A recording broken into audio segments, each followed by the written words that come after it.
Cyberly Forecasting 2024 inizia ora, inizia qui, inizia in streaming su cyberly.com, inizia però fisicamente qui al Museo delle Genti di Pescara, grazie alla regia che ci manda in trasmissione streaming live per chi non ha potuto essere presente, ma grazie soprattutto alla regia non solo tecnica ma di supervisione generale e di passione e di determinazione di volere questo evento fisico, concreto, vicino alle persone con Bear IT e con Cyber.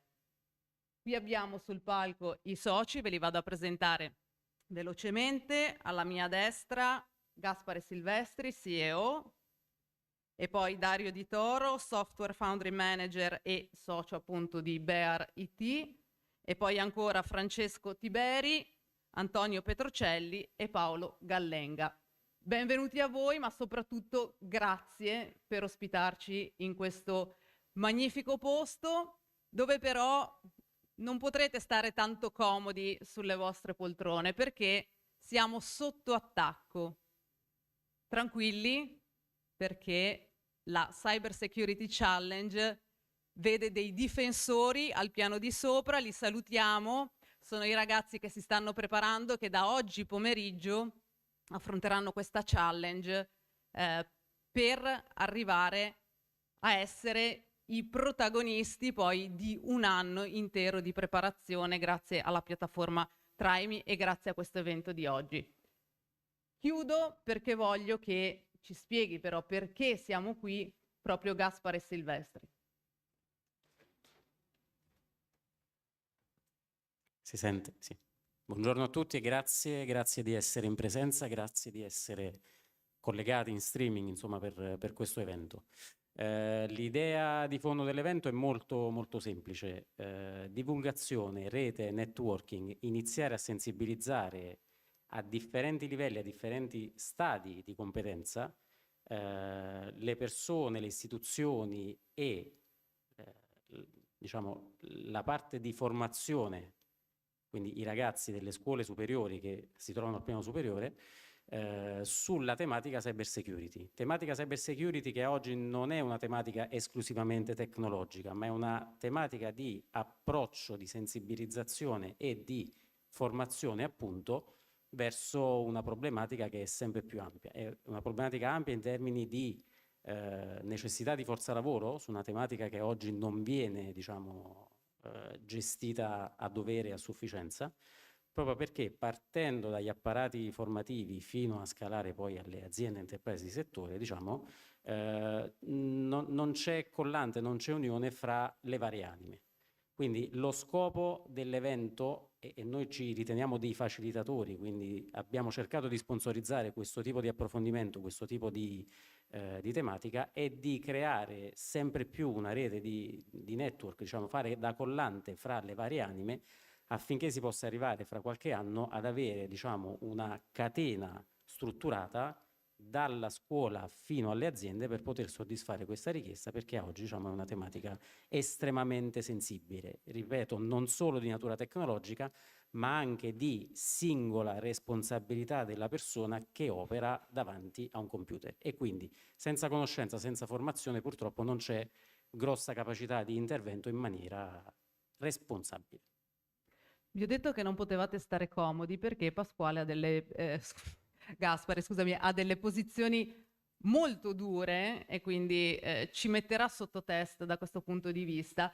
Prima di tornare però da te, questo evento è possibile grazie alla partnership con Neos Broker, è possibile anche grazie a diverse partnership soprattutto sul territorio. Allora io vorrei invitare qui sul palco il dottor Carlo Masci, sindaco della città di Pescara, per un saluto istituzionale. Città di Pescara che è appunto partner dell'evento insieme ad Assintel, ad Università Politecnica delle Marche e a Clusit.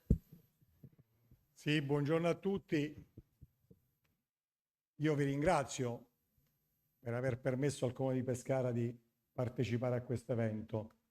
Io ci sono e ci sono molto volentieri, come partecipo a tutte le iniziative, gli incontri, i dibattiti, i confronti, le giornate di studio che si svolgono nella città di Pescara, perché Pescara è una città molto viva, molto effervescente, è una città che dal punto di vista informatico ha delle eccellenze che oggi si misurano a livello nazionale e internazionale con grandi capacità. E quindi intanto vi faccio i complimenti per aver organizzato questa iniziativa al Museo delle Genti d'Abruzzo. Qui c'è la storia dell'Abruzzo che risale a migliaia di anni fa e c'è una contaminazione con il futuro che voi rappresentate. Quindi devo dire che c'è un filo rosso che congiunge tutti gli elementi della nostra regione e della città più moderna della nostra regione, che è Pescara. Io saluto i soci della Berit, in particolare il mio caro amico Francesco Tiberi, facendo loro i migliori auguri di crescita esponenziale, perché una società nata pochi anni fa è già cresciuta molto e ha una grande prospettiva di crescita. Se io penso che le 5 Gamam sono nate da giovani che avevano meno di 30 anni, mi viene da pensare che a Pescara c'è il futuro e la prospettiva di futuro. A me fa molto piacere essere qui perché quando parliamo di informatica parliamo di giovani, perché le società di informatica sono prevalentemente formate da giovani, soci e lavoratori che insieme producono un'economia importante. È chiaro che è un'economia in grande sviluppo da tenere in grande considerazione, ma anche da maneggiare con cura. E per questo ci siete voi e c'è la cyber security, perché i problemi reali degli hacker oggi negli enti pubblici e in tutte le società sono problemi che possono condizionare il lavoro di tanti e quindi queste società hanno un ruolo fondamentale nella crescita di tutti i territori, ma da amministratore io mi devo porre anche altri problemi, non soltanto quello della cyber security, mi devo porre i problemi informatici legati al cyberbullismo, perché oggi i nostri giovani sono aggrediti dall'informatica e devono essere guidati. E quindi quando io sento che qui sopra ci sono dei giovani delle nostre scuole che toccano con mano che cosa vuol dire l'informatica e anche che cosa vuol dire difendersi dall'informatica, dico stiamo facendo bene, andiamo avanti nella giusta direzione. Così come il tema costituzionale dell'informatica è un altro tema che oggi ci dobbiamo porre con l'intelligenza artificiale. Il primo che si è posto questo problema, sapete chi è? Papa Francesco. Papa Francesco che ha detto dobbiamo porci il tema costituzionale della gestione dell'intelligenza artificiale. Poi oggi tutti ne parlano, molti anche in maniera non appropriata, però ci sta tutto, ci sta, perché quando ci sono le novità si comincia con il Far West, poi arriva la cultura, poi arriva l'economia e poi si sviluppa tutto, grazie a voi che avete anche la capacità di essere dentro ai problemi. Io vi ricordo quando, non so, sicuramente tutti quanti voi ve la ricordate, la pecora Dolly, quando si parlava di clonazione. Anche allora si viveva l'angoscia per cui il mondo stava cambiando talmente velocemente che si clonavano gli animali e a quel punto ci si pose il problema di come affrontare questa tematica. Oggi poi abbiamo visto che con la clonazione si risolvono tanti problemi sanitari e quindi c'è uno sviluppo che permette di curare gli uomini e la stessa cosa io credo avverrà con l'intelligenza artificiale seguendo la linea di Federico Faggin, che è l'inventore del microprocessore e colui che ha dato il via alla rivoluzione informatica, che oggi dice l'intelligenza artificiale non potrà mai superare l'uomo nel suo libro Irriducibili, perché l'uomo ha la coscienza che nessuna macchina potrà mai avere. Quindi su queste prospettive e su questa frase che credo sia molto importante, io concludo dicendo una frase di un filosofo tedesco, Wittgenstein, che diceva: ho cercato i contorni di un'isola e ho trovato i confini dell'oceano. Ecco, io credo che noi oggi navighiamo in un oceano molto vasto, dobbiamo avere buoni navigatori per arrivare a un porto sicuro, e con voi sicuramente ce li abbiamo. Auguri, complimenti, buon lavoro e ad Maiora. Grazie a dottor Masci. In questi 2 giorni chiaramente, Gaspare, parleremo tanto di aspetti tecnici, ma il motore di tutto è 1, la passione, 2, l'abbiamo capito, un aspetto culturale e sociale dal quale non si può prescindere e che è quello che ha spinto, vi ha animato nel portare alla realizzazione di questo evento, nel voler coinvolgere le scuole. Questo declinato anche e soprattutto in sicurezza informatica raggiunge, diciamo, dei picchi informativi e dei picchi di attenzione abbastanza importanti. Sottolineavi la durezza di alcune parole che abbiamo scambiato anche nella giornata di ieri.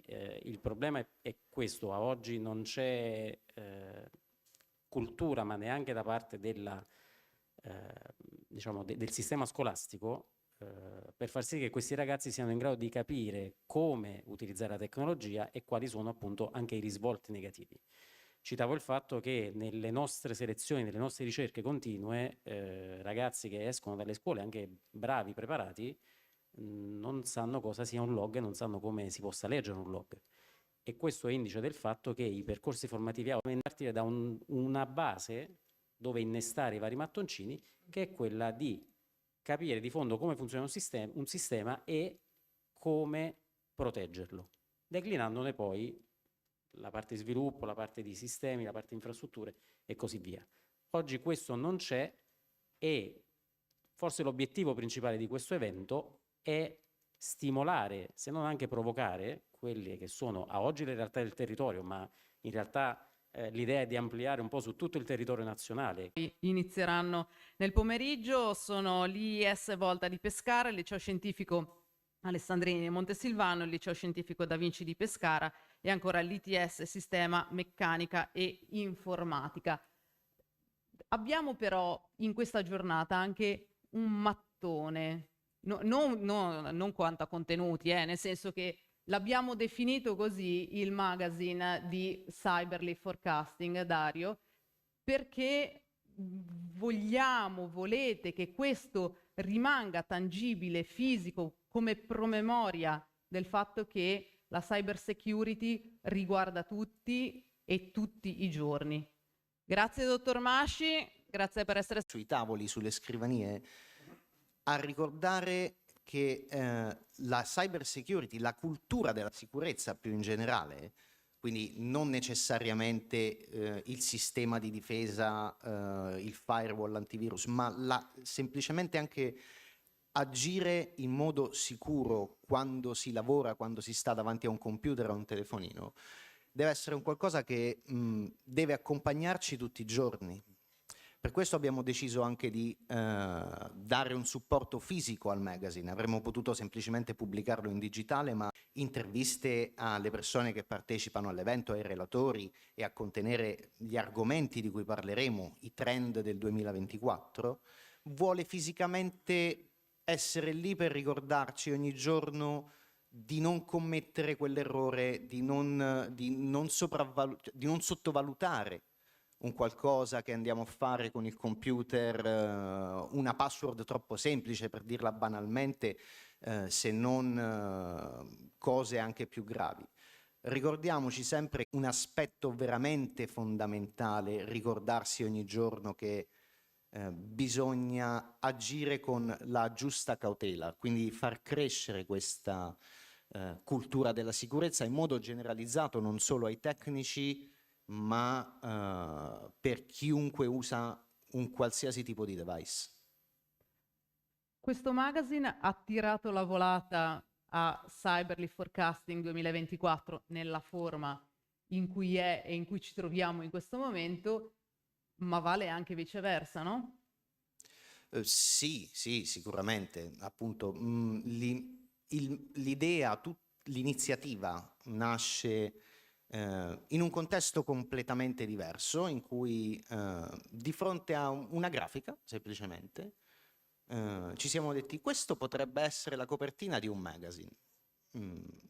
E poi da lì effettivamente questa spinta, questa voglia che già avevamo sicuramente di fare divulgazione ha iniziato a prendere una forma, per cui sì, cosa potremmo metterci nel magazine, ma a questo punto parliamone, facciamo qualcosa con relatori, facciamo parlare effettivamente chi si occupa di queste cose, e quindi poi è diventato l'evento, è il magazine e sarà anche altro ovviamente nel futuro.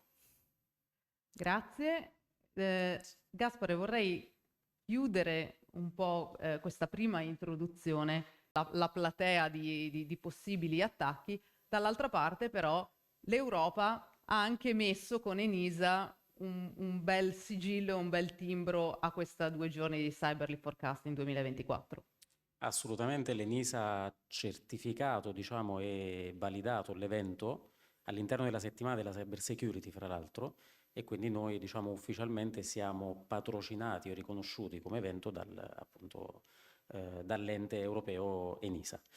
In più abbiamo localmente, ma il primo anno, insomma, che poi organizziamo questo tipo di evento, di idea di fondo, di promozione della cultura e della sicurezza informatica, che insomma ci indica che stiamo andando nella giusta direzione. Per dare diciamo, un plauso alla parte formativa, volevo sottolineare il fatto che l'Università Politecnica delle Marche ha patrocinato il nostro evento, il che significa che, diciamo, una parte del sistema scolastico, in questo caso di taglio comunque superiore rispetto a quella che è l'istruzione base, sta andando un po' a sparigliare le carte e a mettere possibilmente in difficoltà anche le PMI che fino a questo momento pensavano magari di essere indenni perché non erano costrette a guardare in faccia il problema, no? Assolutamente, ne parleremo poi in dettaglio con uno speech, con un intervento di diciamo, un illustre rappresentante del settore, la parte legal e compliance. In realtà sta iniziando a piovere NIS2 sulle aziende, e rispetto a GDPR, che era probabilmente molto più focalizzata, almeno sulla primissima fase, su procedura e carta, per poi adeguare anche la parte tecnologica, NIS2 è molto più invasiva da questo punto di vista, e per quella che è la nostra esperienza sarà molto più impattante per tutte quelle realtà o quei tessuti che avrà dettagliato, insomma, nello speech. E questo significa che un po' come, diciamo, GDPR, ma in maniera più forte, bisognerà correre per cercare almeno in partenza di adeguare su quanto necessario da parte delle aziende anche di produzione in questo caso.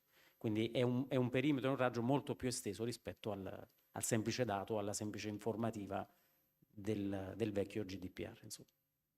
Insomma, abbiamo capito che il problema è urgente, emergente, e però, come in tutti i casi i problemi, offre anche tanti eventi, anche tecnici più specifici. Rimanete qui con noi, scendete. Allora, grazie, intanto.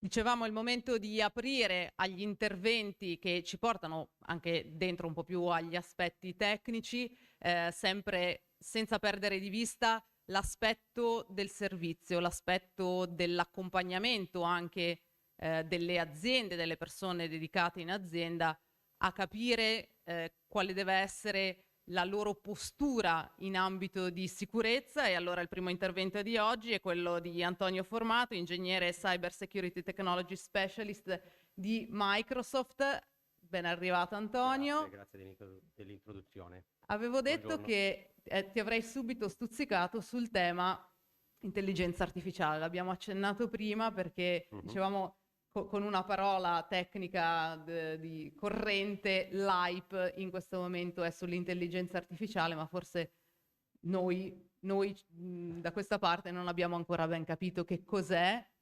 Ci piace moltissimo per certe cose, ci spaventa moltissimo da altre. Beh, allora, l'obiettivo del mio speech è proprio quello di dare, diciamo, il mio punto di vista e poi anche il punto di vista della Microsoft, appunto, sull'utilizzo di questi sistemi avanzati basati sull'intelligenza artificiale. Per cui direi di andare avanti. Devo dire che quando gli organizzatori dell'evento, che ringrazio, mi hanno contattato per dare il mio contributo, io iniziai a pensare appunto a un argomento devo dire che il futuro è arrivato prima di quello che mi aspettavo. A parte questa battuta, andrei avanti direttamente con i contenuti. Io sono Antonio Formato, in Microsoft ricopro il ruolo di Cyber Security Technology Specialist. Lì ci sono i miei riferimenti, LinkedIn, e ogni tanto mi piace pubblicare anche dei post su Medium. Detto questo, quindi parlerò principalmente di intelligenza artificiale. Vediamo se riesco a... come Microsoft, quello che stiamo facendo nel mondo cyber con strumenti basati su questi large language model, quindi con il Security Copilot e una demo. L'intelligenza artificiale, come si diceva prima, è già qui, sta a noi utilizzarla nella modalità diciamo più responsabile possibile. Oggi parlano tutti di intelligenza artificiale, c'è un hype sull'intelligenza artificiale, ma perché?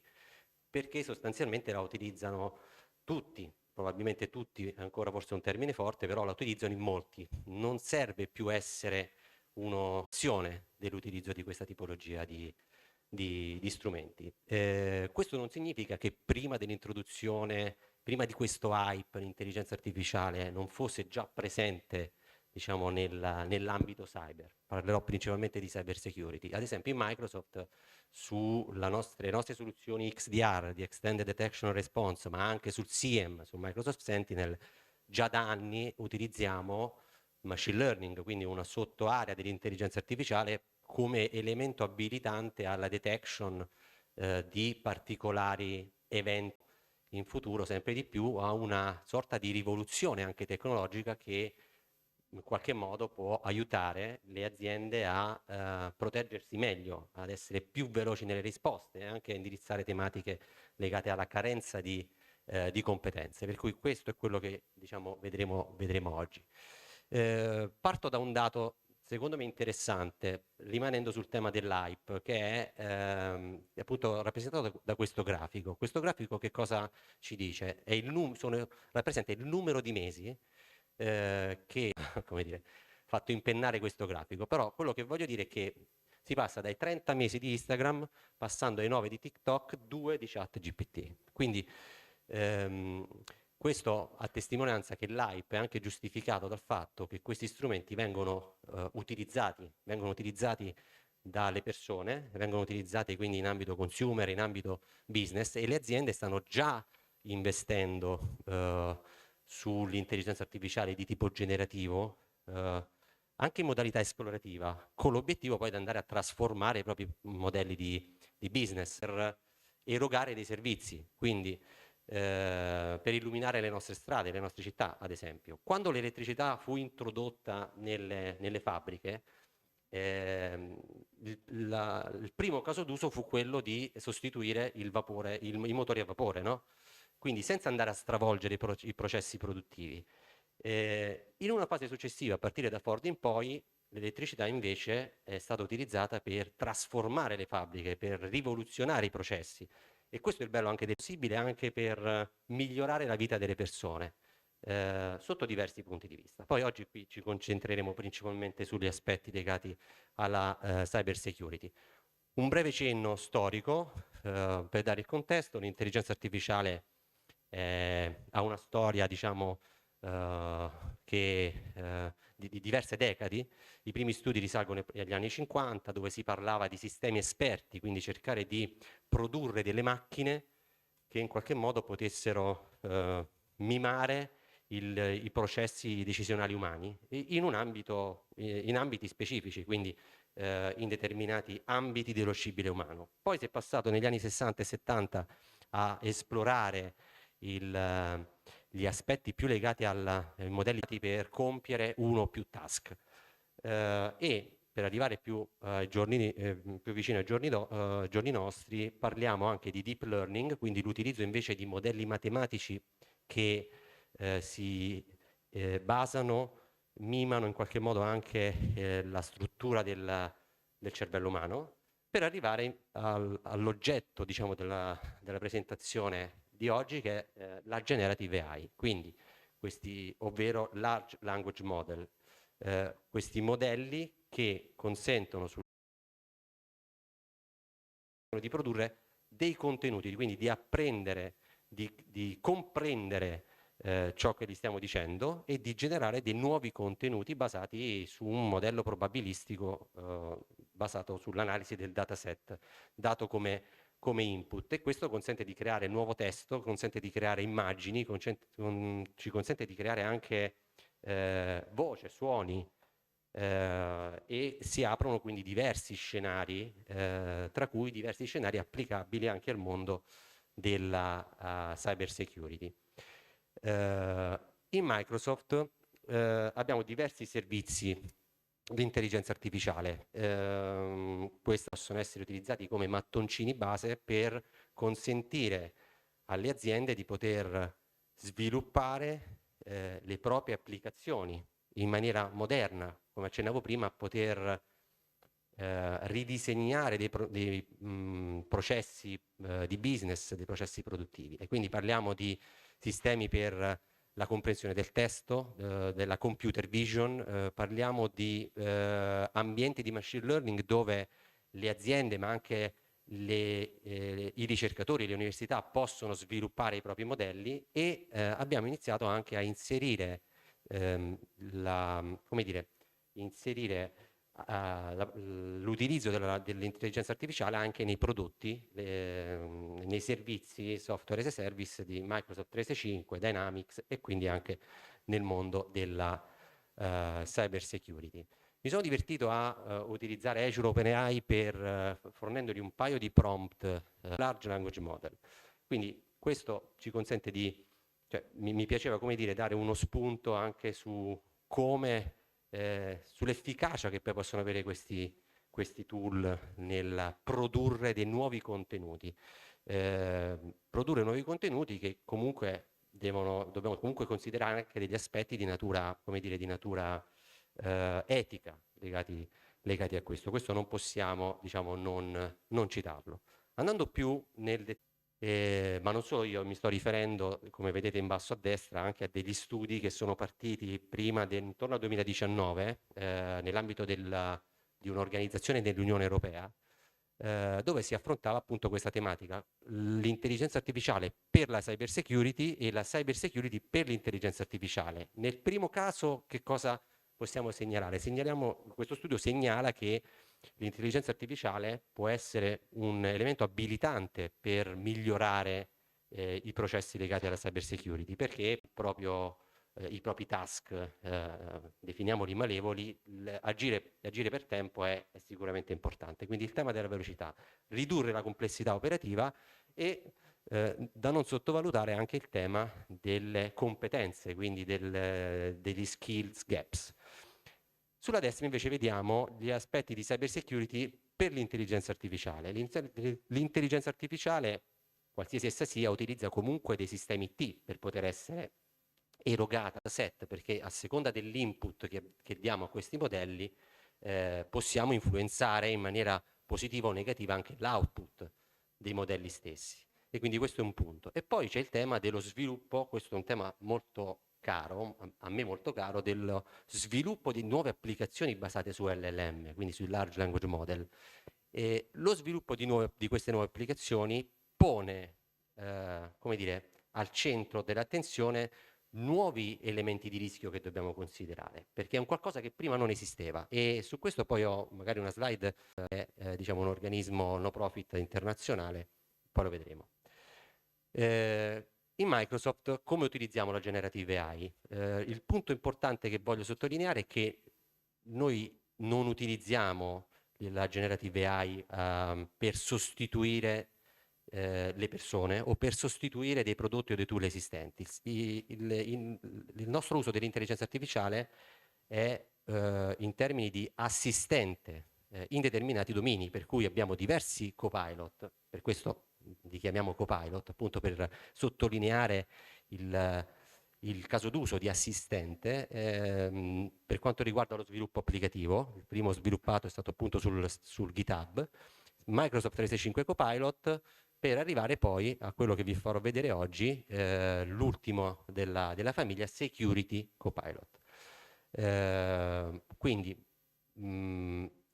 adesso mi rimetto per un attimo il cappello Microsoft. Prima me l'ero torto quando vi facevo, come dire, vi segnalavo lo studio dell'Unione Europea. Mi rimetto il cappello Microsoft e noi nelle nostre presentazioni quello che andiamo a dire è che quali sono i benefici dell'utilizzo della generative AI? Ritroviamo un po' gli stessi concetti, quindi l'efficienza, la velocità e la scalabilità di questa tipologia di servizi. Manca il tema dello skill shortage, però poi lo vedremo più avanti. Prima di arrivare al Security Copilot, un'altra area di considerazioni che possiamo fare, noi ci stiamo mettendo dal punto di vista del blue team, dal punto di vista dei difensori, cioè delle aziende che devono difendersi. Però possono questi modelli generative AI essere utili anche agli attaccanti? Questa è una domanda banale, la risposta è sì, è già, diciamo, ampiamente documentato da parte di analisti di threat intelligence, ricercatori, ma anche dagli stessi vendor, dei primi casi in cui questi tool vengono utilizzati anche dal punto di vista dell'attaccante, perché anche quella è un'industria che si sviluppa, c'è una domanda e c'è un'offerta, per cui abbiamo i primi casi di tool come WormGPT, FraudGPT, c'è anche, ho letto un articolo interessante di un'azienda di consulenza internazionale che ha sviluppato in forma di proof of concept quello che loro chiamano un cognitive threat agent, cioè un'applicazione basata su large language model multimodale che possa gestire l'intero ciclo di vita dell'attacco, a partire dalla ricognizione iniziale fino ad arrivare all'esecuzione step by step, secondo anche quello che possiamo descrivere con la cyber kill chain. Quindi sì, la risposta è: dobbiamo stare comunque sempre al passo con gli strumenti che possono avere gli attaccanti, ma qui non sto dicendo nulla di nuovo, perché anche in passato gli attaccanti hanno in qualche modo sempre ottenuto dei benefici da questi processi di industrializzazione della filiera dell'attacco. Quindi anche qui parliamo di democratizzazione. La democrazia quindi vale per tutti. Quali sono diciamo, i rischi dal punto di vista come possono utilizzare gli attaccanti questi tool? Sicuramente dal punto di vista cyber possono essere utilizzati per definire delle campagne di phishing molto ben fatte, o per password cracking, per social engineering, per automatizzare il processo di rilevamento delle vulnerabilità che poi magari posso utilizzare per portare avanti degli attacchi. Ci sono anche altri temi da considerare, come le frodi finanziarie, ma anche il tema della disinformazione. Quindi disinformazione, qui usciamo per un momento dall'ambito cyber, però è un tema, diciamo, che non possiamo sottovalutare. E quindi torno al tema delle vulnerabilità legate a questa nuova tipologia di sistemi, large language model, con lo studio recentemente pubblicato dall'OWASP che tiene conto delle 10 vulnerabilità più occorrenti quando si parla di large language model. Io adesso chiaramente non voglio entrare nel merito dei singoli punti, ma volevo sottolineare che i produttori di questa tecnologia e quindi anche i cloud service provider, che poi erano questi servizi in una modalità as a service, non possono trascurare questi punti, a partire dalla prompt injection, quindi poter interagire con il prompt per deviare il risultato che otteniamo, fino ad arrivare anche al model test. Quindi diciamo, avere contezza di quelle che possono essere vulnerabilità è il primo passo per poter poi intraprendere delle azioni di protezione e delle azioni correttive. E quindi arriviamo all'utilizzo che Microsoft fa di Azure OpenAI. Noi abbiamo una partnership con OpenAI, significa che possiamo utilizzare i modelli GPT-3 e GPT-4 all'interno della piattaforma Azure, e quindi potendo fare questo abbiamo sviluppato il Copilot di cui vi facevo vedere prima una slide. Il Security Copilot è un servizio, è un nuovo prodotto, è il primo prodotto basato su Generative AI pensato per aiutare gli analisti di sicurezza di un'organizzazione, magari gli analisti di un SOC, coloro che devono in qualche modo monitorare e rispondere agli attacchi. In generale lo facciamo, erogiamo questa tipologia di servizi, ci siamo dati delle regole, per intenderci, no? Perché noi abbiamo definito già a partire dal 2017 e poi formalizzato, scritto nero su bianco, una sorta di linee guida interne sulla responsible artificial intelligence. Queste linee guida tengono conto di diversi spunti legati alla privacy, la security, l'inclusività, diverse tematiche. E lo abbiamo fatto anche in assenza di regolamentazioni nazionali o sovranazionali. E su questo punto, diciamo, è auspicabile che poi in qualche modo ci sia anche un'azione da parte dei governi per poter, come dire, mettere le basi normative per l'utilizzo di questi strumenti, anche in maniera più generalizzata, penso soprattutto al mondo consumer, ma anche al mondo enterprise. Quindi Security Copilot è uno strumento che consente agli analisti di essere più veloci nelle risposte. Pensiamo ad esempio di dover fare un'analisi di, non so, l'occorrenza di indicatori di compromissione su una vasta quantità di dati su un'architettura complessa. Col Security Copilot è un qualcosa che possiamo fare in poche decine di secondi. Un analista umano magari impiega un ordine di grandezza superiore. Ho fatto un esempio banale, ma uno tra tanti. E c'è anche il tema di semplificare la complessità. Un esempio che posso fare su questo punto è normalmente quando si utilizzano dei tool all'interno di sistemi di un SOC per monitorare quello che accade dal punto di vista cyber sulle infrastrutture, questi tool hanno dei linguaggi di interrogazione, chiaramente anche Microsoft ha il proprio, che si chiama KQL, Custom Query Language. Gli analisti quindi devono conoscere la sintassi, devono padroneggiare questi linguaggi di interrogazione. Ma pensate al seguente esempio: io sono un analista, devo eseguire delle query complesse e posso utilizzare il linguaggio naturale per poter chiedere al sistema di eseguire la query per mio conto. E su questo i modelli LLM sono molto molto efficaci, quindi scrivo la mia richiesta, il sistema, il Security Copilot comprende la mia richiesta, la interpreta e decide in autonomia le azioni da intraprendere, traducendo la mia query, traducendo la mia richiesta in una interrogazione nel linguaggio opportuno, quindi in questo caso KQL, salvando un sacco di tempo, ma anche potendo indirizzare in qualche modo il tema della mancanza di competenze. Quindi questo strumento può essere anche dato per poter agli analisti junior per poter come dire, colmare un gap di competenze, per poter affrontare dei task più complicati nonostante, diciamo, il profilo junior degli stessi operatori. E può essere anche utilizzato per identificare qualcosa che magari è sfuggito all'analista perché ci sono segnali a bassa priorità, insomma qualcosa che può essere sfuggito. Questa tipologia di modelli può mettere sotto, può attenzionare qualcosa che magari è sfuggito dal punto di vista della cyber security. Quindi questo sistema come funziona? È un sistema basato su prompt, quindi l'amministratore, l'analista può interagire con un prompt. Io lo definisco prompt perché per differenziare anche il concetto tra prompt e chat.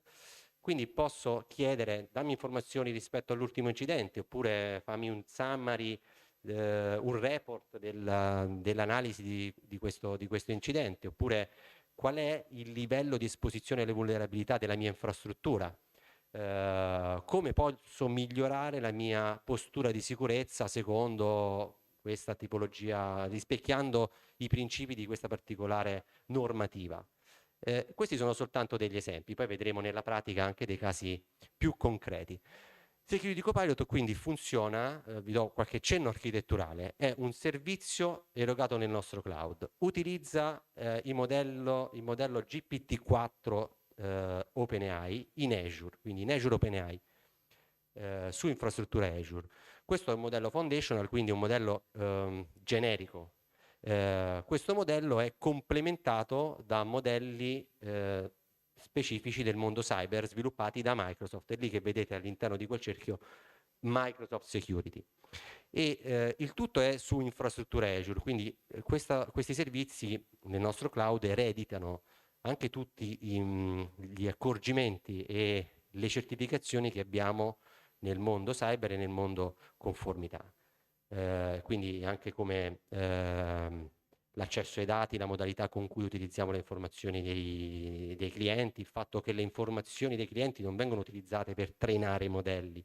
E questo è molto importante perché i dati sono comunque i vostri dati. Detto questo, c'è un tema di intelligence, di threat intelligence che poi affronteremo, e il sistema è già pensato per poter aiutare l'analista anche nel prompting. Quando si interagisce con i modelli LLM è importante applicare delle basilari norme di quelle che viene definito prompt engineering. Quindi tanto più efficace è la domanda che io faccio al modello, tanto migliore sarà la risposta che ottengo. Questo mi serve anche per poter, come dire, minimizzare i rischi di risposte sbagliate. Consideriamo che stiamo comunque lavorando su un modello probabilistico, quindi l'output di questa tipologia di servizi, tendo a generalizzare, non può essere preso come oro colato, deve essere comunque ponderato, c'è un certo livello di confidenzialità, di affidabilità delle informazioni che vengono prodotte. Però per automatizzare questo processo ci sono nel prodotto dei cyber skill e dei prompt books, sono degli automatismi e l'accesso a dei prompt predefiniti che indirizzano diverse tipologie di casi d'uso, almeno quelli più diffusi. Ok, a questo punto l'ultima slide, credo prima della demo, è questa sulla threat intelligence, perché il sistema ha la possibilità anche di parlare con tool terzi, tra cui il nostro servizio della threat intelligence, per poter, diciamo, aggiungere contesto all'investigazione. E su questo servizio, devo dire, la Microsoft è molto efficace perché ha visibilità di una quantità di segnali che vengono dal mondo consumer, dal mondo enterprise, opportunamente anonimizzati, e provengono anche da nostri ricercatori, dalle relazioni che abbiamo con altri vendor e con organismi, diciamo, internazionali, sono sicuramente degne di nota. Detto questo, i casi d'uso principali del Security Copilot al momento riguardano queste tre grandi aree, quindi Security Posture Management, la risposta agli incidenti e il Security Reporting. Quando Security Copilot sarà rilasciato nella prima versione a breve, ci sarà un'integrazione in prima battuta con questi nostri servizi nell'offerta Microsoft Security, quindi con la componente EDR Microsoft, Defender for Endpoint, con il SIEM, Microsoft Sentinel, e con il servizio di gestione moderna dei dispositivi. E dopo nella demo sarà più chiaro anche il perché abbiamo scelto di iniziare da questa tipologia di servizi. Quindi possiamo interagire con i sistemi, lanciare query, utilizzare il linguaggio naturale, creare dei report, fare l'enrichment degli allarmi, chiedere al Security Copilot di aiutarci anche nel processo di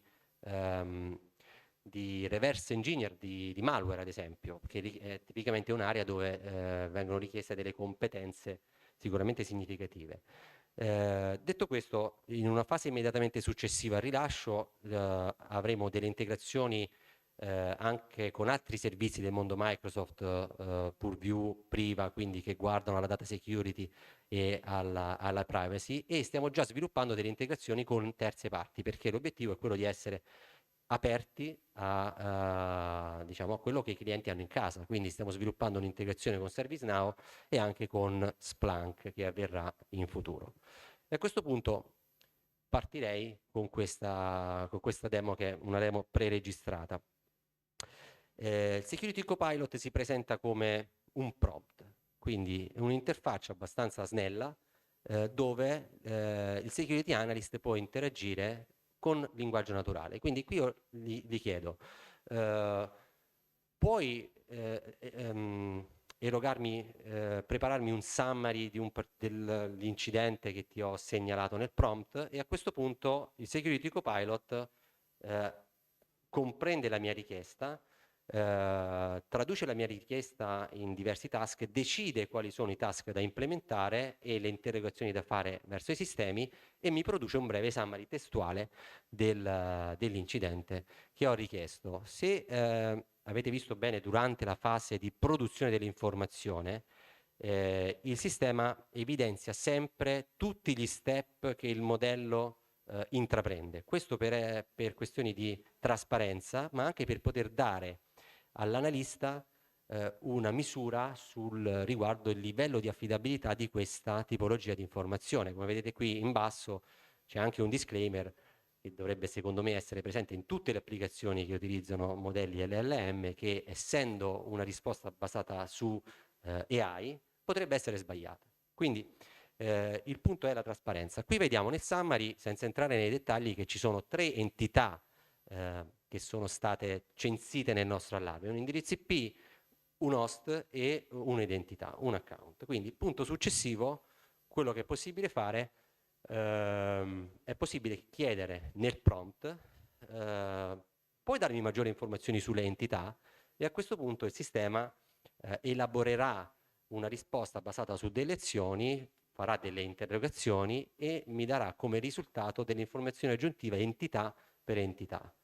Senza scendere nei dettagli, vediamo che c'è stata anche un'interazione con l'identity provider per avere ulteriori informazioni sull'utente. A questo punto l'analista dice: ok, mi concentro sull'indirizzo IP.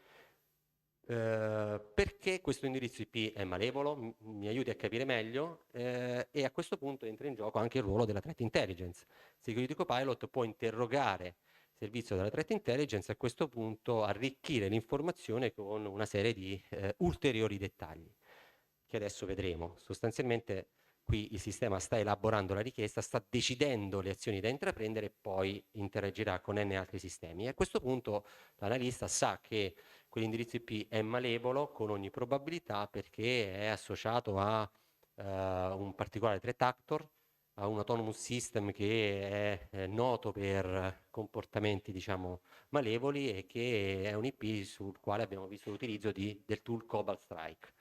Appunto, per indirizzare anche il tema dello skill shortage, l'analista potrebbe non conoscere dettagli sui tool utilizzati o sul threat actor, e quindi può chiedere delle informazioni aggiuntive al modello, e da questo punto di vista può essere visto anche come un elemento formativo che va a complementare quello che il security analyst già sa, già padroneggia, e può essere utile per avere ulteriore contesto per portare avanti l'investigazione. Considerate che questa è un'investigazione d'esempio, nei casi reali le investigazioni possono essere anche più complesse e richiedere anche ore, o essere anche collaborative, quindi più security analyst. E quindi ottengo le informazioni aggiuntive, si va avanti, e il passo successivo potrebbe essere quello di andare a chiedere: ok, ho un utente compromesso, mi fai capire questo utente di recente su quali altri dispositivi ha fatto logon? E mi dà informazioni anche di dettaglio di questi dispositivi. Qui entra in gioco anche il sistema di management dei dispositivi, prima citavamo Intune, e quindi il Security Copilot consente di ottenere queste informazioni aggiuntive già in formato tabellare, che poi è possibile esportare e processare in maniera, insomma, come l'analista meglio crede.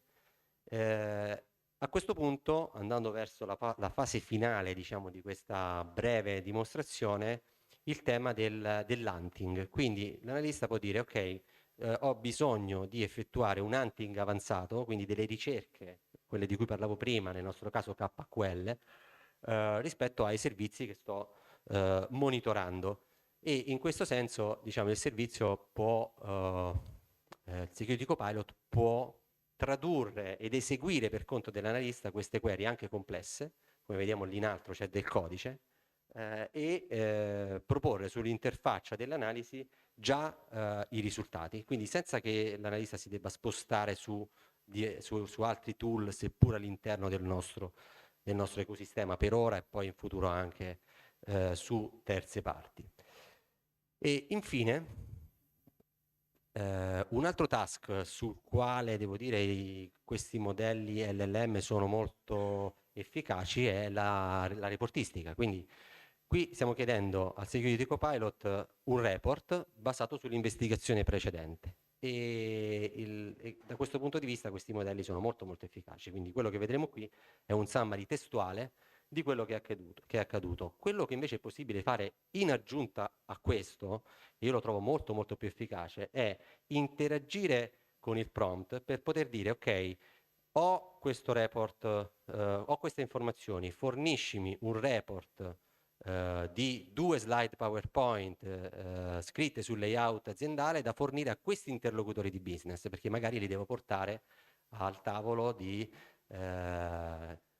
diciamo di altri interlocutori all'interno dell'azienda. E quindi in questo senso posso utilizzare il prompt non solo per farmi produrre questa informazione, ma per generare un'informazione scritta in un modo che possa essere fruibile anche a persone che magari non possono scendere nei tecnicismi. Quindi astrarre il livello di astrazione necessario per poter fruire di questa informazione. Devo dire che quando presentiamo questi tool, questi casi d'uso ai nostri clienti, ma anche ai nostri partner che erano servizi gestiti di monitoraggio, ad esempio, questo è uno dei casi d'uso più apprezzati perché è quello che consente di salvare ore e ore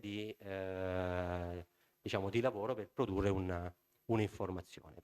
E questo, insomma, senza ombra di dubbio. Per cui questo è un po', diciamo, l'approccio che noi come Microsoft abbiamo nel mondo cyber, sfruttando i nuovi modelli di generative AI. E credo che in futuro quello che accadrà è che sarà sempre più l'offerta Microsoft sarà sempre più incentrata, gli investimenti saranno sempre più dedicati anche a sviluppare ulteriormente questa tipologia di servizi. Oggi abbiamo visto che questi servizi vanno a indirizzare in questa prima fase principalmente il lavoro di un security analyst, però il passo successivo è quello di ampliare, pensate diciamo a strumenti del genere anche per altri interlocutori, altre persone all'interno di un'organizzazione, magari chi fa manutenzione, chi sviluppa, ci sono già esempi del genere, quindi possiamo estendere sicuramente il raggio di azione di questi strumenti.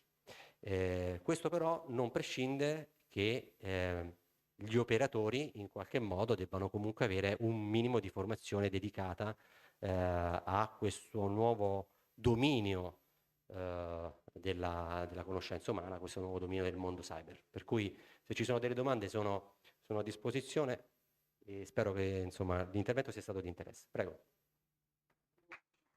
Vai. Vieni Dario, perché in realtà mi hai fatto un assist su una domanda che ti volevo fare, che è proprio questa, anche dell'aspetto umano, però Dario... Sì, io più che una domanda un commento da questo punto di vista. Bellissima la demo, ne ho viste altre. La cosa che apprezzo proprio di questi sistemi è il mostrare la query, il mostrare il pezzo di codice, perché può servire da formazione. Cioè dire aiutami a costruire questa cosa più complessa e poi rifinendo anche, perché con i prompt si può anche poi andare a migliorare, a modificare, però può anche essere questo uno spunto per il junior per imparare di più. Non è scontato, cioè non è il sistema che fa per te e basta. Si può sfruttare questo sistema proprio per superare quel grado di difficoltà e fare apprendere al junior le cose un po' più difficili. E questo volevo metterlo in evidenza. Insomma. No, sono d'accordo su questo tema della formazione. Questi strumenti secondo me se utilizzati al meglio possono essere utili anche per indirizzare queste tematiche di formazione. E comunque diciamo, quello che sottolineo ancora anche sulla base dell'assist che mi hai dato è il tema della trasparenza rispetto all'utilizzo di questi strumenti. Quindi le applicazioni che utilizzano modelli LLM dovrebbero mettere l'utente al centro e quindi anche renderlo consapevole delle azioni e dei ragionamenti che sono stati messi in pratica, appunto per dare evidenza e contezza di quello che si sta facendo, quindi per introdurre comunque il tema della discrezionalità dell'essere umano. Ecco, a me interessava proprio questo, no? Cioè comunque la parte di formazione, qual è il grado di crescita che deve essere fatto da un analyst per rapportarsi a questo tipo di servizio? Ma allora, in realtà, come per qualsiasi nuovo servizio, nuovo ambito, c'è sempre un tema di formazione. Io su questo punto in realtà non vedo, diciamo, sforzi eccessivi dal punto di vista formativo, perché l'obiettivo è appunto quello di fornire uno strumento facile con il quale interagire con il linguaggio naturale. Ci sono comunque dei però, nel senso che i sistemi di questo tipo e anche il Security Copilot sono tanto più efficaci quanto più so utilizzare le tecniche di prompting. E questo è un tema, però diciamo, per affrontare e risolvere seppur parzialmente questa problematica, il Security Copilot mette a disposizione dell'analista dei prompt che indirizzano i principali casi d'uso. L'analista può recepire questi prompt, modificarli a suo piacimento e utilizzarli. Quindi si può partire da lì. Dietro l'erogazione di servizi di questo tipo c'è sempre, come diciamo approccio Microsoft più recente, una community che c'è dietro, no? Quindi c'è un GitHub sul quale Microsoft, i nostri clienti e come dire, la community può interagire e sviluppare, quindi quello è un ulteriore punto sul quale fondare anche diciamo, i processi di learning di chi poi utilizzerà questi tool. E questo penso si lega di nuovo a quello che diceva Sì, Dario Di Toro, del decisamente. fatto che la formazione si faccia mentre si usa lo strumento anche. Ci sono altre domande dalla platea? Prego, se magari possiamo, Francesco, se possiamo far avere un microfono.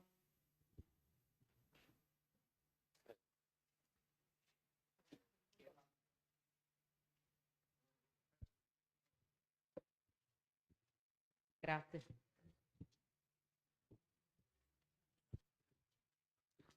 Buongiorno, due domande. Il dataset dei dati che utilizza il Copilot, visto che, come ha ben detto lei, tutti questi sistemini sono belli, bellissimi, ma non devono avere un input qualcosa. È il vostro SIEM, immagino, principalmente perché raccogliere i dati di sicurezza qualcosa lo deve pure raccogliere. Bisogna distinguere tra i dati che vengono utilizzati dai modelli e invece i dati che vengono utilizzati dal Security Copilot per produrre le informazioni che abbiamo visto nella demo.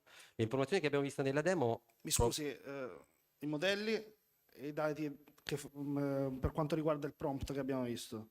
Sì, bisogna distinguere queste due aree, perché i modelli servono al sistema per poter implementare le proprie capacità di comprendere e le proprie capacità di intraprendere, decidere delle azioni da eseguire. E qui su quest'area, diciamo, il punto importante è che si utilizza come modello foundational, quindi generico, il sistema GPT-4 di Azure OpenAI, e abbiamo dei modelli Microsoft Security specifici, non foundational, specifici per il mondo cyber. Quindi già addestrati? Sono già addestrati, sì, esatto. Per quanto riguarda invece i dati del cliente che dovesse utilizzare questo servizio, lì il discorso è differente, perché quei dati vivono all'interno dei tool di riferimento. Prima abbiamo visto Defender for Endpoint, Sentinel, Intune. Security Copilot non va a prelevare quelle informazioni e portarle fuori, le interroga sulla base di quello che i modelli foundational e non foundational possono decidere, le azioni che possono decidere di intraprendere. Quindi il dato rimane vincolato e rispecchia quindi tutte le normative già precedentemente, come dire, affrontate dalle organizzazioni se stanno già utilizzando quei tool. E quindi questa è un po' la differenza. E questi dati, diciamo, dei clienti, quindi che vivono all'interno del Defender, all'interno di Sentinel, all'interno anche potenzialmente di altri tool in futuro, non saranno e non sono utilizzati per trainare i modelli non foundational di Microsoft. Quindi stiamo parlando di un'infrastruttura su Azure ben definita con questi strumenti attivi.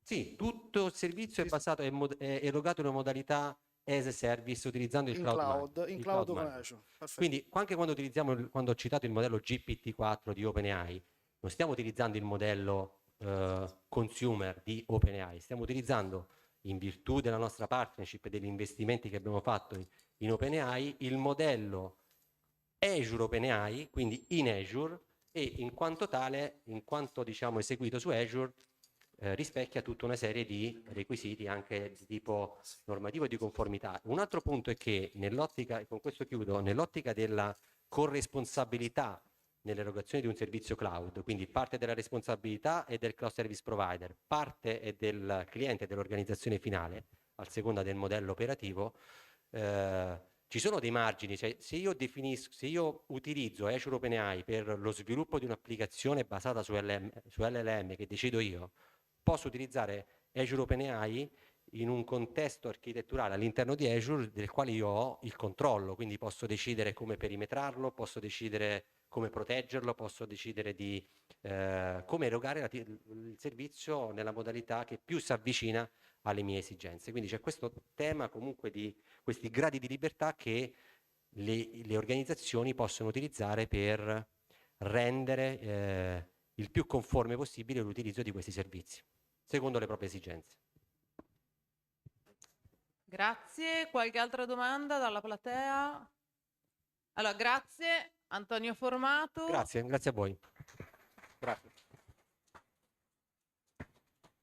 Cyber Security Technology Specialist di Microsoft. Io ovviamente ho capito tutto, ti ringrazio, ho imparato tutto a memoria già. Vi ricordo che trovate alcuni spunti di questo e dei prossimi interventi anche nel magazine Cyberly. Chi non è qui fisicamente ma ci sta seguendo in diretta su cyberly.com può scaricarlo digitalmente. Non è esattamente la stessa cosa, ma trovate la stessa cosa sì, come contenuti, dico, non ha la presenza fisica del nostro mattone formativo, ma trovate gli stessi contenuti e trovate gli spunti anche dai vari interventi di questa giornata. Il secondo è quello del professor Marco Baldi, che invito qui sul palco, professore di telecomunicazioni alla Facoltà di Ingegneria dell'Informazione dell'Università Politecnica di Pescara. Ah, è super atletico, sì, benissimo. Grazie professore, abbiamo capito che la formazione, la didattica, la scuola sono un po' sotto la lente di ingrandimento, no? In questo ambiente che può dare una grandissima opportunità ai giovani, ma deve trovare le giuste vie. Io ho trovato molto interessante una semplificazione che lei ha fatto, perché da docente così deve fare per arrivare anche agli ascoltatori e ai suoi studenti, il fatto di trasformare il concetto di costo per la sicurezza invece in investimento. Cosa vuol dire? Beh, domanda difficile. Io proverò a risponderla cercando anche di essere leggero. Stamattina innanzitutto vi ringrazio per l'invito, è un piacere intervenire, ringrazio Biaritti, ringrazio l'organizzazione. Porterò il punto di vista accademico necessariamente, alla Politecnica delle Marche ci occupiamo di questo, cercando anche di rispondere a queste e ad altre domande. Certamente costi e investimenti sono un tema di economia e di economisti, noi siamo ingegneri e però cerchiamo di far percepire appunto l'investimento nella formazione e nelle risorse umane come tale, mentre ahimè spesso e volentieri le aziende tendono con un po' di inerzia a continuare a percepirlo come un costo e basta. Sicuramente nel mondo della sicurezza e della cybersicurezza i costi peggiori si pagano per non aver investito. Cerco di mostrare qualche slide, sono tante, però alcune le mostrerò con velocità e soprattutto vi chiedo di far domande se volete anche durante la mia relazione. Cercherò di non uccidervi e se avete qualunque tipo di curiosità vi prego di esprimerla, perché mi fa piacere, visto che fortunatamente non siamo troppi, c'è anche modo sicuramente di interloquire. Mi presento innanzitutto, appunto siamo alla Politecnica delle Marche, siamo un'università, come tutti gli accademici facciamo soprattutto chiacchiere, però oltre alle chiacchiere facciamo anche altre cose.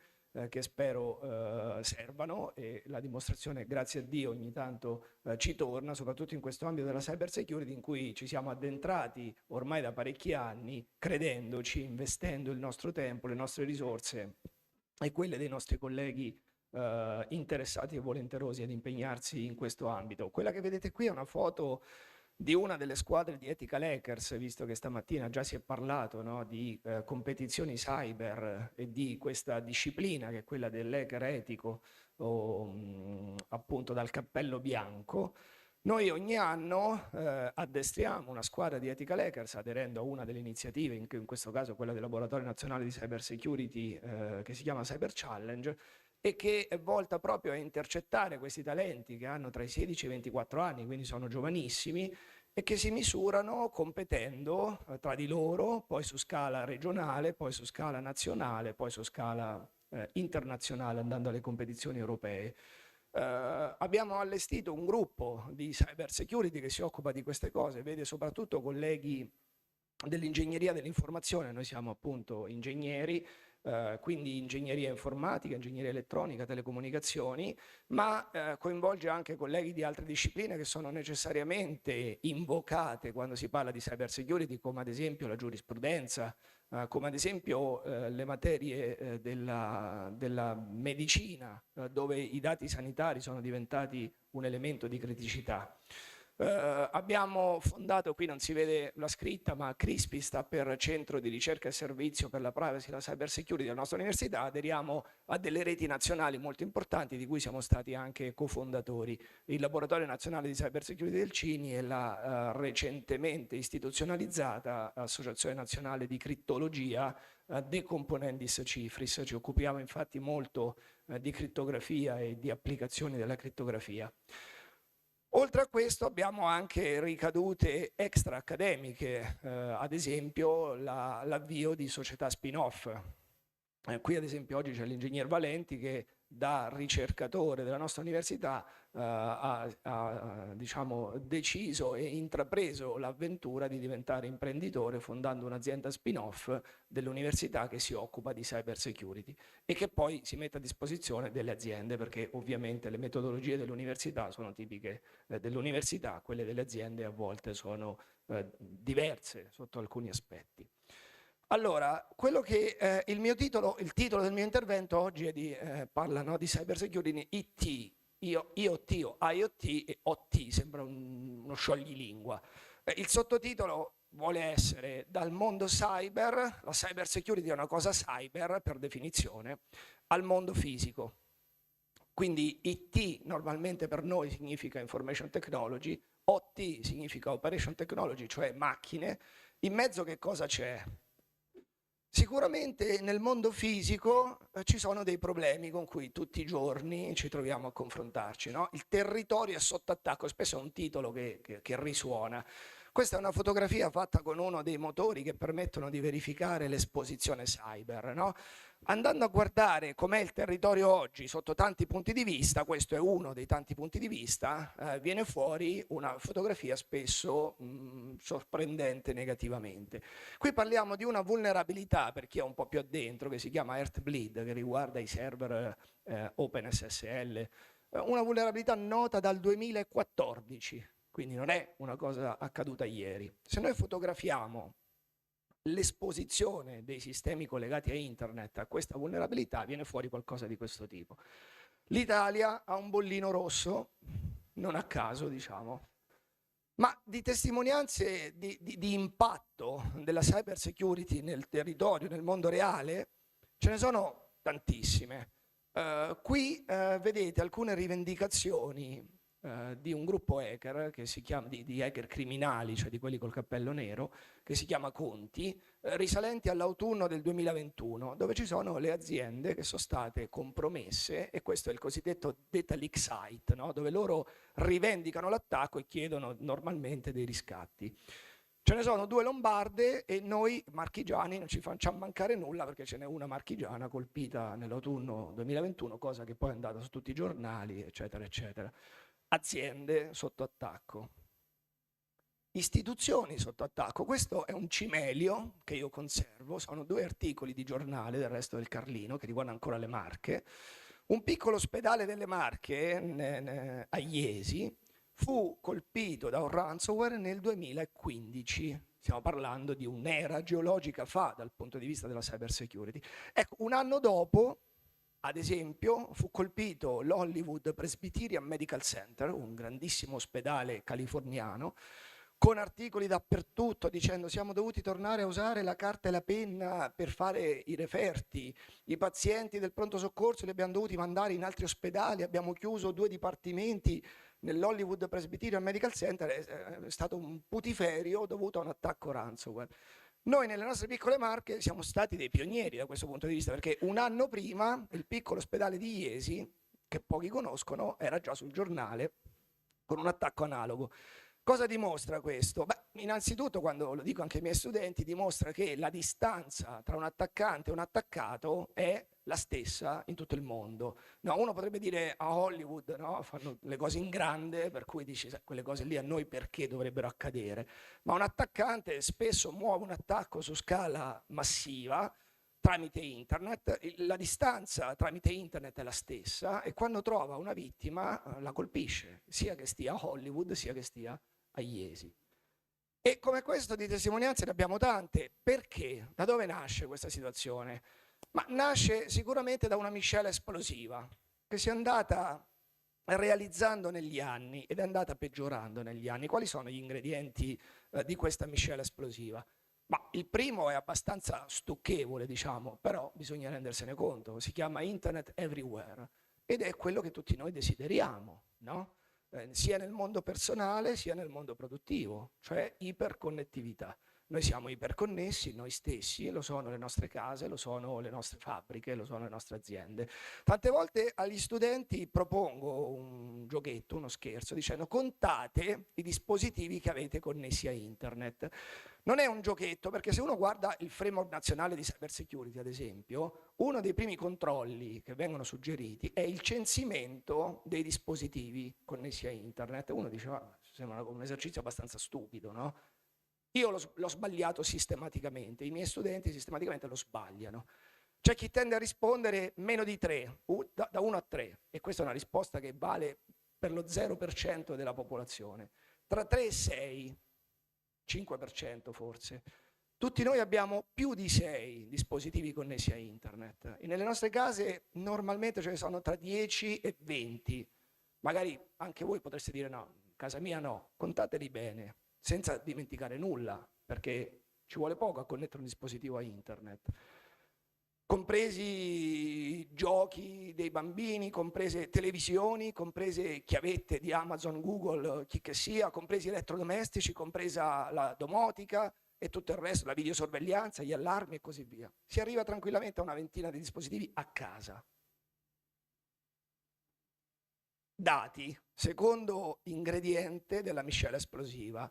Dati digitali che oggi sono ovunque e in particolare dati personali. I dati personali sono, lo sappiamo, tutti quelli che permettono di identificare le persone, non sono gli unici da proteggere perché un'azienda ha dei problemi anche con dati non personali, cioè se avviene un blocco di produzione ovviamente potrebbe non dipendere da una compromissione di dati personali. Però i dati personali sono protetti da delle leggi speciali, in Europa abbiamo la GDPR, e sono tanti dati personali che tutti noi trattiamo, per noi stessi ovviamente, ma anche per altri, e molto facilmente quando siamo datori di lavoro, quando siamo collaboratori, quando stiamo lavorando o anche usufruendo di un servizio. E questi dati personali, fortunatamente in Europa, hanno una protezione forte. Io tante volte ai miei studenti dico, voi vi dovete ritenere fortunati, perché avete la GDPR, e questi mi guardano dicendo, fortune sì, tante, ma adesso la GDPR non l'ho mai percepita come una fortuna. È sbagliato, perché rispetto ai cittadini non europei, ad alcuni cittadini non europei in particolare, in Europa, come cittadini europei, noi abbiamo almeno questi 8 diritti qua, che sono 8 diritti fondamentali nel mondo digitale. Sembra scontato, tante volte la GDPR viene percepita come una scocciatura, per cui ci chiedono un consenso per fare qualunque cosa, ci arrivano 100.000 email con la richiesta di consenso. Ma diritti come questo, diritto all'informazione, diritto all'accesso ai nostri dati che vengono trattati, diritto alla rettifica, alla revoca del consenso, di opporsi e così via, sono diritti fondamentali, per cui noi nasciamo oggi, i nostri figli, i nostri nipoti e giovani nascono con una dote di diritti sui loro dati digitali che è preziosissima. Oggi c'è un bottone dentro Google, per dirne uno, che ci permette di scaricare tutti i nostri dati, tutti i dati che Google ha, che sono i nostri dati personali. E se lo fate rimanete basiti, perché c'è tanta roba. Voi direte sì, le email, grazie, mi danno un'email che funziona come uno charm, bellissima, infinita, gratis. Com'è? È evidente, no? Che però quello uno se l'aspetta, dice ok, le mie email ce le hanno, è chiaro. Ho Google Drive che funziona benissimo, collaboro, condivido, c'hanno i miei file, è ovvio. Ma se voi andate a scaricare con quel bottoncino lì tutto quello che c'è tantissima altra roba, tutti i percorsi di Google Maps, per dirne una, che funziona benissimo. Quando c'è una strada colorata di arancione o di rosso, guarda caso, boom, trovi il tappo di macchine, no? E com'è possibile? È evidente che noi comunichiamo un sacco di dati che ci riguardano. I suoni ambientali per gli assistenti, se noi usiamo un assistente che quando lo chiamiamo risponde, vuol dire che stava ascoltando, è evidente, non è che era spento. E se noi andiamo a scaricare quei dati possiamo vederli. Questa è una cosa che nessuno ci avrebbe regalato se non fosse per merito delle leggi che hanno imposto il nostro diritto, ad esempio, di accesso ai dati. Quindi questi dati sono protetti per legge, ma è chiaro che non tutti rispettano la legge e sicuramente questa serie di diritti ci dice quanto sono delicati i dati personali. Dati personali che noi oggi trattiamo in tantissimi modi, quindi ultimo ingrediente di questa miscela esplosiva di cui vi ho iniziato a parlare, lo smart everything, cioè tutto smart. Noi oggi abbiamo lo smartwatch, lo smartphone, la smart car, la smart house, la smart TV e così via discorrendo. Questo è un male? Ma no, direi di no. Io per primo faccio ammissione di colpa, sono un tecno-entusiasta, per cui quando esce un dispositivo smart lo compro.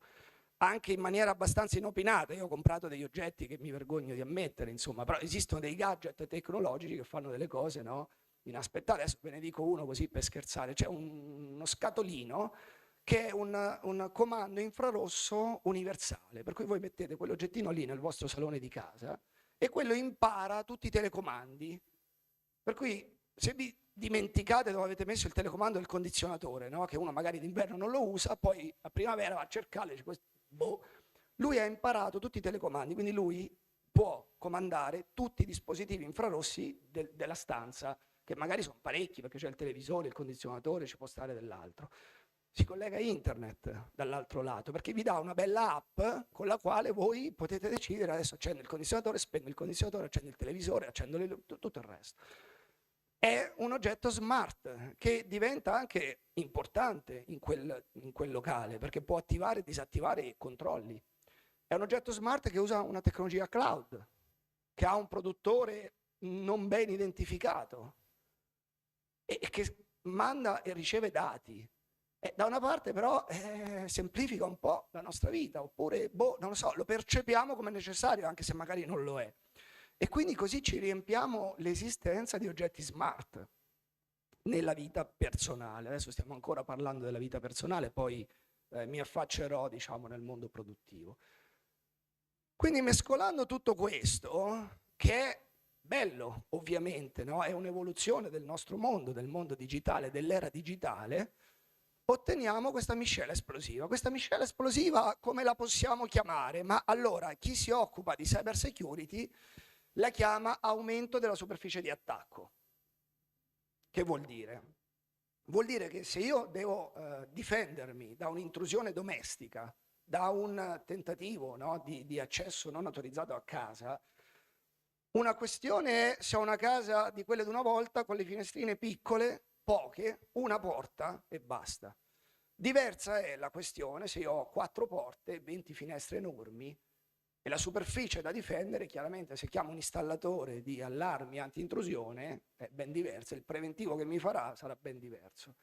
Ecco, se io uso motori di ricerca come questo che si chiama Shodan, che è un motore di ricerca che non cerca i contenuti, ma cerca i dispositivi. Per cui io posso cercare, che ne so, dispositivi di controllo industriale, per cominciare un po' ad affacciarci nella seconda parte, diciamo, di questa mia relazione. Lui mi dirà quali dispositivi di quel tipo riesce a trovare in internet e in particolare dentro questi dispositivi, tra questi dispositivi, mi sa dire se ce ne sono di vulnerabili, cioè di dispositivi che espongono alla rete del software che è affetto da delle problematiche note, quindi nulla di ignoto. Ci sono poi anche le problematiche ignote, ovviamente, ma un motore come questo cerca quelle note. Ecco, questa è una delle fotografie che fanno ogni tanto su delle aree geografiche, perché poi ogni dispositivo ha un indirizzo logico, un indirizzo IP, che può essere geolocalizzato anche se in maniera approssimativa, e quindi si possono fare delle belle mappe, tipo questa, di dispositivi e relative vulnerabilità. Qui ad esempio, proprio per i sistemi di controllo industriale, viene fuori una figura come questa. Allora uno potrebbe dire, vabbè, ma tanto i vulnerabili stanno tutti in Lombardia, noi stiamo in Abruzzo, le Marche sono contigue, il colore è chiaro, siamo più sereni. È chiaro che questo non dipende dalla cattiva gestione dei dispositivi lombardi, ma semplicemente dalla densità. Dove c'è una maggiore industrializzazione, come appunto in Lombardia o in Veneto, c'è un numero più alto di dispositivi vulnerabili perché in proporzione sul totale saranno gli stessi che altrove, ma il totale è diverso. E stanno dappertutto con ad esempio delle vulnerabilità note come BlueKeep e così via, Eternal Blue ed altre, Earthbleed che è quello che abbiamo menzionato anche prima. Ecco, l'aumento della superficie d'attacco è alla fine l'effetto netto che noi abbiamo oggi, dovuto a una serie di ingredienti, e quindi la superficie di attacco deve diventare necessariamente superficie di difesa. Qual è la risposta? Qui siamo tutti riuniti, e lo saremo per 2 giorni, a parlare di cyber security. Cyber security significa sicurezza, no? Del mondo cyber, quindi del mondo ICT, del mondo digitale. Lo scopo del mio intervento è quello di mostrare che la cyber security è la sicurezza del mondo cyber, ma si riflette sulla sicurezza del mondo non cyber, del mondo reale. Sicuramente la situazione non è in miglioramento, c'è ad esempio il bellissimo rapporto che viene rilasciato ogni anno dal CLUSIT, che è questa associazione italiana di sicurezza ICT, che ci dice ogni anno le stesse cose. Quindi voi direte, ma perché lo fanno ogni anno? Perché loro fanno un grande lavoro ogni anno e ogni anno fanno una fotografia nuova dell'anno precedente. Quindi nel rapporto 2023 trovate il resoconto dei dati raccolti nell'anno 2022 e così andando. Ogni anno però l'inizio è più o meno dello stesso tenore, anzi quest'anno forse un po' peggio, perché inizia dicendo guardate che l'anno scorso è andata male come l'anno prima e come l'anno prima ancora. Quest'anno l'inizio è abbastanza significativo perché dice innanzitutto una cosa che in passato era meno enfatizzata ma che sta diventando più rilevante di anno in anno. L'Italia, in base a una serie di indici eccetera, è 20ª per livello di digitalizzazione complessivo, terzultima in Europa per popolazione con competenze digitali almeno di base, quindi non stiamo parlando di ethical hackers, stiamo parlando di utilizzatori di personal computer, contro una media del 56 noi abbiamo il 42, quartultima per competenze digitali avanzate, programmatori per esempio, contro una media del 31 noi abbiamo il 22, ultima per quota di laureati in ambito ICT sul totale della popolazione con una laurea. Noi facciamo quello, voi direte sei venuto a dirci no, che servite, ma sì e no, nel senso che i nostri numeri di iscritti ad esempio a ingegneria informatica sono elevati, ma evidentemente non così tanto come dovrebbero essere in questa epoca, perché dovrebbero crescere, mentre sono elevati ma non crescono con il trend con cui stanno crescendo nelle altre nazioni. 1,3 contro 3,9, cioè un terzo. Un terzo è, insomma, è preoccupante. No? Perché succede questo? Questo è lei oggi mi fa solo delle domande difficilissime. Sono qui apposta.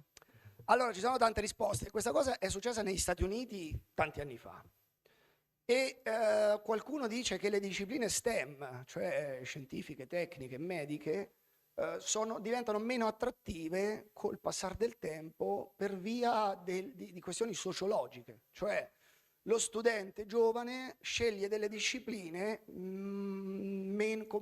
che gli lasciano percepire meno sacrificio, un ritorno magari più veloce, un'attività più interessante e trendy, magari, di quello che invece non Cioè, può essere... più di questo non saprei immaginare cosa, però, perché quello che dicevamo anche della formazione, no? Che è un tipo di ambiente, di approccio che ti permette di arrivare presto al mondo del lavoro e di continuare a crescere, di continuare la tua formazione, quindi in realtà di completare il percorso e di arrivare ad una laurea e a successiva formazione già lavorando, già essendo dentro a un humus che è in continua evoluzione. Sì, questo diciamo, è lampante, però non so se coincide e intercetta le priorità dei giovani. Personalmente quello che posso dire è che se noi proponiamo modelli come gli influencer, senza nulla togliere agli influencer, però modelli in cui la realizzazione arriva nel giro di qualche giorno, settimana, mese, e di là c'è un percorso di studi e di sacrifici che dura anni, magari c'è una discrepanza tra queste due, no, visioni del proprio futuro. E un giovane potrebbe essere più incline a rischiare una via di realizzazione immediata piuttosto che una via più lenta, più sacrificata, di realizzazione diversa. Quello che posso testimoniare è che magari studenti che vengono da paesi che sono un po' più arretrati del nostro e magari sono come era l'Italia 20 anni fa, ad esempio, arrivano con un'attitudine ancora di quel tipo, cioè di percepire il valore dello studio, del sacrificio, di un percorso in salita ma lineare. Mentre questa... Stavo per dire un'altra cosa cattivissima, che questo viene anche dall'educazione delle famiglie, no? Ah, sicuramente.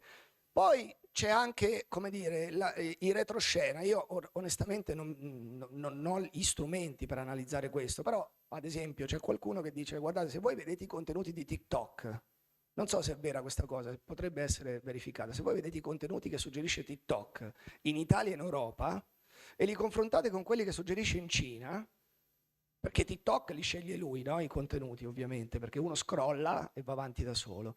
Ecco, in Italia e in Europa propone contenuti che fanno vedere gente realizzata così, perché ha venduto un paio di scarpe a 100.000 euro e si è comprato la Lamborghini. In Cina fa vedere gente che ha fatto una carriera, ha preso un diploma, ha trovato un lavoro e si è realizzato per altra via. Questo, ripeto, sfiora il complottismo, quindi potrebbe anche essere banalmente che l'algoritmo si adatta a quello che la gente vede e quindi se in Europa e in Italia i giovani si soffermano di più su quello che vende le scarpe e compra Lamborghini che non su quello che fa il percorso formativo, l'algoritmo si adatta, non è l'algoritmo che decide ma è l'algoritmo che di conseguenza reagisce. Questo non lo so dire, ma evidentemente questo gap c'è. Pensi che se non lo sa dire lei, come facciamo noi a difenderci o come fanno anche i ragazzi a difendersi in qualche modo? Forse non hanno capito che se studiano queste cose poi possono far aumentare i loro follower sotto banco e possono aumentare... Adesso questa è una battuta, è una provocazione, però... L'università è inquietante in qualche modo. L'università dovrà rispondere a queste sfide, chiaro. Io personalmente da ingegnere, docente di ingegneria, non ho gli strumenti sociologici, pedagogici, se vogliamo, per analizzare un fenomeno collettivo, quindi guardo purtroppo un ambito limitato. Però l'università e la formazione si stanno interrogando su queste cose, chiaramente cercando le risposte con competenze che siano capaci di analizzare il percorso collettivo che stanno facendo le nuove generazioni. Quello che ci sta dicendo lei è un ulteriore pilastro a conferma dell'urgenza, della necessità di organizzare anche un incontro come questo, Certo. che è il fatto che comunque la cyber security non è qualcosa che sta in un cloud, in un universo lontano da noi, è qualcosa che è vicino, che è quotidiano. A me è piaciuto un esempio che lei ha fatto relativo alla prevenzione. La prevenzione di per sé, poverina, è drammaticamente condannata a un sistema per cui non si riconosce mai l'efficacia della prevenzione, perché uno dice, vabbè, non è Se va tutto successo, bene. magari non sarebbe successo lo stesso, no? Invece lei diceva, attenzione, la sicurezza è come, cioè, siamo disposti a spendere per avere l'ABS sulla macchina, le cinture di sicurezza, perché non lo stesso in rete? Allora, anche questo è un altro discorso, poi magari accelererò dopo, perché questo interloquire per me è anche più interessante, diciamo, che tenere una lezione. Siamo disposti a spendere sull'ABS le cinture di sicurezza? Ah no, ci hanno costretto ad avere, sì. Quindi siamo costretti a spendere. Se ci vendessero una macchina senza ABS o senza cintura, ci dicessero, guarda, 2.000 euro in meno, non ti do l'ABS. Abbiamo molto da interrogarci, diciamo, su questo. E va bene, quindi avete capito che la morale è quella. Quindi leggiamo il Clusit ogni anno sperando di trovare, quest'anno è cambiata la tendenza, la curva scende, però io da che ne ho memoria non è mai accaduto. Questi sono gli attacchi per anno. E l'impatto di questi attacchi è quello che ci interessa di più, perché sì, il numero di attacchi è alto, però sembra una cosa relegata agli addetti del settore, no? Che succede quando arriva un attacco? 2020, ospedale tedesco, una donna muore. Una donna, una paziente di questo ospedale, muore. E, secondo gli investigatori, per colpa di un attacco cyber. 2021, maggio, metà degli Stati Uniti rimangono senza carburanti per via dell'attacco alla Colonial Pipeline e quindi non si viaggia. Italia, agosto 2021, Regione Lazio, in piena campagna vaccinale anti-Covid, spengono i sistemi per via di un attacco, non si prenotano i vaccini Covid, si ritardano le vaccinazioni, c'è chi prende il Covid e magari muore. Qual è il motivo di tutto questo? Ma allora il motivo, e poi anche attacchi più recenti, appunto, anche più vicini a noi. Il motivo di tutto questo è che le tecnologie di attacco migliorano continuamente. Ci sono attacchi ormai noti a tutti. Il phishing, chi è che non conosce il phishing? Ci arrivano email, no, esistono due tipi di phishing. Bulk phishing alla fine è quello che ci fa a volte anche sorridere, no? Ci arriva gentile cliente della banca tal di tal, mai stato cliente, quindi quello è un phishing che colpisce una piccola percentuale che casualmente corrisponde alle caratteristiche di quelle email. Ma c'è anche lo spear phishing, dove invece si va a colpire una figura precisa e quindi si inviano molte meno email, ma molto meglio congegnate, per far cadere la vittima nella trappola. Social engineering, tutti i giorni siamo tempestati di tentativi, no, di contatto volti a qualche azione malevola che può essere carpire delle informazioni, delle credenziali. Il ransomware, cioè l'uso offensivo della crittografia che è una disciplina bellissima, noi ci occupiamo di crittografia per scopi di ricerca e nasce come una tecnologia difensiva, proteggere i nostri dati. Due ricercatori già negli anni 90, Jung e Yang, dissero occhio, perché la crittografia potrebbe essere usata per scopi offensivi. E infatti oggi lo è, con del software che rapisce i nostri dati, li tiene ostaggio con la crittografia e ci chiede di pagare un riscatto. Oppure attacchi di phone hacking. Oggi abbiamo lo smartphone, siamo tutti contenti, ma lo smartphone è la peggior scatola nera, come anche ne sono derivati romanzi e film, non solo per la nostra vita, ma anche per i nostri dati personali, bancari, finanziari, aziendali, di tutto. E mescoliamo nello smartphone questioni professionali con questioni private. In più il software è limitato, installiamo software con una certa nonchalance. Recentemente è stato detto che Google Play, cioè i Play Store di Android, di Apple e di Microsoft, sono uno dei vettori di attori malevoli, perché lì dentro, in mezzo a milioni di applicazioni, ce ne sono anche di spyware, ce ne sono di malware, che non vengono rilevate oppure vengono rilevate in ritardo rispetto al rilascio. E questi sono metodi classici, diciamo. Poi ci sono metodi nuovi, tipo il SIM swapping, che sembra una roba degli anni 90, in realtà anche in epoca recente, con una truffa si riesce ad avere un duplicato della scheda SIM nostra e se ne va a farsi friggere anche l'autenticazione a 2 fattori, che spesso viene propinata come la soluzione di tutti i mali, ma può essere aggirata. Oppure, e qui mi collego all'intervento precedente che ha parlato di intelligenza artificiale, i deepfake. Adesso non abbiamo tempo, non vi faccio divagare con il video, magari se volete lo potete trovare anche voi, ce ne sono tanti. No, io lo guarderei. Adesso non vorrei mettere anche in difficoltà la regia, se si può, No, possiamo vedere? possiamo provarci. Un attimo. Il video.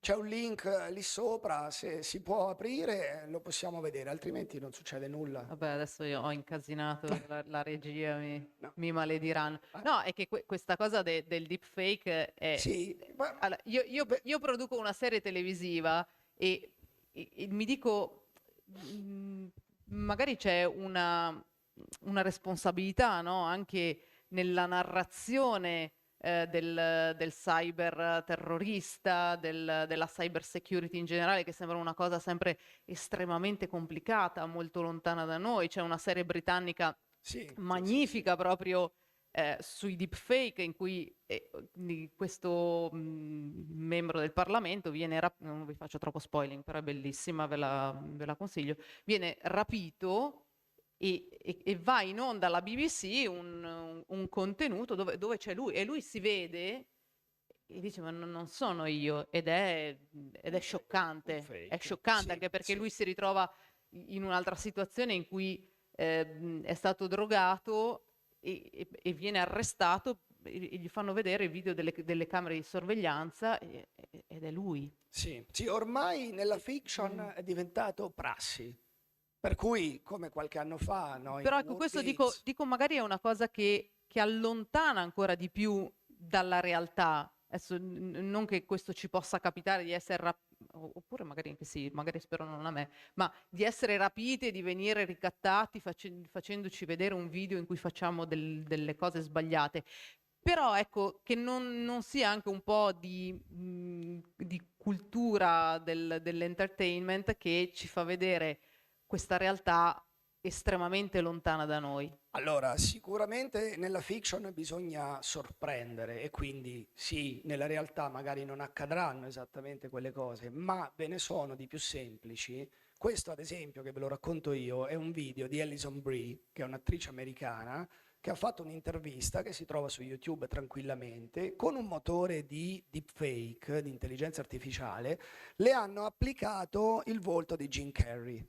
Ed è perfetto, cioè sembra Jim Carrey pettinato, con i capelli lunghi, eccetera, con la voce di Alison Brie, che fa l'intervista. Ed è perfettamente credibile e non hanno rapito né Alison Brie né Jim Carrey.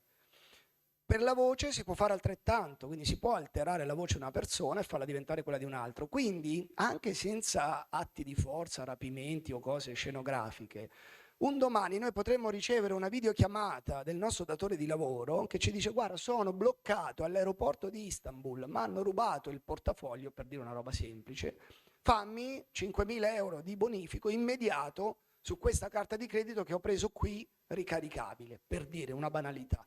Oppure, guarda, il cliente tal dei tali ha avuto un furto, il saldo faglielo pagare da un'altra parte.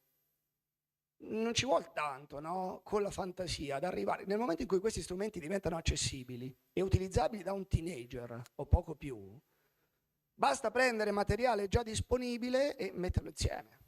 Perché le nostre foto, i nostri video, le nostre voci stanno già dappertutto. Siamo noi che li mettiamo su Facebook, su Instagram, su YouTube e dappertutto. Quindi è uno scenario un po' fantascientifico, ma nemmeno tanto. Abbiamo il video. Ah, vabbè, Vabbè, è un giochetto. ero troppo curiosa, scusi. Sì, giusto professore. perché è fatto bene.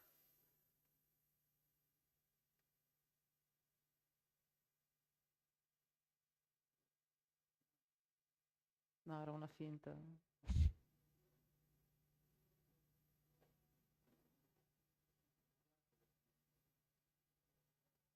Non volevamo creare tutto questo scompiglio. My agents called me to say Genji Cohen is producing a show for Netflix. It's about a women's wrestling show from the 80s. And I was kind of like, what an idea.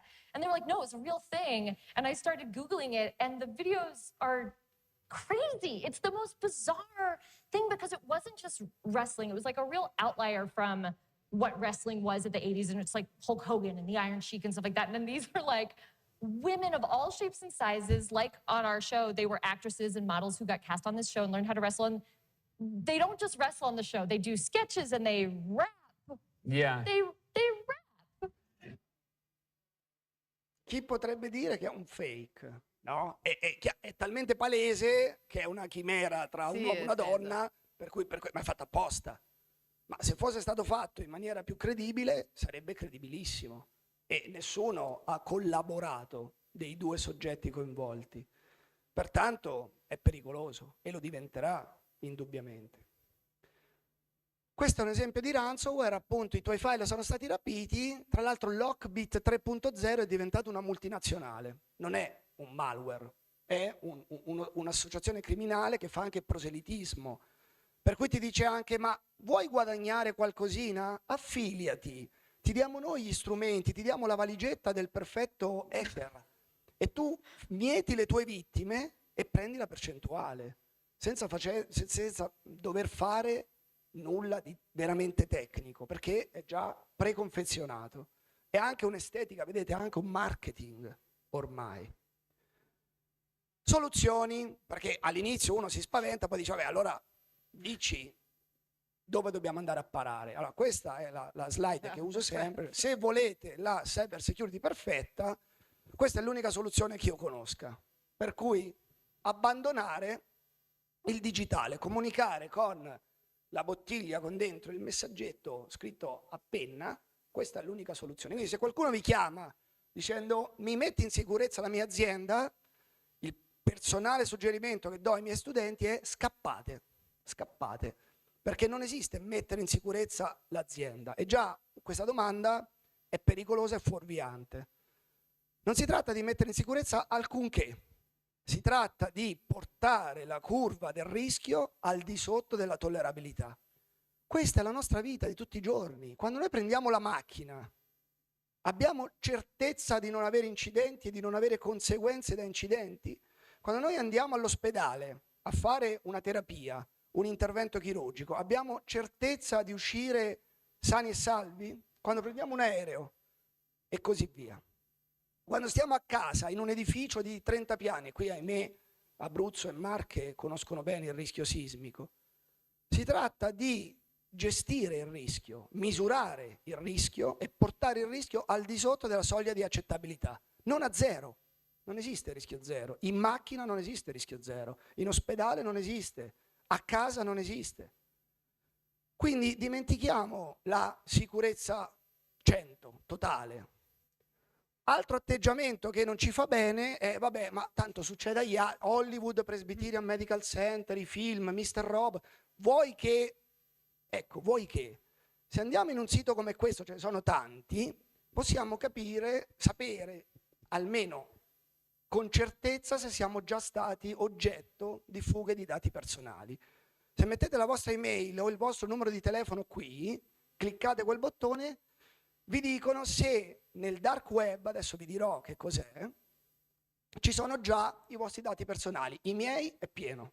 Se mettete il mio indirizzo universitario lì, viene fuori che sono stati oggetto di 10, 11, 12 Aspetti che controllo. data breach, cioè fughe di dati. Che cosa se ne impara? Che tocca a tutti. È solo una questione di tempo. E quali dati ci sono là dentro? Ci sono le nostre credenziali. Ad esempio, io usavo LinkedIn nel 2011 e il mio account, username e password è finito in un data leak. Come l'ho scoperto? Perché la password era marlinked 2011. L'avevo generata nel 2011 mettendo le prime 3 iniziali del mio nome, linked, e l'anno. Pessima password. Nessuno avrebbe dovuto usare una password come questa. Fortunatamente l'avevo generata per quel servizio lì.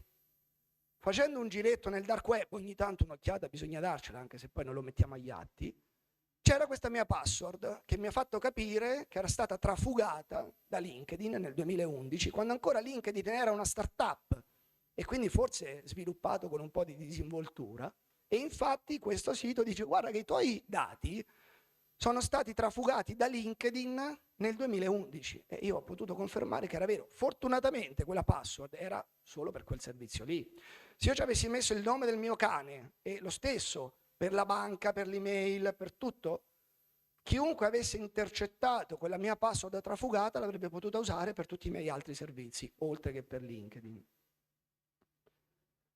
Sì, confermo. Aia rosso? Ai ai ai. Pwned in 11 data breaches. A cipicchio, quanto me. Beh, Insomma, cioè, congratulazioni, grazie. siamo nella stessa... And found no pace. Questo è un po' un Non so, segno non di so cosa ottimismo. voglia dire, me lo spiegherà dopo. Credo che si riferisca ai trasferimenti, poi lo vediamo. Vabbè, Però già che viene rosso, ahimè, è quello che succede alla maggior parte di noi, quindi non si senta, diciamo, in difetto, ecco, no, siamo un vabbè, po' cioè, tutti come nella lei, stessa voglio barca. dire, me ne vanto. Bene, infatti. L'importante è resistere e gestire il rischio. Questo dimostra che il rischio, o generarne una diversa per ogni servizio, almeno. Dark web, non stiamo qui a dilungarci, c'è una zona del web che non è indicizzata dai motori di ricerca come quella in alto, non è nel World Wide Web, cioè con indirizzi www come quella al centro, che noi tutti usiamo. Noi usiamo anche quella al centro. Ve le spiego, 2 secondi me li prendo. Surface Web, andiamo su Google, cerchiamo Biarritz e troviamo www.biarritz.it.com e qualsiasi altra cosa. Questo è il Surface Web. Il Deep Web è ancora fatto di risorse indicizzate con URL www, ma non indicizzate dai motori di ricerca. Se io condivido un file con un sistema cloud, Google Drive, OneDrive o quel che sia, genera un indirizzo molto brutto che non viene indicizzato dai motori di ricerca. Sotto però c'è una zona che non ha nemmeno gli indirizzi www, è fuori dal World Wide Web, ha degli indirizzi che si chiamano Onion perché usa una tecnologia che si chiama Tor, di Onion Router. Qui dovremmo dire tantissime cose, perché detta così sembra una roba losca, per cui chi ha inventato Tor è un'altra domanda che faccio spesso ai miei studenti, mi dicono i criminali, gli hacker, i cattivi. Tor è un progetto di un laboratorio statunitense della Marina degli Stati Uniti. È un progetto che è volto a rendere anonime le comunicazioni internet a supporto della democrazia, per coprire le fonti investigative, i dissidenti politici. Ci sono paesi dove i dissidenti politici non possono collegarsi a internet, perché le loro connessioni vengono tracciate. Tor nasce per questo, viene usato ad esempio in Cina, in Russia, in tanti paesi dove non c'è libertà di informazione. Ma ahimè una piccola parte degli usi di Tor è anche purtroppo malevola, come tutte le tecnologie. E tramite il protocollo Tor si creano degli archivi enormi di dati trafugati nel cosiddetto dark web, e una volta che si finisce lì ci si rimane per sempre. Quindi la GDPR da una parte ci dà il diritto all'oblio, che è bellissimo, cioè c'è una foto di una sera che era un po' il ticcio, aveva una cravatta legata in fronte, mi hanno fotografato, è finita su Google. Io posso dire a Google diritto all'oblio, toglietela, e loro la tolgono. Così come Facebook, Instagram, Twitter, chi più ne ha più ne metta. Ma nel dark web, una volta che si finisce, non c'è un proprietario del dark web, e men che meno che rispetta la GDPR, che noi possiamo chiamare e dire togli, lì rimane. E questa persistenza di dati è pericolosa. Andiamo ad affacciarci al mondo della produttività, perché tutto quello che abbiamo detto finora per il mondo personale vale anche per il mondo professionale. Oggi parliamo di Industry 4.0, di Smart Factory. Abbiamo robotica collaborativa, macchinari che si autoregolano, che rallentano quando si avvicina un operatore, fanno delle cose stupende, si scambiano tra di loro i comandi, per cui non c'è bisogno di una supervisione continua da parte di un operatore umano. Sono però iperconnessi. Queste sono le tecnologie abilitanti. Da una parte le reti, quindi lo internet everywhere. Il 5G, il 6G già se ne sta parlando, ci dà connettività dappertutto. Dall'altra parte i dispositivi, quello è un controllore industriale, una volta era uno scatolone chiuso, adesso c'ha un sacco di porte di rete, c'ha la wireless, c'ha la LAN, c'ha anche la SIM card. Questo crea un paradigma che si chiama Industria 4.0 che è fatto di connettività e operatività industriale. Poi sopra ci si possono agganciare tanti plugin, che sono magari il cloud computing per fare elaborazioni, il fog computing o l'edge computing, cioè addirittura portare l'elaborazione nella periferia della rete, i big data, fare analytics, fare machine learning, usare la blockchain, che è un altro paradigma innovativo. È tutto entusiasmante, ma trasporta il problema della superficie d'attacco anche nel mondo produttivo. Questo è un altro cimelio che conservo gelosamente. Nel 2016 ci fu il cosiddetto DIN Cyber Attack, un attacco denial of service, cioè un attacco in cui si impedisce l'operatività dei sistemi, partito negli Stati Uniti e diffuso su quella macchia lì, guardate quanto è grossa, basato su un malware che si chiamava Mirai, che era capace di rilevare dei sistemi, in alcuni sistemi operativi usati per i dispositivi IoT, cioè per i dispositivi sensori, trasduttori, piccoli oggetti collegati a internet, delle vulnerabilità e sfruttarle. Questo attacco si diffuse dalle webcam, dai router, dalle videocamere per bebè, da tutti i dispositivi apparentemente innocui e fece danni per milioni di dollari colpendo Amazon, Twitter, Spotify, un disastro. E gli analizzatori dissero: guardate che per la relativa facilità con cui oggi si possono fare queste cose, noi pensiamo che non ci sia dietro chissà quale organizzazione criminale, ma magari dei teenager che volevano fare un dispetto. Milioni di dollari. 2016, quindi un'era geologica fa. E qui veniamo un po' al legame tra questi mondi. Il mondo IT, sta per Information Technology, è quello che tradizionalmente percepisce la necessità della cyber security. Il mondo OT invece, che sta per Operational Technology, è il mondo che invece fino a poco fa tranquillamente poteva ignorare la necessità della cyber security, perché le macchine industriali erano isolate. Con un po' di forzatura possiamo vedere l'acronimo IoT come un anello di congiunzione tra i due mondi. I dispositivi cyber fisici.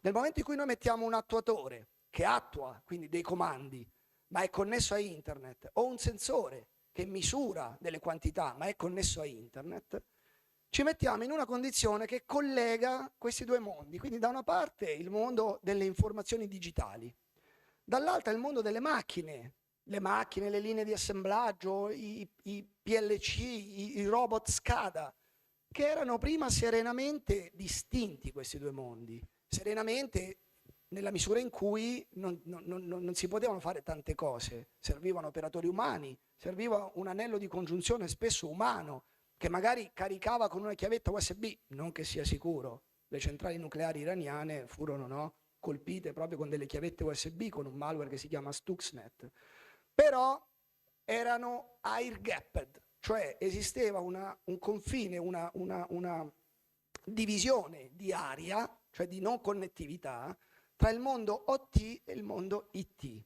Introducendo dispositivi cyberfisici, questi due mondi li colleghiamo tra di loro. Ed è molto bello, si può fare intelligence, si può fare tantissima roba. Ma è chiaro che le minacce del mondo cyber arrivano a lambire il mondo industriale, con le conseguenze che questo può provocare. Peraltro i due mondi IT e OT vivono di priorità diverse. Nel mondo IT, per ciò che riguarda la protezione, la confidenzialità è ovviamente una priorità. Quindi nel mondo IT, quando io ho i dati personali dei pazienti di un ospedale, dei clienti di un'azienda, mi devo preoccupare, mi preoccupo della loro confidenzialità. La disponibilità dei dati e dei sistemi è una priorità anch'essa, però nel mondo IT puro, se per mandare un'email devo aspettare mezz'ora, potrebbe non essere altrettanto critico che diffondere il contenuto di quell'email a chi non lo deve avere. Ci sono ovviamente anche nel mondo IT dei compiti critici, ma nel mondo IT di amministrazione basta, diciamo, questa priorità viene dopo la priorità della confidenzialità. Nel mondo OT è il contrario, la mia macchina deve andare avanti con disponibilità delle operazioni e dei dati. A maggior ragione in alcuni settori critici, in un ospedale per esempio, ci sono macchinari salvavita, quelli non devono spegnersi, è una questione di safety prima ancora che di security. Poi noi in italiano traduciamo sia safety che security con sicurezza, però sono due sicurezze diverse. Da una parte la continuità del servizio e la confidenzialità magari viene dopo, no? La famosa frase del medico che dice sì, ma voi al defibrillatore non è che mi potete mettere la password, cioè io devo defibrillare il paziente prima di tutto, poi vedremo se e come proteggerlo dagli attacchi cyber e da tutto il resto. Esempio proprio del mondo medico, un attacco che si chiama MedJack segue questo paradigma, cioè colpisce dispositivi OT, analizzatori di gas sanguigno, PACS, sistemi per la refertazione medica, pompe di infusione, pacemaker, e lo fa perché questi hanno spesso un software obsoleto, sono chiusi, non si possono aggiornare, il dipartimento IT non li può curare come gli altri dispositivi e quindi il malware si insinua muovendosi proprio su questi dispositivi obsoleti e li attacca per primi e diventano poi un cavallo di Troia rispetto a tutto il resto. Aprendo una backdoor, da dove iniziare? Bella domanda. Allora, questo è un minestrone di parole chiave, no? Chiaramente poi ognuno tira un po' l'acqua al suo mulino, quindi ci sarà uno che preferisce dotare la vostra azienda di anti-spam e quindi vi dirà no, devi cominciare dall'anti-spam, un altro vi dirà no, meglio l'antivirus, un altro vi dirà meglio l'application scanning e così via. Le soluzioni tecnologiche sono tante. Io sono un ingegnere, un docente universitario, vi dovrei dire guardate, ci pensa la tecnologia, voi comprate uno scatolone tecnologico, schiacciate un bottone, è fatta la festa. Ahimè, non ve lo posso dire per onestà. Quello che vi posso dire è che grossolanamente ci sono almeno 5 direttrici da seguire. La prima, nonostante io sia un ingegnere, è di tipo giuridico. Prima di tutto, la nostra azienda, la nostra istituzione deve sapere quali norme, quali regolamentazioni e quali buone pratiche si applicano al proprio settore. Non possiamo cercare la sicurezza perfetta, perché non esiste, l'abbiamo già detto, l'abbiamo già visto. Dobbiamo cercare di applicare tutto ciò che si deve e si può applicare nel nostro ambito. Dopodiché difenderci con tecniche e protocolli crittografici che si applicano per la protezione dei dati at rest, come si dice, cioè quando stanno fermi prima di tutto. Poi proteggere le reti, quando i dati invece vanno in transit, cioè si muovono da un punto all'altro, con prevenzione e rilevamento di intrusioni. Usare software sicuro, quindi o acquistare o progettare software che sia verificato e verificabile e poi sottoporre il nostro sistema a stress periodicamente con vulnerability assessment e penetration testing. Quindi assumere degli ethical hackers, come quelli che sono vicino a noi, affinché facciano quello che farebbe un hacker, ma senza danni, con un codice etico e con un accordo con l'azienda. Il rischio è sicuramente questo fantasma difficile da catturare, anche perché le norme non ci dicono devi mettere un firewall, non ci dicono devi mettere un SIEM, ci dicono devi stimare il rischio e prendere delle misure commisurate al rischio. E il rischio come si misura? Questa è un'altra domanda da $1 milione. Sicuramente partire da delle buone pratiche che non sono obbligatorie, ma sono raccomandabili, come le norme ISO, i framework nazionali e internazionali, i controlli CIS ed altro, è una pratica raccomandabile e in più diventano degli strumenti di autovalutazione, per cui i controlli ci permettono di capire come siamo messi macroscopicamente. E sicuramente sottoporci a monitoraggio e prevenzione. Questo molte aziende, ahimè, non lo fanno, non lo percepiscono come una necessità. Ma se nel GDPR c'è scritto che entro 72 ore da un data breach, dalla scoperta del data breach, il titolare del trattamento dei dati deve comunicare il data breach al garante, all'autorità garante, come fa a farlo se non ha mai scoperto il data breach? Perché il data breach c'è stato. E quasi tutti ce l'hanno avuto, piccolo o meno piccolo. Ma se i sistemi non sono monitorati e se non vengono fatti investimenti sul monitoraggio dei sistemi, non sapremo nemmeno di essere stati attaccati, magari crederemo di non esserlo stati quando invece, ahimè, lo siamo stati. E chiaramente prevenzione e rilevamento significa usare un sacco di tecnologia che fortunatamente esiste, in parte è stata anche illustrata nell'intervento precedente, ma decidersi di usarla e di metterla a frutto. Ci sono organizzazioni, c'è il XIRT Italia ad esempio, e istituzioni che dovrebbero e possono aiutare le aziende e i soggetti pubblici e privati a rimanere connessi. Connessi con chi? Con una entità capace di divulgare allerte in modo tempestivo, raccogliere informazioni e mantenere alto il livello di, appunto, di allerta e di difesa. Il XIRT Italia esiste, si sta facendo molto per creare dei XIRT regionali e sempre più capillari nel territorio, cioè dei Computer Security Incident Response Team che sono capaci di fornire informazioni tempestivamente, ma anche in maniera continuativa, per cui aumentare la consapevolezza degli addetti, del personale, organizzare iniziative di formazione e poi velocemente divulgare allerte. Qualora ci sia una campagna massiva di attacco, avere la capacità di un po' l'IT alert, no? Che quest'estate ci ha un po' tormentati, della cyber security. Per cui attenzione, sta arrivando un attacco, se voi siete continuamente connessi a uno XIRT, dovreste poter essere informati tempestivamente. Tutto questo, per chiudere, poi 2 minuti vi racconto solo 2 cosine di ricerca, perché poi alla fine a noi la ricerca è quella che ci incuriosisce di più, e quindi 2 parole ve le dirò poi. I sistemi cyberfisici sono un po' l'anello debole della catena. Tante volte in sicurezza si dice la regola della catena qual è? La forza di una catena dipende da quella dell'anello debole. Quindi puoi avere anche degli anelli d'acciaio indistruttibili, ma se ce n'è uno rovinato, quello determina la forza della catena. Spesso l'anello debole è il sistema cyberfisico, perché è un sistema limitato, è un sistema di cui ci si dimentica, non si aggiorna. Si compra oggi, si connette, funziona, lascialo stare.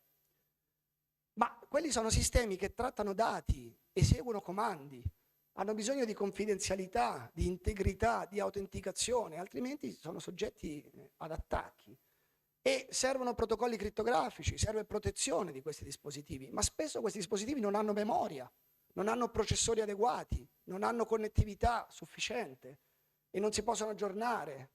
E quindi diventano interessanti per gli attori malevoli e difficili da controllare. Immaginate un'azienda che ha dispositivi cyberfisici e sensori ovunque, migliaia di dispositivi, non stiamo parlando di 3 oggetti che uno magari li sostituisce da oggi a domani.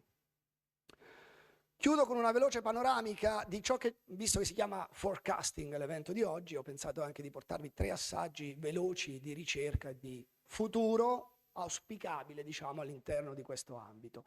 Crittografia post-quantum. Oggi noi ci occupiamo di questo tipo di crittografia che sta diventando piano piano necessaria. Sapete che si stanno introducendo i primi quantum computer, IBM ne ha uno da qualche anno. No? Un computer, vabbè, magari non...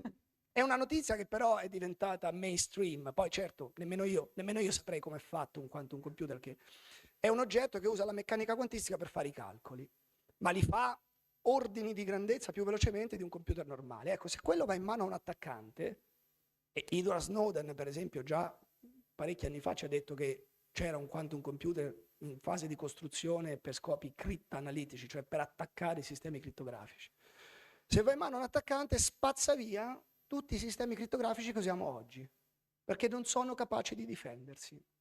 Quindi serve correre a trovare nuovi sistemi crittografici, cosiddetti post-quantum, cioè che resistono anche a un attaccante dotato di quantum computer. Ci sono delle gare internazionali coordinate dal NIST, questo ente statunitense di rilevanza mondiale, che standardizza gli algoritmi crittografici e che dal 2017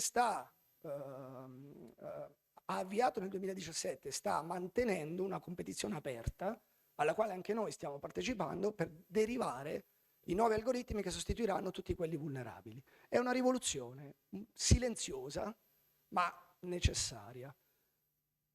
Intelligenza artificiale per la difesa delle reti, ne ha parlato il relatore che mi ha preceduto. in una rete anche avere un unico dispositivo compromesso in mezzo a migliaia può essere un cavallo di Troia, come abbiamo detto. Ma come si fa a rilevarlo? Gli approcci classici lavorano su firme, cioè sanno che quel pattern di traffico o di software è malevolo e quindi lo riconoscono perché già lo conoscono. Gli approcci più nuovi invece usano l'intelligenza artificiale per allenare un cervello artificiale a imparare come funziona la rete quando l'attacco non c'è, per poi capire tempestivamente che qualcosa sta andando male, anche se la minaccia non è ancora nota, semplicemente perché il comportamento della rete sta variando in una maniera anomala. Quindi è come dire che il paziente è malato, non si sa ancora qual è il virus, però i primi sintomi vengono subito rilevati, per cui il nodo compromesso viene isolato e poi si capirà, ma intanto la rete può essere protetta in maniera più tempestiva. Questo è un oggetto di ricerca scientifica, per cui la comunità internazionale sta cercando di capire quali parametri sono più adatti ad allenare questi motori di intelligenza artificiale e poi usarli per il rilevamento. Un altro e l'ultimo ambito di cui vi accenno è quello della blockchain, cioè questa tecnologia, questa infrastruttura digitale decentralizzata che è nata a supporto delle criptovalute, Bitcoin. Poi però ci si è accorti che praticamente si era sparato a un passerotto con un cannone, cioè si era costruita un'infrastruttura digitale decentralizzata e certificata, immutabile, resiliente, dove sopra si scambiavano criptovalute. Per carità, c'è stata e c'è una bolla finanziaria enorme sulle criptovalute, ma si è capito che ci si poteva fare tantissime altre cose, perché è decentralizzata, certificata e immutabile. Ci si può fare tracciamento della filiera alimentare, ci si può fare gli NFT, per esempio, che pure sono stati un'altra bolla, ma che permettono di associare un oggetto digitale unico a un'opera d'arte, a un qualunque oggetto fisico. Ci si può fare certificazione di dati, dei log, per esempio, di un sistema di rilevamento delle intrusioni. Si può fare tantissimo. Oggi effettivamente la blockchain e più in generale le tecnologie di registro distribuito, cioè DLT, si applicano in tantissimi contesti. Noi siamo impegnati in tanti progetti anche europei che vogliono applicare questa tecnologia a tantissime applicazioni. Una per esempio è l'identità digitale europea. Avere un'identità digitale cross border, cioè transfrontaliera, interoperabile, che non sia gestita da un unico soggetto, come può essere per noi il Ministero dell'Interno, per i francesi e per i tedeschi da qualcun altro, ma che sia gestita da un consorzio di soggetti usando un'infrastruttura digitale che è decentralizzata e quindi è contemporaneamente di tutti, senza avere un padrone unico. Questo giusto per dare qualche spunto di parole chiave nell'ambito della ricerca che a mio avviso risuoneranno sempre di più negli anni a venire. Va bene? Io mi fermo. Grazie. L'ultima cosa non ve l'ho detta, scusatemi, valutare il rischio cyber, però ve l'avevo accennato, è un problema e noi stessi abbiamo proposto, trovate qui il link, alcune metodologie quantitative per avere un numero o più di un numero associato al rischio cyber, che è un po' il fantasma che abbiamo menzionato prima di dover catturare. Grazie a tutti. Grazie al professor Marco Baldi. C'è qualche domanda dalla platea? Questa non me la sono dimenticata, ma l'avrei lasciata per ultima, perché li abbiamo già menzionati gli ethical hackers, e quindi semplicemente i tre colori, dove è andata? I tre colori dei cappelli degli hackers, giusto per richiamarli e ricordarli, visto che oggi è uno dei temi centrali. Vabbè, le ho già fatto troppe domande io, professore, grazie. Grazie a voi. Grazie ancora. Allora, direi che se non ci sono altre domande possiamo passare al prossimo relatore, che sarà quello che chiude la mattinata. È anche lui un docente universitario. Io leggo le sue docenze perché altrimenti rischio sicuramente di sbagliare, di dimenticare qualcosa. È docente di Computer Forensics and Investigations e di sicurezza delle informazioni al corso di laurea magistrale in sicurezza dei sistemi software. È membro anche del consiglio direttivo del Master sulla sicurezza informatica e analisi forense all'Università degli studi del Molise, è stato membro anche del comitato scientifico del master di primo e di secondo livello all'Università degli Studi di Teramo, nonché membro effettivo del comitato scientifico permanente per le politiche della sicurezza e legalità della regione Abruzzo, vicario del questore di Pescara, il dottor Pasquale Sorgonà. Benvenuto.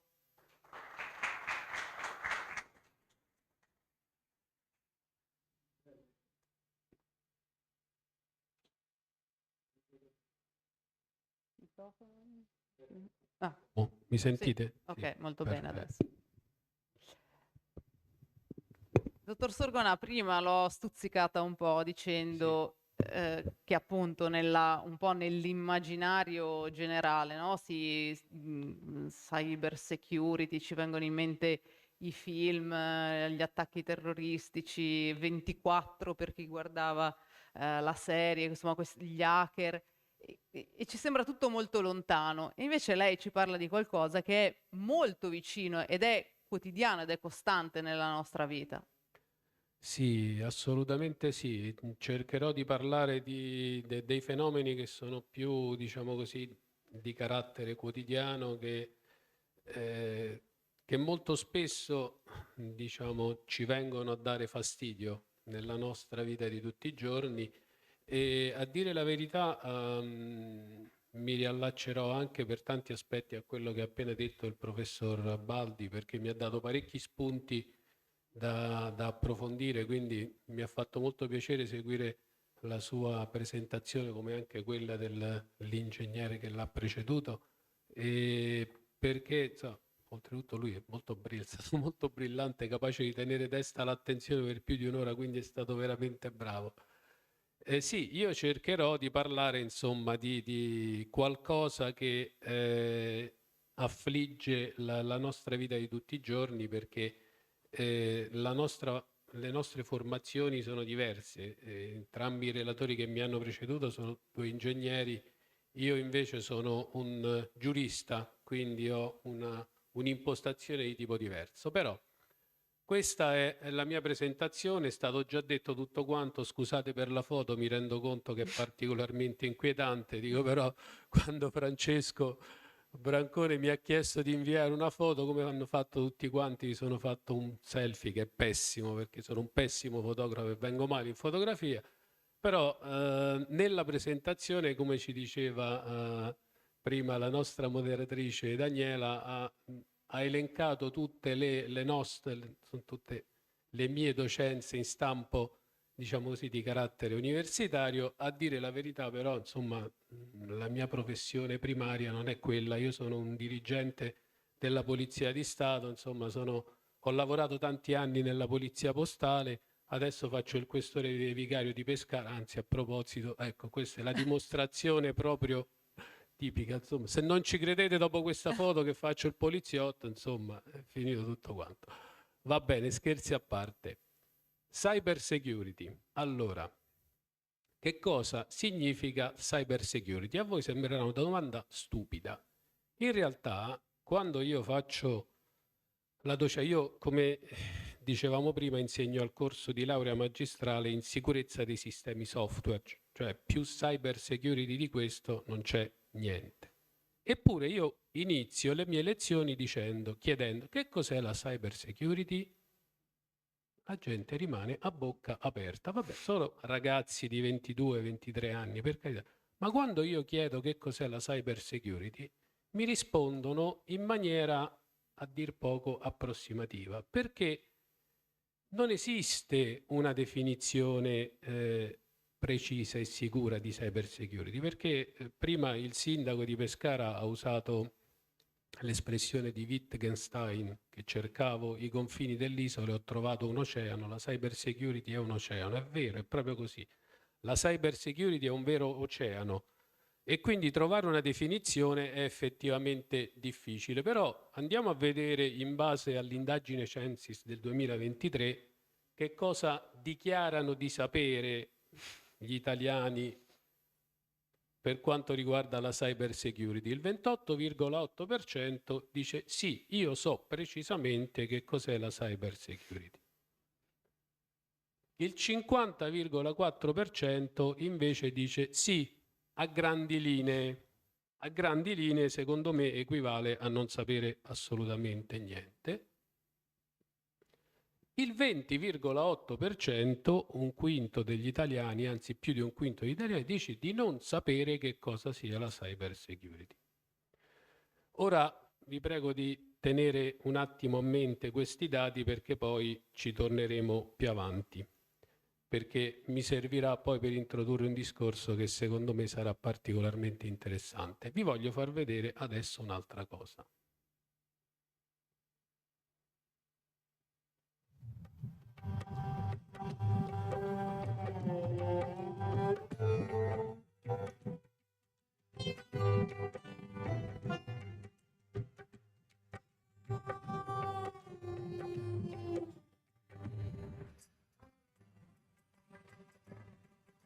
Merci.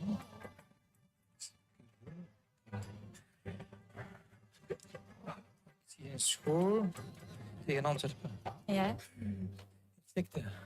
alsjeblieft. Ik voel twee insecten op je rug. Kan dat? Ja, vlinders. Slovenië? Slovenië? Zo, hè. Een moto. Oranje. Pats erop. Zenit. Oui, oui, bien. Je hebt een vriendin. Julie de... Ja. Een boeiend liefdesleven. 3, 4 zelfs. De vierde, daar zwijg ik meestal over, dus dat weten niet veel mensen. Hoe is bij je spierscheur? Maison rouge, balkon. Ja.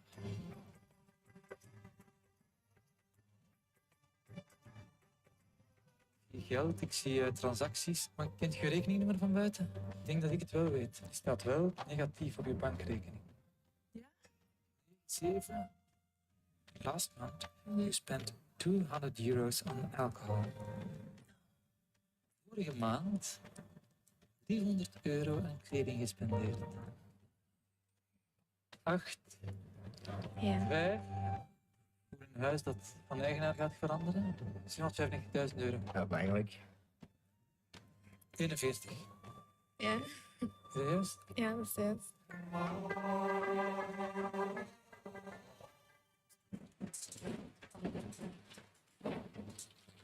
Oh my god. Oh man.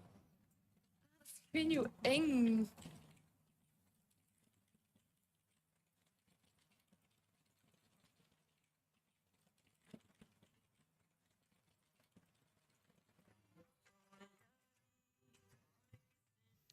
Bene, tutto il filmato era solo per attirare la vostra attenzione sull'ultima espressione che c'era, siate vigili, be vigilant.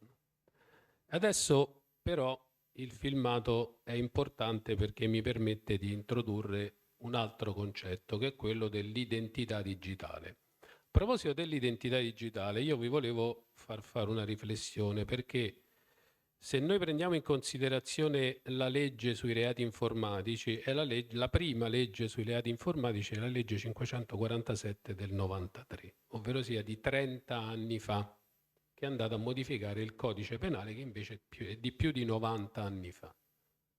L'espressione identità digitale nel codice penale entra per la prima volta con una legge del 2013 che ci dice che il furto di identità digitale è un'aggravante specifica dell'articolo 640 ter del codice penale che è la frode informatica. Però se noi andiamo a cercare la definizione di identità digitale sul codice penale non c'è.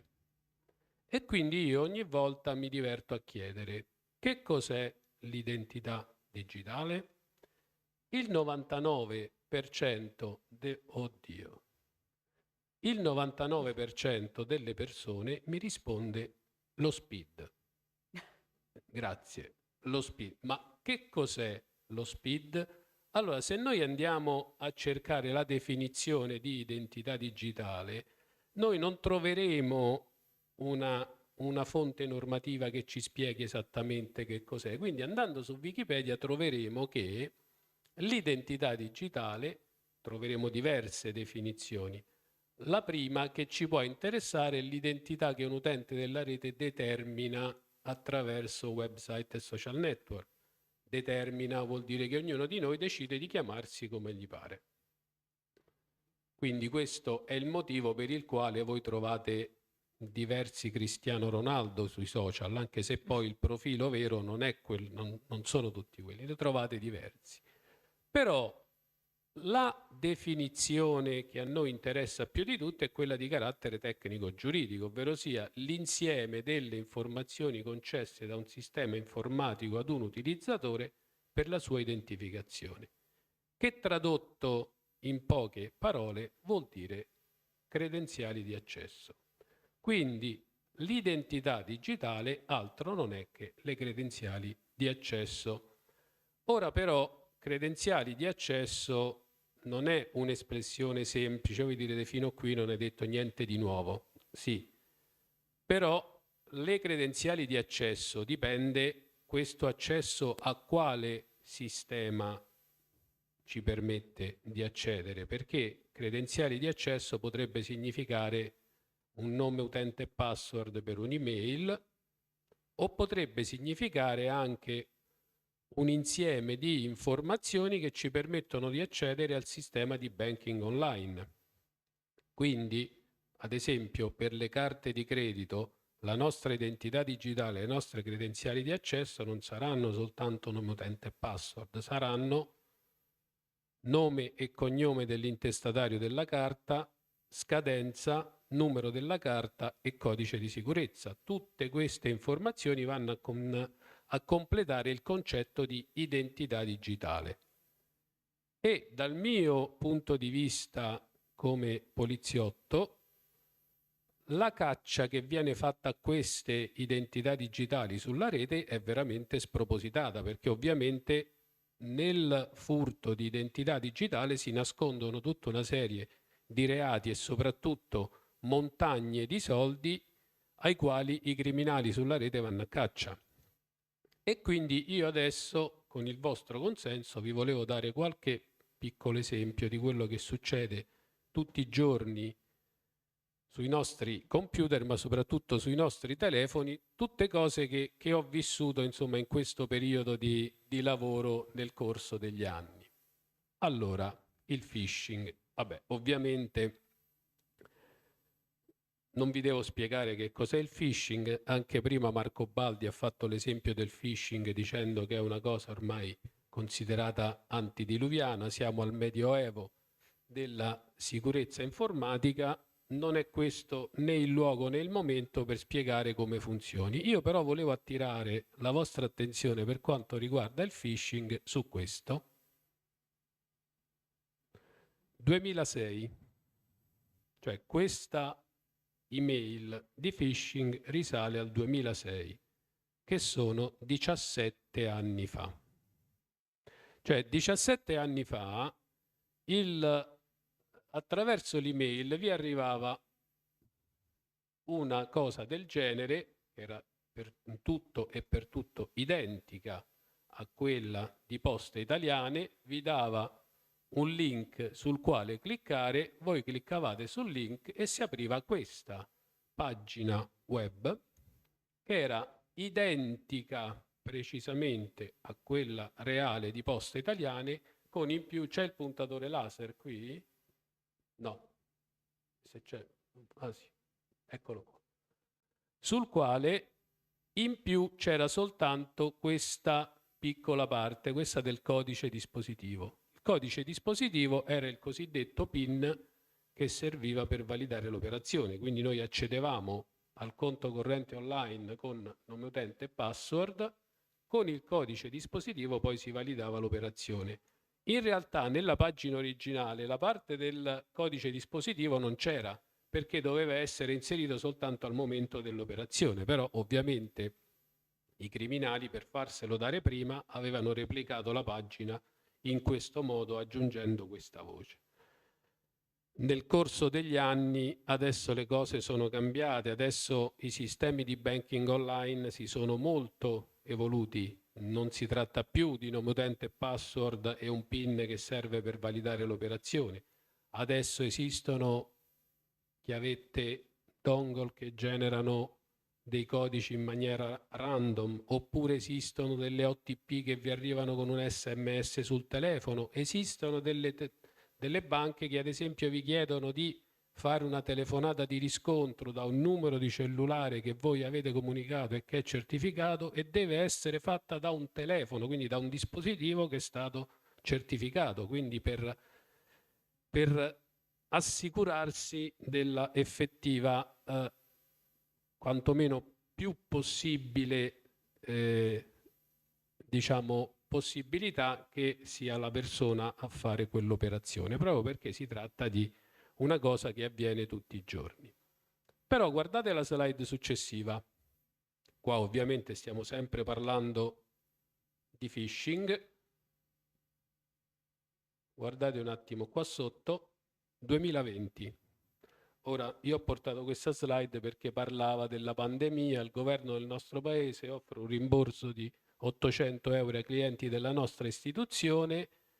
Accedi al nostro portale utilizzando il link in basso, segui i passaggi sullo schermo. Come misura di sicurezza per evitare il contagio delle folle di persone, la consultazione dell'importo del rimborso può essere effettuata solo online. Sono passati 14 anni da quell'email di Poste Italiane, lo strumento rimane sempre quello, il che vuol dire che nel corso di questi 14 anni sicuramente il discorso di phishing è stato assimilato ed è stato compreso, ma evidentemente c'è ancora qualcuno che ci casca, come si dice. Anzi, adesso vi faccio fare qualche risata, perché quando vi dico che la realtà supera la fantasia, la realtà supera la fantasia. Allora, il governo del nostro paese offre un rimborso di euro 800 ai clienti della nostra istituzione. Guardate questa. Bonus fedeltà e promozione carta sì. Allora, bonus fedeltà vuol dire che io sono un cliente fedele di un determinato istituto e ricevo un bonus. Se io non sono cliente di quell'istituto, posso ricevere un bonus fedeltà? Per favore fate no con la testa, per favore. Ecco. No, perché vi vedo perplessi, vi vedo. Magari si sono sbagliati, così uno ne approfitta. Allora, cliccando sul link si apriva questa pagina, username e password, si apre quest'altra pagina. Allora, numero di carta, data di scadenza, codice di sicurezza, 3D Secure, nome sulla carta. Allora, fate attenzione, codice fiscale, indirizzo email, password dell'email. C'è qualcosa che non torna. Ora io questa ve la sto facendo vedere qui ed è chiaro che attiro la vostra attenzione su una cosa che è palesemente falsa. Quando stavo alla polizia postale, una signora è venuta da noi per dire che lei aveva ricevuto questi mail. Per poter avere il bonus fedeltà, che cosa aveva fatto? Ve lo giuro, era andata in banca, aveva aperto un conto corrente, era tornata a casa e aveva inserito le credenziali sul sito apposta per ricevere il bonus fedeltà di 300 euro. Ovviamente non aveva ricevuto nessun bonus fedeltà, ma si è trovata derubata dei soldi che aveva. Quando vi dico che la realtà supera la fantasia, infatti, ma c'è il professor Baldi? No, Sì. scusi. Infatti prima stava dicendo il professor Baldi, diceva sono pochi, mi dispiace contraddirla su questo aspetto, perché purtroppo non sono pochi quelli che ci cadono, nonostante siano passati 17 anni da quella famosa email, sono ancora diversi quelli che ci cascano. Vabbè, questi sono altri esempi di truffe che possono viaggiare online. Questa è bellissima, questa è bellissima. Questa mi ricorda un po' quel sito che ha fatto vedere lei prima, no? Vuoi sapere se... Ecco. Allora, nella esperienza internazionale che ho fatto, io sono stato ad un convegno in Polonia proprio specifico sui sistemi elettronici di pagamento e quindi sulle frodi sui sistemi elettronici di pagamento. Gli estoni avevano intercettato un sito che era di una semplicità incredibile. Secondo me, detto fra noi, l'aveva fatto un italiano, secondo me. Perché semplicemente diceva, lo spacciavano come un sito che vendeva assicurazioni contro le frodi sulle carte di credito. E diceva, vuoi sapere se la tua carta di credito è clonata? Inserisci qui i dati e te lo Geniale. faremo sapere. Subito dopo usciva, ora sì. Ora sì. Questa a proposito della realtà che supera la fantasia, lo so, questo c'entra poco, però io lo racconto perché vi voglio, perché È a bellissimo. parte che tutte le esperienze che vi racconto sono esperienze vere, cioè non sono cose, leggende metropolitane, perché sono cose vissute in prima persona. Un giorno un direttore di banca telefona e ci dice per favore venite perché c'è una signora che insomma si sta comportando in modo strano, sta ritirando tutti i soldi dal conto corrente, vorremmo vedere che cosa sta succedendo. È successo a Teramo questo. Io stavo a Pescara, quel giorno casualmente stavo a Teramo, quindi andiamo a vedere un attimino. La signora ci dice no, ma io ho vinto una lotteria di $650.000. Ah, bene, che cosa è successo? No, ho letto questa lotteria, però voi adesso che cosa volete da me? Io non vi voglio dire niente. Praticamente che cosa era successo? Lei aveva ricevuto questo certificato di lotteria, di vincita della lotteria. In particolare guardate questo, sapete che significa questo simbolo negli Stati Uniti? No, non vuol dire I love you, questo così. Non lo sapete? No. Questo significa, vabbè, negli Stati Uniti dicono prendi questo toro, nel senso t'ho fregato, insomma, è l'equivalente di un gesto, insomma, poco carino che facciamo noi in Italia. Un tiè praticamente. Ecco, esatto, esattamente quello. Praticamente la signora aveva ricevuto questo certificato, quindi aveva contattato chi gliel'aveva mandato per poter ricevere il premio. Sì, benissimo, lei ha vinto questo premio, adesso per riceverlo deve pagare le spese di bollo che è l'equivalente di circa $650. Quindi la signora va a prelevare questi $650, li manda, riceve questa email con la quale gli si dice abbiamo ricevuto il pagamento della tua somma, adesso il trasferimento del denaro è sospeso in attesa del pagamento delle tasse. Le tasse significava l'equivalente di circa $13.000, che era praticamente tutto quello che lei stava ritirando dal conto corrente online, dal conto corrente in banca. Noi abbiamo cercato di spiegare alla signora, guardi che lei, signora, lei se ha vinto una lotteria deve aver comprato un biglietto. Lei ce l'ha il biglietto? No, perché sono stata estratta a sorte tra i visitatori di un sito. No, lei se non compra i biglietti non può vincere lotterie. L'unica lotteria che vince oggi lei sono questi $13.000 che anziché spedirli se li tiene. No, non è vero, non è così. Alla fine la signora si è convinta, ma vi garantisco che è stata dura. Però, qua viene il bello della storia. Allora, era andato l'ispettore responsabile della sezione di Teramo con una persona. Poi ero andato io con l'autista, 2 macchine, con tanto, tipo quella di prima, con la scritta polizia, tutti e 4 in divisa, a parlare con la signora.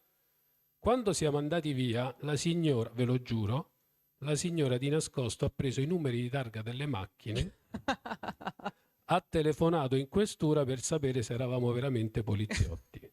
Quindi lei avrebbe mandato €13.000 a un perfetto sconosciuto, mentre invece di 4 persone che si sono presentate da lei non si portava. Va bene, adesso cerchiamo di tornare un po' a qualcosa che ha più a che vedere con la cyber security. Vabbè, questo è il percorso attraverso l'email con la quale vi arrivano inviti a cliccare su diversi link. Questo è uno degli esempi, vabbè, il classico pacchetto che sembra arrivare dall'SDA e che vi dice che nell'ufficio postale più vicino c'è un pacchetto che vi interessa, scarica l'etichetta di spedizione. Questo è un altro esempio con il quale vi dicono: abbiamo ricevuto tutti questi oggetti che ci hai restituito, quindi hai un rimborso pendente di 5.515 euro, apri il file allegato per maggiori informazioni. Io non ho restituito niente, però non si sa mai, magari 5.500 euro me li posso prendere. Vediamo un po' quello che c'è. Cliccando, questa poi è un'altra, sempre nel periodo della pandemia, a causa del fatto che nella sua zona sono documentati casi di infezione dal coronavirus, l'Organizzazione Mondiale della Sanità ha preparato un documento che comprende tutte le precauzioni necessarie contro l'infezione dal coronavirus. Quindi sono sempre e comunque messaggi, diciamo così, di phishing, cioè messaggi che vi inducono a cliccare sul link. In questo caso però non si parlava di carpire credenziali di accesso a sistemi, si trattava di diffondere il CryptoLocker, che è uno dei ransomware che ha fatto più strage in Italia che in ogni altro paese al mondo, perché voi dovete sapere che purtroppo l'Italia è stato forse il terzo paese al mondo per quanto riguarda gli attacchi e i danni da CryptoLocker. Praticamente questo virus, come sapete meglio di me, non faceva altro che criptare tutti i file di documento, i fogli di calcolo, le foto, quindi tutti i fogli, praticamente tutto quello che c'era all'interno del computer. Per poter riuscire ad ottenere i file indietro bisognava pagare un riscatto e mandavano il programma per la decriptazione dei dati. Io ne parlo di questa cosa con una, perdonatemi, insomma, la questione, insomma, ne parlo con una punta di orgoglio perché quando io stavo alla Polizia Postale di Trieste siamo stati i primi in Italia ad togliere di mezzo un'organizzazione criminale proprio che diffondeva il CryptoLocker attraverso questi messaggi. Quindi loro che cosa facevano? Mandavano da una parte i messaggi, dall'altra gestivano questo sito che si chiamava coinbit.it, che ufficialmente era un sito exchanger, ovvero sia un sito che serviva per acquistare i bitcoin, perché loro chiedevano il riscatto in bitcoin.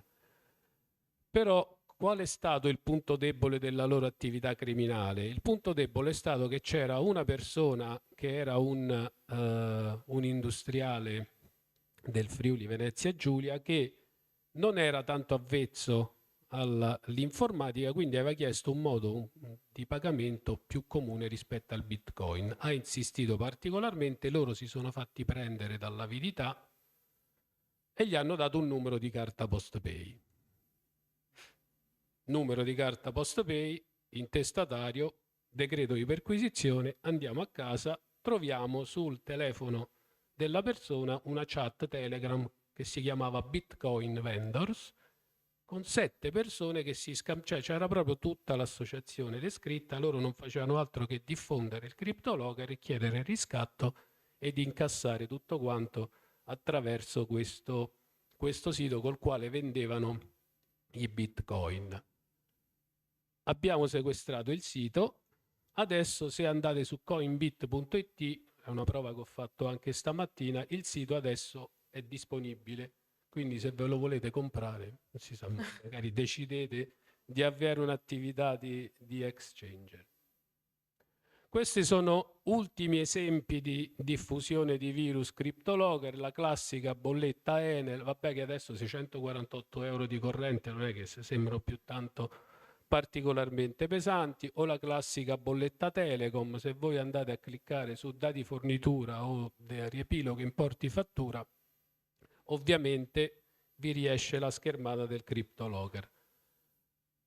Però c'è anche questa, che invece potrebbe ingenerare qualche piccola preoccupazione, perché c'è scritto: la presente per comunicare il suo patrimonio immobiliare così come il suo conto corrente bancario verranno posti in arresto. L'arresto entra in vigore dal 31/5/2016. Allora, io non faccio più il poliziotto, però se io vi devo arrestare, non vi mando una mail e vi dico che il 31 maggio io mando i miei uomini la mattina alle 6:30 a bussare alla porta di casa, voi aprite, fate la borsa e andate via. Quindi questo è un chiaro messaggio falso. Tenetelo presente. Come difendersi da CryptoLocker? Va bene, i soliti e classici consigli che vengono dati: di non aprire allegati sospetti, effettuare backup regolari, ovviamente su supporti esterni, e proteggere i backup. Però al di là di questo, adesso volevo tornare alla slide che avevamo visto all'inizio. Italiani che dichiarano di sapere che cosa si intende per cyber security, perché io adesso ho fatto una carrellata di cose che sembrano, vi ho strappato anche qualche risata, perché io sono sicuro che la maggior parte di voi avrà pensato: ma come fanno questi a cadere in certe trappole così? Allora, questo sempre secondo l'indagine Censis, italiani che hanno subito minacce e truffe informatica in percentuali. Guardate, ricevere un SMS o un messaggio su WhatsApp con invito a cliccare sul link, essere bersaglio di email ingannevoli, ricevere richieste di denaro, prestiti da persone conosciute sul web, oppure il PC infettato. Vedete? Allora, tutte queste modalità di attacco fanno parte della cyber security. La cyber security non è solo ed esclusivamente la protezione dei sistemi informatici delle grandi aziende o delle istituzioni. Cyber security, come giustamente ha detto il professor Baldi prima, è la sicurezza cyber. Sicurezza vuol dire anche salvaguardia nel settore cyber, ma di noi stessi in primis, e della nostra azienda o della nostra istituzione in secundis, perché noi dobbiamo essere vigilanti, come c'era scritto in quel video che vi ho fatto vedere, perché la cyber security non è solo ed esclusivamente il computer connesso a internet. La cyber security è il telefono che noi ci portiamo dietro tutti i giorni, soprattutto se è quello aziendale. E poi vi volevo anche invitare a riflettere su un'altra cosa. Reazioni degli italiani al numero crescente di attacchi informatici a enti e istituzioni per classe di età. Ora non guardate le percentuali perché sono sballate, non ho capito per quale motivo hanno detto un valore per cento, però il totale va oltre il 100. Ulteriore, il numero crescente di attacchi informatici a enti e istituzioni, quale delle seguenti situazioni le ha provocato? Ulteriore preoccupazione: quando mi collego a internet per svolgere attività online ho più paura che i miei dati personali siano rubati, mi collego meno a internet per svolgere attività online. Allora, la reazione di fronte ad un attacco che può avvenire sul nostro sistema informatico può essere delle più svariate. Però non possiamo avere l'idea che l'unico sistema informatico sicuro è quello spento e staccato dalla rete elettrica, perché è uno strumento del quale oggi noi non possiamo fare a meno. Non possiamo, sarebbe come a dire: io non uso la macchina, non uso il treno, non uso l'aereo per non avere incidenti. Sì, ho capito, ma rimani all'età della pietra. Non possiamo fare a meno di internet. Quello che noi invece dobbiamo fare è un passo avanti. Guardate quest'altro dato interessante che è venuto fuori sempre dall'indagine Censis che è stata presentata a luglio. Italiani preoccupati per la cyber security. Sì, il 58%, quindi vuol dire quasi il 60% degli italiani sono preoccupati per la cyber security. Sì, ma non faccio niente. Il 27% no, vuol dire che non sono preoccupati per la cyber security, il 14,1%, il che vuol dire che il 41,2% degli italiani non fa assolutamente niente per proteggersi nella cyber security. che è una cosa che sono percentuali raccapriccianti, perché poi dopo vi farò vedere un'altra slide che vi darà l'idea in maniera ancora più seria di questa cosa. Questa è la National Cyber Security Initiative del presidente Obama. Lui ha fissato a marzo del 2010, cioè 13 anni fa, i 12 punti cardine della sicurezza informatica negli Stati Uniti. 13 anni fa aveva detto che al punto 8 bisognava diffondere una cyber educazione. In inglese education non vuol dire solo educazione, vuol dire formazione in senso ampio, lo sapete meglio di me. Questo è successo 13 anni fa, cioè l'educazione all'utilizzo degli strumenti è di fondamentale importanza. Questa è la stessa cosa che ha detto il CEO Gaspare all'inizio del nostro convegno. Infatti è stato un ottimo incipit per tutto quanto, perché poi io vi volevo far leggere quest'altra cosa. Il nostro direttore del servizio polizia postale, solo 3 mesi fa, è fondamentale puntare sulla formazione delle persone. Però che cosa significa formazione delle persone? Formazione delle persone non vuol dire che noi li mettiamo seduti davanti al computer. Io sto parlando proprio degli operatori che sono addetti all'utilizzo degli strumenti informatici, non sto parlando dei dirigenti. Quando noi mettiamo seduto qualcuno davanti al computer, gli dobbiamo sicuramente insegnare l'utilizzo del gestionale di turno. Apri questa tendina, vedi questa maschera, riempi questo campo, inserisci questo dato, ok. Quella è una formazione tecnica, ma quella non basta. Ci vuole un'opera di sensibilizzazione e soprattutto di studio e di preparazione all'importanza della protezione del dato. La nuova normativa europea sulla protezione del dato è sicuramente uno strumento cardine, ma quello che conta è che tutte le persone devono essere adeguatamente formate e sensibilizzate sull'importanza di quello che dei dati che stanno inserendo ed utilizzando.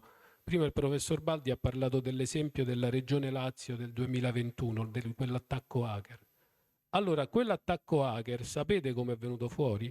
È venuto fuori dal computer di un dipendente della ASL di Frosinone, attraverso le sue credenziali di accesso. Ci fu anche la polemica perché, se vi ricordate, in quel periodo fecero vedere un'immagine del TG3 che inquadrava un centro vaccinale, sulla parete c'era un foglio A4 con scritto nome utente e password per l'accesso al sistema di prenotazione dei vaccini. Questa purtroppo è la normalità. Io vedo tutt'oggi delle persone che si siedono davanti al computer e hanno il post-it con scritto nome utente e password, oppure dicono al collega usa le credenziali mie per accedere, senti mi sono dimenticato la password, mi dai le credenziali che accedo con le tue. Questa è una cosa raccapricciante, non si può né sentire né tollerare una cosa del genere. E guardate questa cosa che è la più interessante, la formazione sulla cyber security. Occupati che hanno ricevuto una formazione specifica, il 27,3% nell'ultimo anno. Più di un anno fa il 13,5%. Poi c'è un'altra percentuale che è quella che non hanno ricevuto una formazione specifica, ma è prevista nei prossimi mesi. Però guardate l'ultima. Cioè 44,6% non ha ricevuto nessuna formazione nel settore della cyber security. Ma dove vogliamo andare? Dove vogliamo andare? Le aziende possono spendere miliardi in firewall, in sistemi di sicurezza, in tutto quello che volete voi. tutti i programmi più avanzati, antivirus, più performanti, tutto quello che volete voi. Bisogna investire sulle persone, perché è come se noi ci compriamo una bella casa, ci mettiamo le grate alle finestre, sistema d'allarme, le telecamere, la protezione del satellite, il fossato con i coccodrilli, il leone che gira nel giardino e poi lasciamo la porta aperta. Guarda, né più né meno.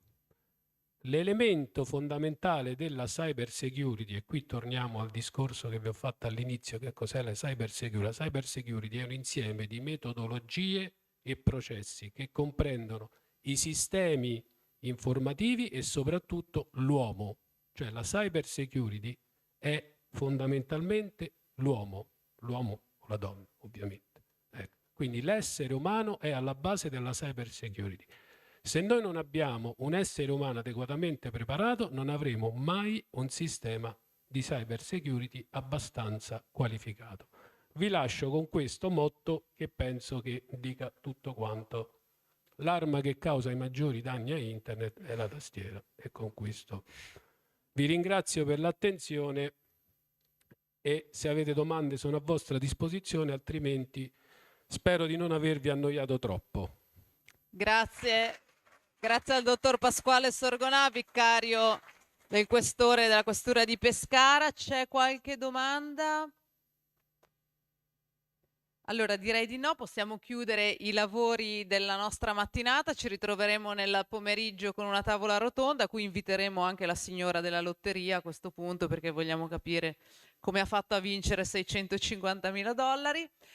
Grazie, ci ritroviamo anche online, cyberly.com a partire dalle ore 14.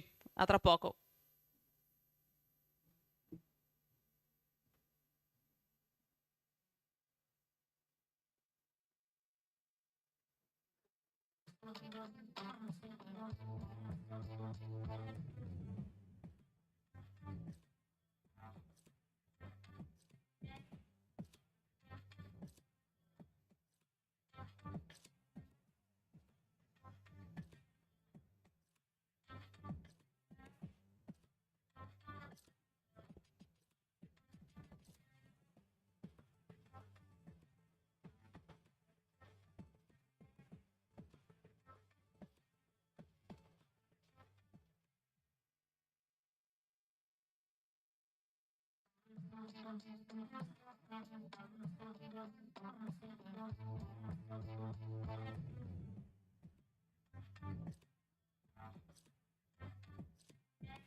Siamo pronti a riprendere il nostro pomeriggio con un palco che si è trasformato, nemmeno a Sanremo hanno un palco di questo tipo, e abbiamo cambiato completamente format e siamo pronti per dare i numeri.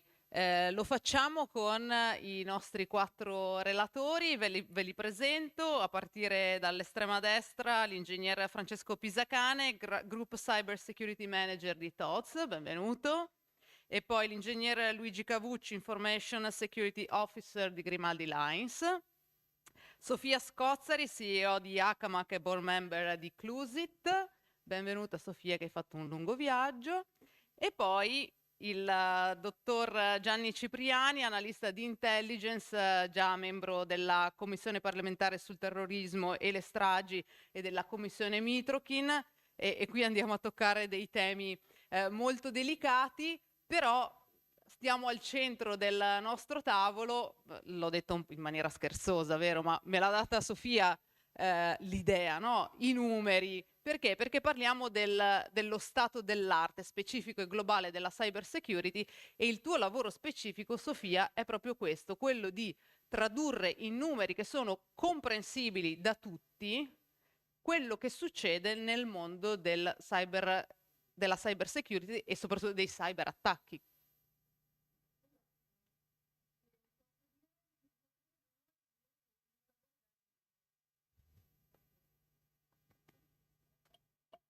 Così? Ok. Allora, dicevo, il mio lavoro è esattamente quello di dare i numeri. A questo punto do i numeri da anni e me ne vanto anche, quindi sono veramente molto proud. E in questi anni io a questo punto mi occupo di analizzare e classificare quelli che sono i cyberattacchi, in particolare cyberattacchi che sono andati a buon fine, quindi che hanno avuto successo e che sono diventati di pubblico dominio. Per quale motivo facciamo questo lavoro che è veramente faticoso? Perché sostanzialmente questo ci dà la misura innanzitutto di tutto quello che ha superato le difese. Grazie. Io i microfoni, siamo così. Ci dà la misura di tutte le minacce che sono riuscite a superare le difese e quindi dove noi dobbiamo migliorare per cercare di fare di meglio e lavorare meglio sulla cyber security. E dopodiché ci dà anche un'idea di tutto quello che non solo ha avuto dei danni tecnologici, legali, eccetera, ma anche reputazionali, quindi qualcosa a cui noi dobbiamo porre davvero l'attenzione. Noi abbiamo raccolto e raccogliamo tuttora dati a livello globale. Dal 2023 andiamo a raccogliere i dati anche dal dark web. Io ringrazio il professore prima che ci ha spiegato che cos'è il dark web, così non ve lo spiego io. E andando a raccogliere i dati, le informazioni sugli attacchi direttamente dal dark web, ci siamo accorti che una parte di questi diventano di pubblico dominio, quindi in quello che si chiama, in quello che è il clear web, un'altra parte invece resta solo nel dark web. Quindi il cyberattacco è successo, magari l'azienda non se n'è accorta, non è diventato di pubblico dominio, quindi non se ne sta parlando, ma intanto è successo, quindi è importante andare a prendere anche questo.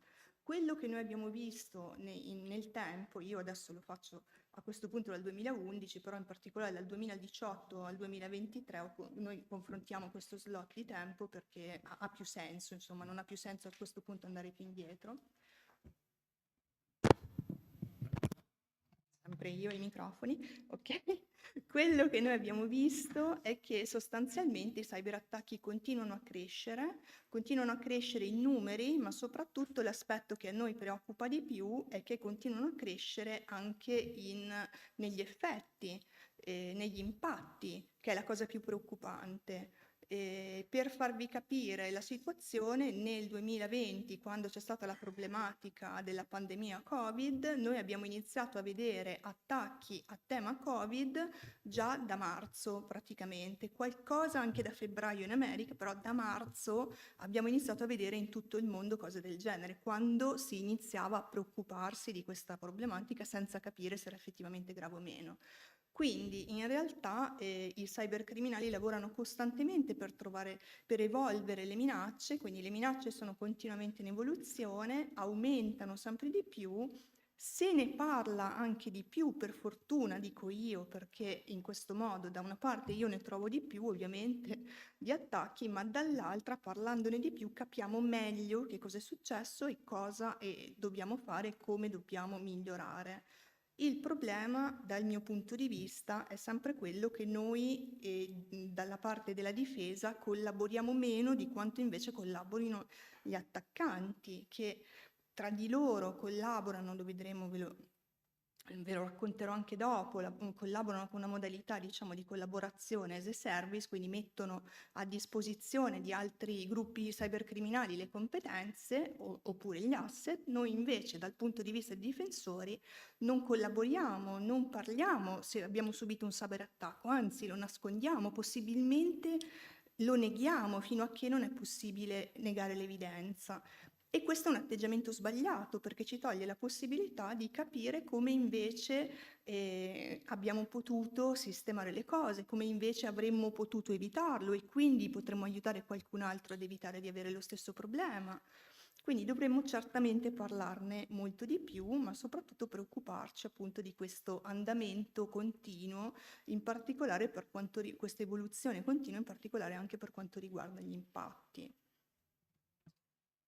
Grazie per questa introduzione con la quale hai fatto un assist ai due rappresentanti delle aziende, ai quali vorrei chiedere la vostra esperienza, anche però insomma con questo piccolo pungolo, no? Di dire effettivamente lo sentite denigrante il dover ammettere, non che sia successo a voi, ma vi sentireste in difficoltà ad ammettere di aver subito un cyberattacco? Cosa vuol dire in termini di reputazione di un'azienda dover ammettere di aver subito un cyberattacco, che può succedere per 1000 motivi, anche, l'abbiamo capito, cioè non si è sicuri al 100%, può essere una micro svista che però anche dal punto di vista della reputazione può andare a incidere molto. Luigi, intanto perché sei quello più vicino al microfono. Sì, tanto volevo ringraziarvi per l'invito, per essere qui, per poter parlare e trattare di questi temi. Ringrazio in particolare Beritti. E dai numeri che dava Sofia poc'anzi, insomma, sembra che in Italia il settore, che è quello che riguarda Grimaldi, il settore dei trasporti, in particolare il trasporto marittimo, ci sia un focus degli attaccanti per il 3%. In realtà quello che noi vediamo in questo settore è un aumento degli attacchi, chiaramente su scala globale, del 90% rispetto al 2017. Sono numeri che fanno pensare tanto e di fatto il nostro settore, ripeto, quello della logistica e del trasporto marittimo, oggi forse è ancora più colpito perché sempre di più le strategie di innovazione, le tecnologie digitali stanno prendendo, come dire, piede, no? In alcuni processi che prima erano analogici, tra virgolette. Pensiamo per esempio allo stoccaggio oppure anche alla gestione degli imbarchi di passeggeri e merci. E questa cosa qui non ha fatto altro che destare l'attenzione da parte di cybercrime, di attivisti o altro, ma soprattutto cybercrime. E sta succedendo che le compagnie di navigazione o comunque le aziende del settore, se non adeguatamente pronte e preparate, sono state messe in ginocchio da attacchi che ormai, tra virgolette, consideriamo noti come ransomware oppure attacchi DDoS, no? Basta organizzarsi, basta, come dire, pensare in avanti e cercare di prepararsi a un attacco del genere, proprio perché la sicurezza al 100% non c'è e bisogna prepararsi. E a questo mi ricollego sul discorso del danno d'immagine, no? Il tema non è vero che c'è da parte di tanti vergogna, no? Quasi pudore, no? Nel dire siamo stati attaccati. Il tema è che c'è bisogno di prepararsi anche dal punto di vista comunicativo, perché è vero che c'è un attacco, è vero che ci può essere un danno d'immagine, ma la risposta ai clienti, ai fornitori e diciamo, ai partner che possono essere coinvolti in un attacco, nel caso di Grimaldi, Dio non voglia, è fondamentale. Parliamo sempre per ipotesi. Parliamo per ipotesi. è fondamentale anche per gestire le fasi di risposta e di contenimento dell'incidente. Quindi io sono d'accordo con Sofia, assolutamente, anche Grimaldi si impegna sia dall'interno che soprattutto con le terze parti a cercare di creare un circolo virtuoso per far girare le informazioni su attacchi subiti, senza, come dire, pubblicarli, ma in buona sostanza condividere quelli che sono gli indicatori di attacco, di compromissione, in modo che tutta la rete, tutto il settore possa rispondere allo stesso modo con un attacco e prevenire in alcuni casi. Dottor Pisacane. Sicuramente i numeri che vediamo sono sempre in crescita. Da quello che vediamo noi dai report del Clusit, dai report che vengono dai vendor e da tutte queste fonti, quello che si vede sul campo è che la realtà è molto peggio di quella che si descrive nei numeri. Perché se uno ci lavora tutti i giorni si rende conto che i numeri sono più ampi, sono più fragorosi, perché in una multinazionale come può essere Grimaldi o come possiamo essere noi, la localizzazione degli attacchi sui vari geolocalizzati è complicatissimo, perché guardare la Cina, guardare gli altri country come potrebbe essere il Giappone, in una situazione attualmente veramente complessità di guerra, complessità perché poi sembrano lontane da noi ma sono vicinissime negli aspetti della guerra all'Ucraina. Abbiamo dovuto fare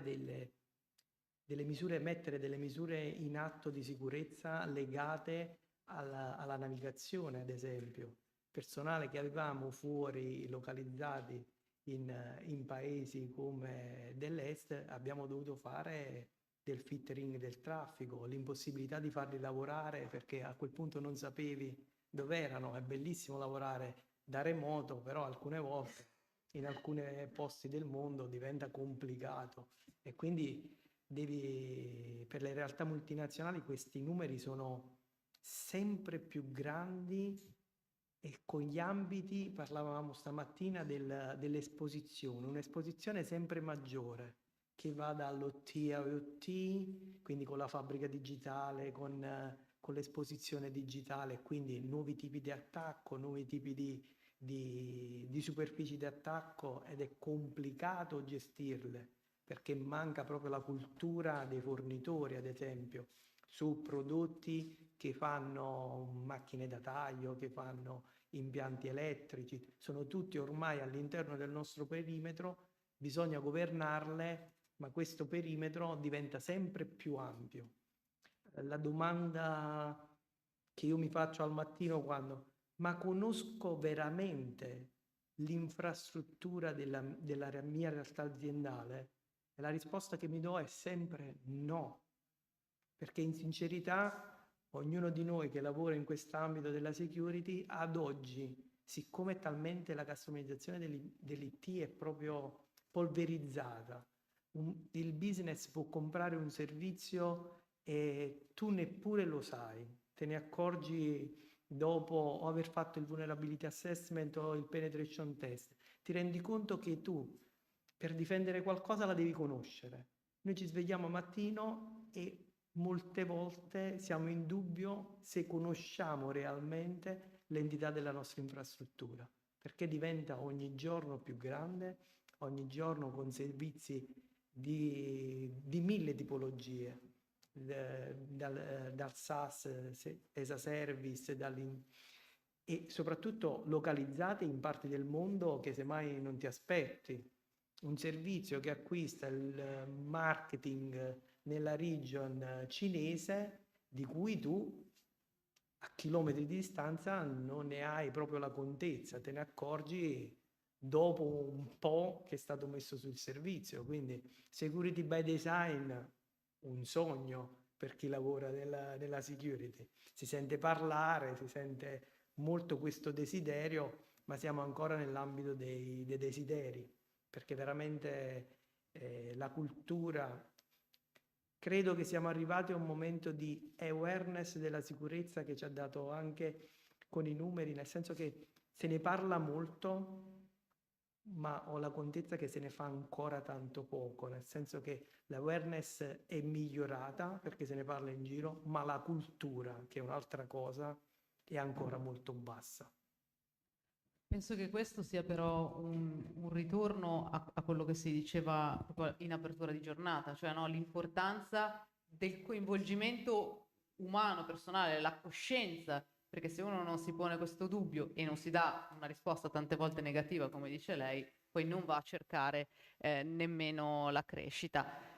Lei ha toccato un tema caldissimo che fa l'assist a questa parte del tavolo al dottor Cipriani, relativo a un cyberterrorismo legato alle fake news, legato proprio ai conflitti che ci sono in questo momento, la guerra in Ucraina, ma anche, mi citava prima, ne stavamo un po' parlando insieme, tutte le notizie che sono uscite relative a Israele. Quindi se da un lato guardiamo cosa si fa per rispondere, la sua contezza è quella di uno scenario dove c'è tanto riversamento in negativo, ecco, sulla rete, che arriva a tutti noi direttamente poi, no? No, si sente adesso. Ecco. La cyber security ovviamente può essere vista da diverse angolazioni, no? Giustamente si è parlato delle aziende, delle grandi società informatiche, delle grandi multinazionali che hanno quotidianamente attacchi grandi, piccoli, sul loro sistema di lavorazione, di prenotazione e quant'altro.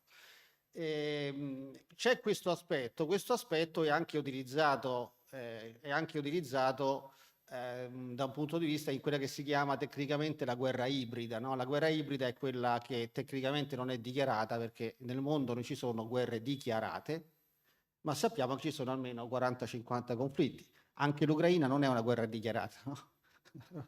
Tecnicamente Mosca la chiama operazione militare speciale, quella che c'è in questo momento a Gaza, che chiamiamo guerra di Gaza, ma è uno scontro ancora non definibile, però c'è in corso per tanti motivi, adesso non c'entriamo, quella che viene chiamata la guerra ibrida, ovvero da un punto di vista delle strategie i vari stati si disturbano, chiamiamolo così.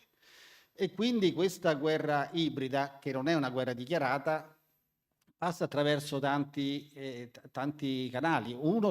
Può essere, in linea teorica, uno dei canali detti prima dagli interlocutori che mi hanno preceduto, quindi una guerra economica per cui io cerco di danneggiare un determinato business, danneggiare una infrastruttura dove praticamente facciamo salva la UE, così noi facciamo parte della UE e nessuno ci dice nulla, ma le grandi potenze hanno fatto una guerra in questi anni clamorosa. L'attività di cyber terrorismo, che non lo chiamiamo terrorismo per motivi diplomatici, diciamo l'attività di hackeraggio della Cina ha raggiunto punte estreme. Le attività della Russia sono note, tant'è che chi ha seguito le cronache di questi ultimi giorni avrà sentito parlare del capo del gruppo Wagner, no? Evgeny Prigozhin, che prima di fare la Wagner era stato anche a capo di una cosiddetta fabbrica di troll con la quale, secondo molte accuse, ha partecipato a attività di disinformazione o di influenza che avrebbero, secondo quello che dice la UE e non solo, anche c'è stata una commissione degli Stati Uniti, insomma, interferito nelle elezioni. E poi c'è stato il caso Snowden, ossia un analista della National Security Agency, quindi quella che è molto più potente della CIA, se ne parla di meno, è molto meno appetibile da un punto di vista dei film, però in realtà ha un controllo quasi planetario delle comunicazioni che ha rivelato, creando grandissimi problemi, un sistema di spionaggio a tutti i livelli, a livello di penetrazione nei dispositivi, allo spionaggio di Angela Merkel, fedele alleata tedesca, e che ha messo un po' a nudo un sistema, tant'è che lì gli Stati Uniti hanno dovuto in qualche modo rivedere. Per cui da questo lato c'è un'attività che quando ti prende di mira uno Stato c'è poco da fare. Oddio, qualcosa si può fare, ma insomma diverso sono i cosiddetti gruppi filo-hacker, scusate, hacker qualche più o meno prezzolati, che invece fanno altro tipo di attività e in qualche modo sono un po', in alcuni casi come dei pirati, in altri casi sono dei corsari che agiscono per conto ma con libertà di bottino, per fare questo parallelismo. Dall'altro punto di vista c'è un grande problema che è stato moltiplicato per 1000 da internet. Tra le attività che io ho seguito sempre c'è stata quella della disinformazione o della propaganda. Nell'epoca pre-internet, per fare una campagna di discredito, bisognava trovare un giornale che lo facesse e quindi era più complicato. Ad esempio, sono atti che sono diventati pubblici e quindi non più coperti da segreto. Negli anni 70 o 80, adesso non ricordo, credo 70, c'era la Russia aveva organizzato, l'Unione Sovietica aveva organizzato una campagna di discredito verso Sakharov, che era un dissidente molto noto all'epoca, no? E alla fine si era accontentata di far pubblicare su un giornaletto locale stampato in una regione italiana, omettiamo quale regione, dove si parlava della moglie che era una poco di buono fondamentalmente. Però quell'attività di discredito non aveva trovato grande eco, se non qualche, tra virgolette, militante che faceva girare il ritaglio di carta. Con internet queste barriere sono finite, per cui chiunque può girare, mettere sul web disinformazione. Entriamo in un campo molto più complicato, però lo sintetizzo. C'è un forte analfabetismo funzionale. Chi ha sentito questa mattina il questore vicario vede che la gente crede a tutto, no?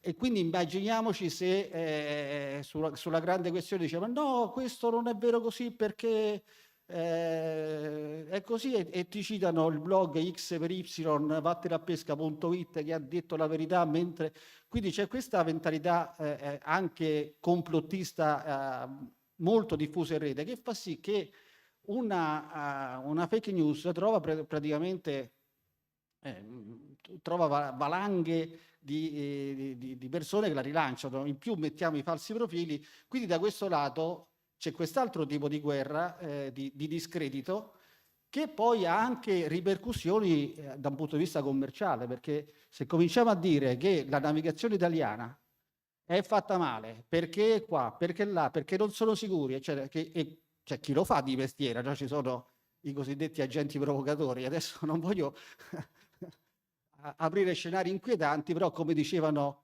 gli interlocutori che mi hanno preceduto, la realtà è peggio di come viene raccontata. Quindi ci sono proprio valanghe di persone che fanno attività di discredito, quindi possono lanciare attività di discredito verso un personaggio politico, verso uno Stato e un altro, ma anche contro le aziende o anche contro singoli. Quindi da questo lato la ricetta è complicata. Perché? Perché il web continua a essere terra di nessuno. Fino adesso ha prevalso la logica del guadagno e si sta guadagnando, perché la disinformazione e la propaganda, da un punto di vista dei grandi network, non facciamo nomi, Facebook, Twitter o X come si chiama adesso, Google, eccetera, eccetera, generano traffico. Tanto traffico. Il traffico genera soldi.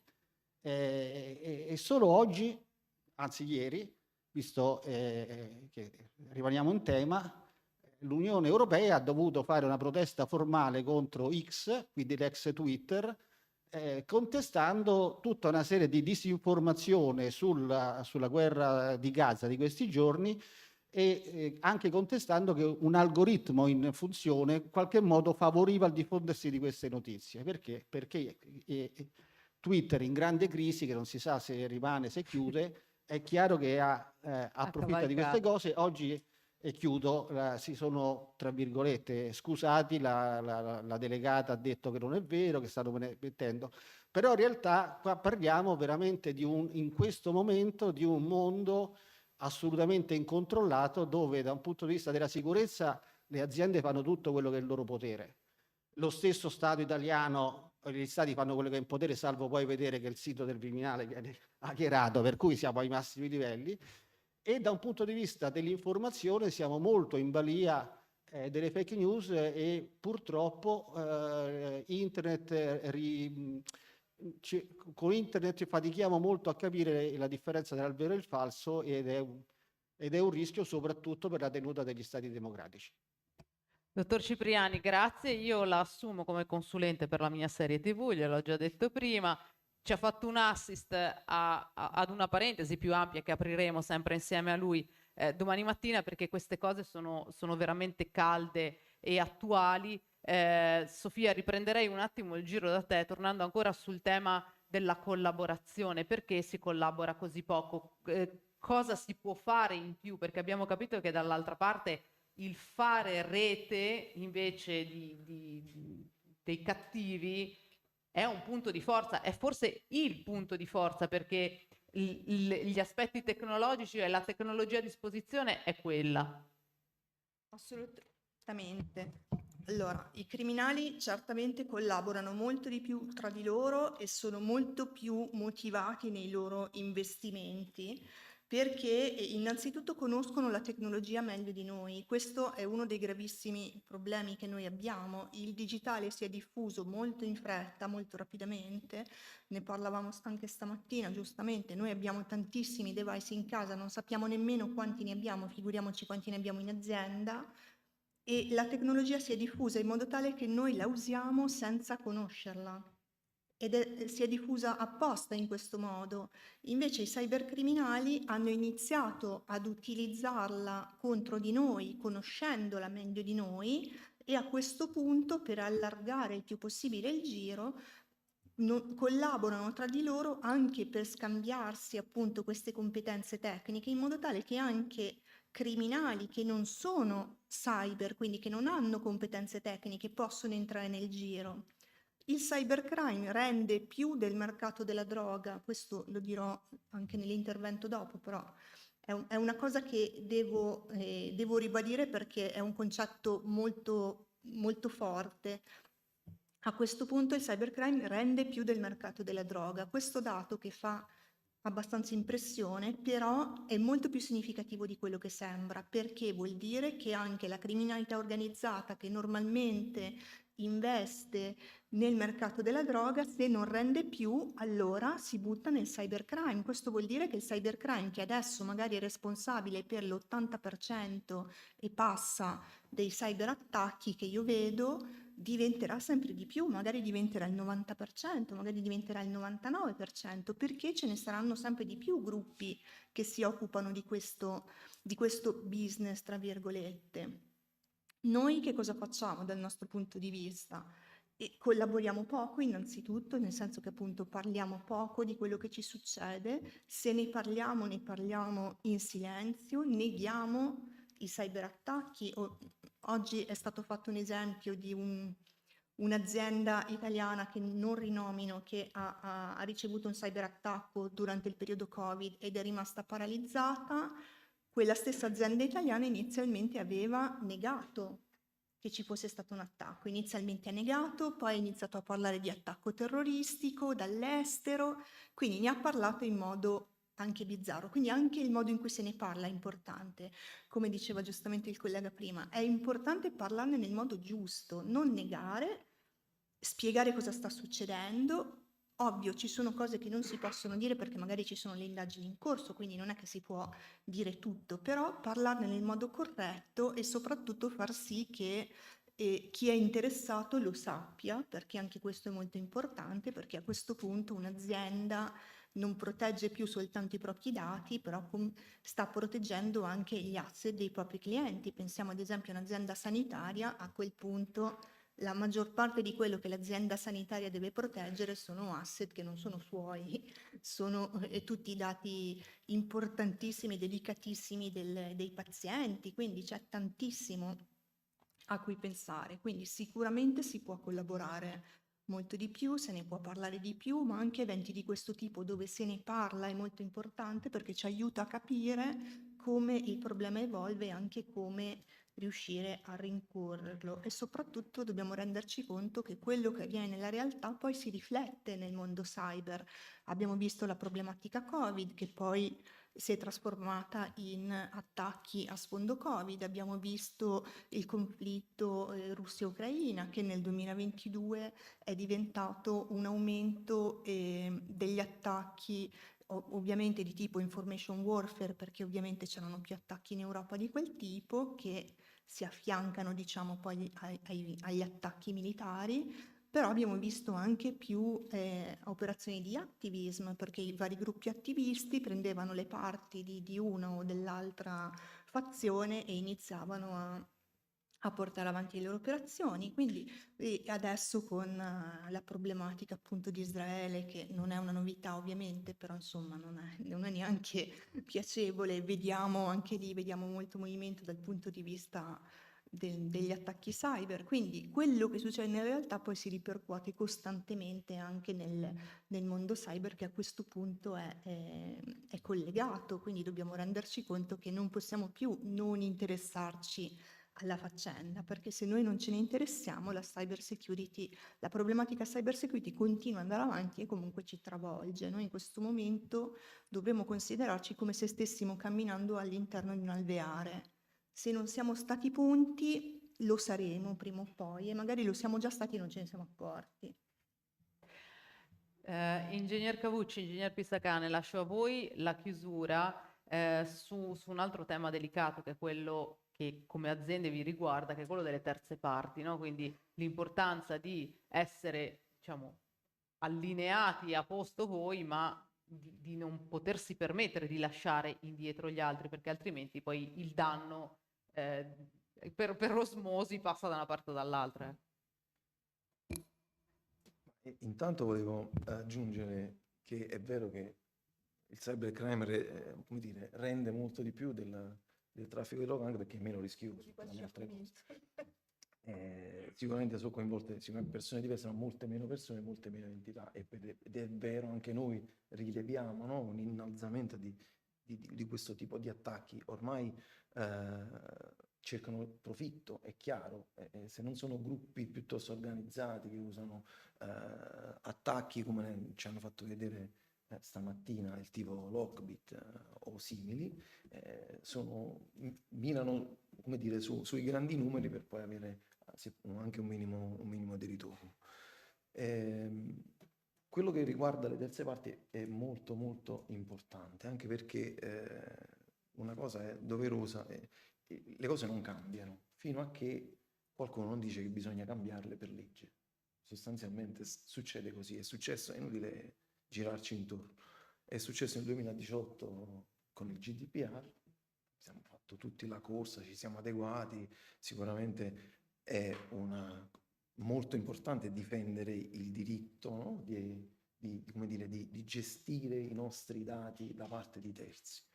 E quello che sta succedendo in questo, che avverrà fra poco, 12-18 mesi, è la NIS 2.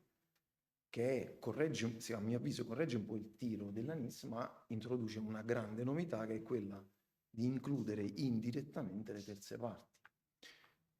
Guardandomi, diciamo, dall'interno, Grimaldi è sia fornitore che un operatore, quindi deve tutelare i clienti e i fornitori. Però è chiaro che la catena della logistica e il trasporto marittimo si sostiene anche con le piccole agenzie, si sostiene anche con i piccoli trasportatori, con i fornitori di centri di stoccaggio e quant'altro. E la grande sfida, a mio avviso, sarà quella da parte delle grandi compagnie di poter, come dire, di avere un approccio inclusivo per queste. Cioè noi non possiamo fare lo screening dei fornitori e dire questo sì, questo no, perché non sei pronto sulla parte di cyber security. Anche perché ci sono partner e fornitori che lavorano con noi da tempo e che dobbiamo provare a portare avanti.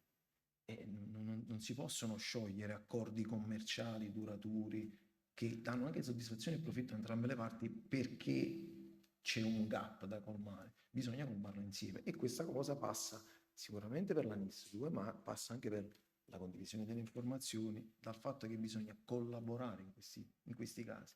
Noi abbiamo sempre di più, purtroppo nell'ultimo anno, credo anche all'inizio del 2023, i numeri, diciamo, per Grimaldi lo dicono, abbiamo rilevato un aumento degli attacchi alle terze parti, che noi sostanzialmente controlliamo di più rispetto agli anni scorsi, quindi ce ne siamo accorti, probabilmente c'erano già negli anni precedenti. Solo che stiamo cominciando ad approcciare a questo tipo di tema in modo più organizzato. Abbiamo delle politiche interne, abbiamo fornito delle procedure, cerchiamo di aiutare per esempio il procurement, quindi l'ufficio acquisti, nel selezionare preventivamente le aziende, facendo uno screening non solo dal punto di vista, diciamo, legale o dal punto di vista economico, ma anche dal punto di vista cyber, come sono esposti. Oggi il mercato, no, offre diverse tecnologie, no, per guardare dall'esterno, dal punto di vista cyber, un'azienda. Non è un'analisi esaustiva, ma può essere un indicatore, e quindi stiamo lavorando anche per questo. Come dicevo prima, è difficile capire quanto è esteso il nostro perimetro. La supply chain è uno di questi perimetri. Quando finire di definire dove finisce il perimetro aziendale è complicatissimo. L'ho detto prima e lo ribadisco, perché la supply chain, dove finisce la supply chain? Vi faccio la domanda. Il fornitore, il nostro fornitore di cloud o di un servizio in IaaS, che ti offre un servizio in SaaS, ma con il server di un subfornitore, di un servizio SaaS, di un altro IaaS, di un PaaS, dove arriva? Lo dico ridendo, ma è così, perché poi nelle realtà delle multinazionali è proprio questo. Tu acquisti un servizio che di facciata ha un brand, ma il provider che poi c'è sotto dell'infrastruttura semmai è erogato in una nazione che neanche conosce la legislazione. Quindi il tema della supply chain è veramente, veramente ampio, perché è facile dire la prima catena di supply chain è quella che vedi, quella che conosci. Quindi, come diceva il collega, fai in azienda con l'ufficio legale, lavori per guardare i contratti, per valutare la propria postura di sicurezza, ma questo è quello che conosci, è la prima catena.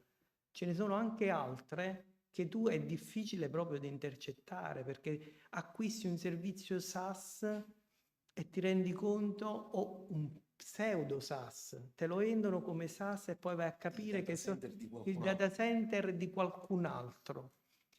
Si ferma il data center, si ferma il servizio. Il servizio, hai valutato se il servizio su quel data center era critico? Diventa una serie di scatole cinesi, una dentro l'altra, che diventa complicato guardare tutta la logica della supply chain. Quello che è vero, è ineluttibile, che passa tutto attraverso la cultura. Prima parlavi del gap tra i nostri supply chain e noi, è culturale. Bisogna capire che se siamo in un alveare dove ci pungono, basta che pungono qualcuno nelle nostre vicinanze. Quando tengo i corsi alle nostre persone, ai Digital Ambassador, abbiamo individuato delle persone dove facciamo formazione. Quello che facciamo formazione è sulla parte emotiva, capire che la cyber security non è più una commodity per l'azienda, ma per l'individuo. Stamattina ero in treno e ti vedevo in streaming quando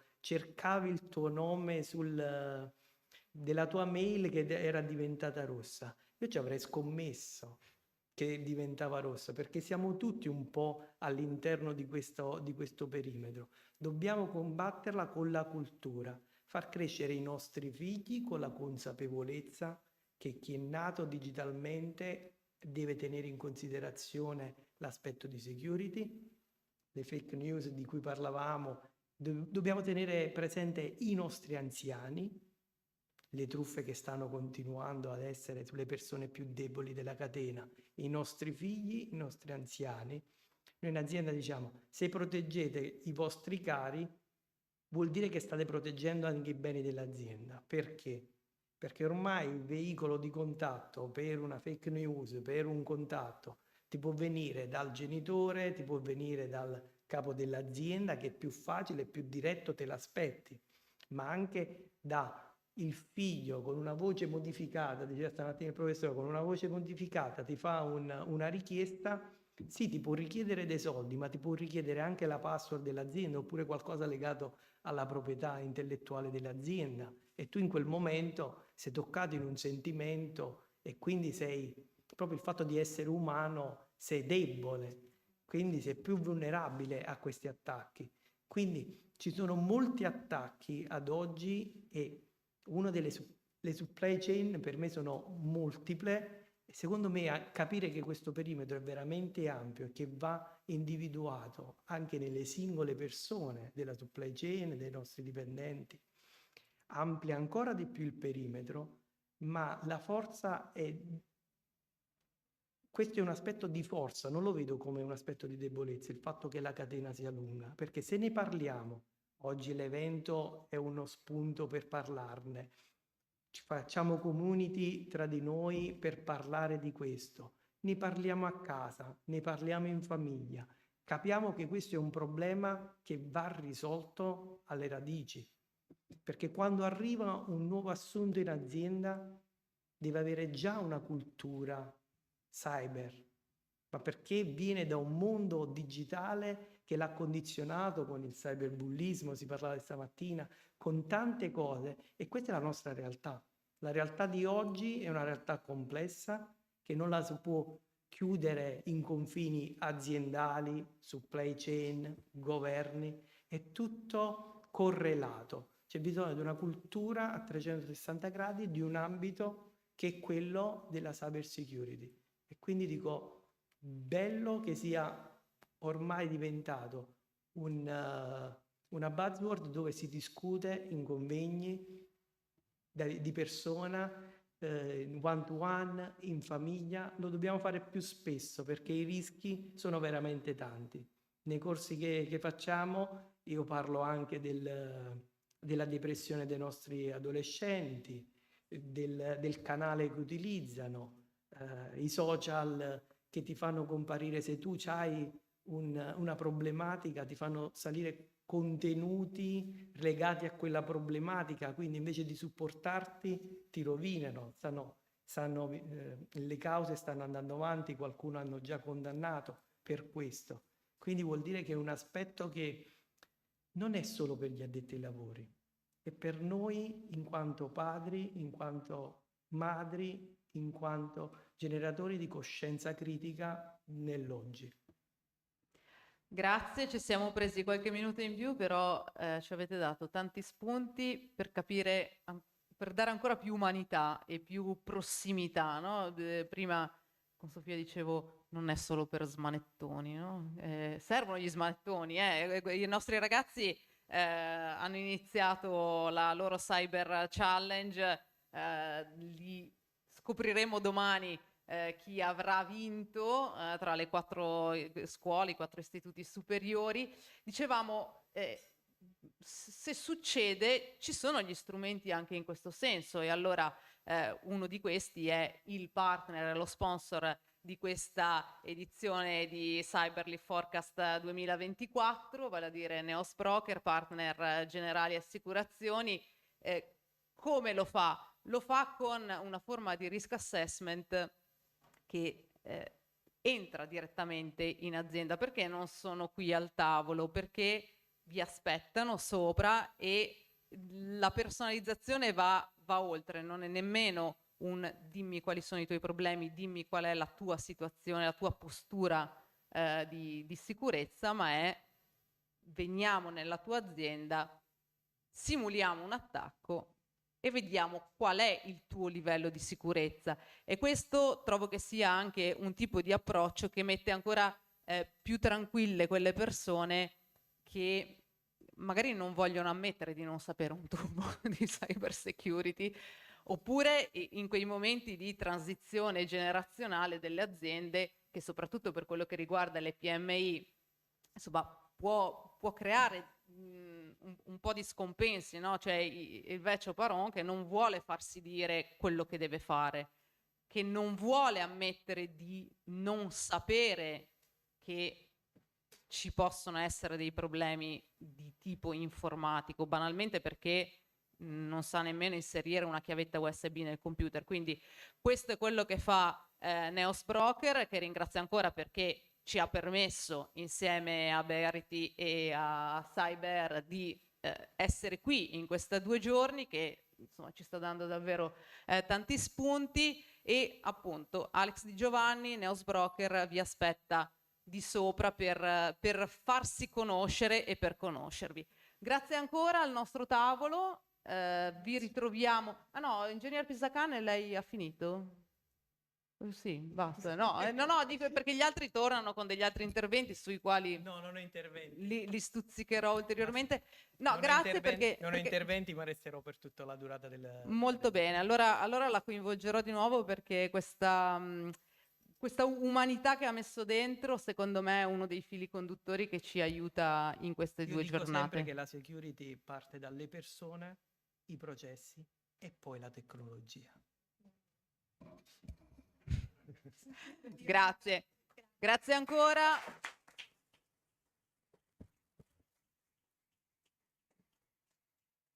Potete accomodarvi, certo, perché passiamo adesso agli altri interventi del pomeriggio.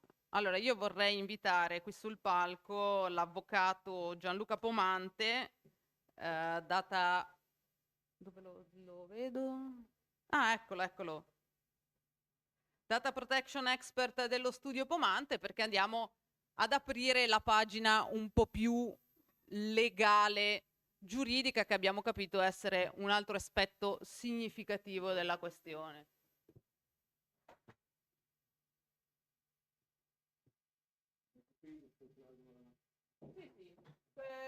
Lo volete al podio o lo volete seduto?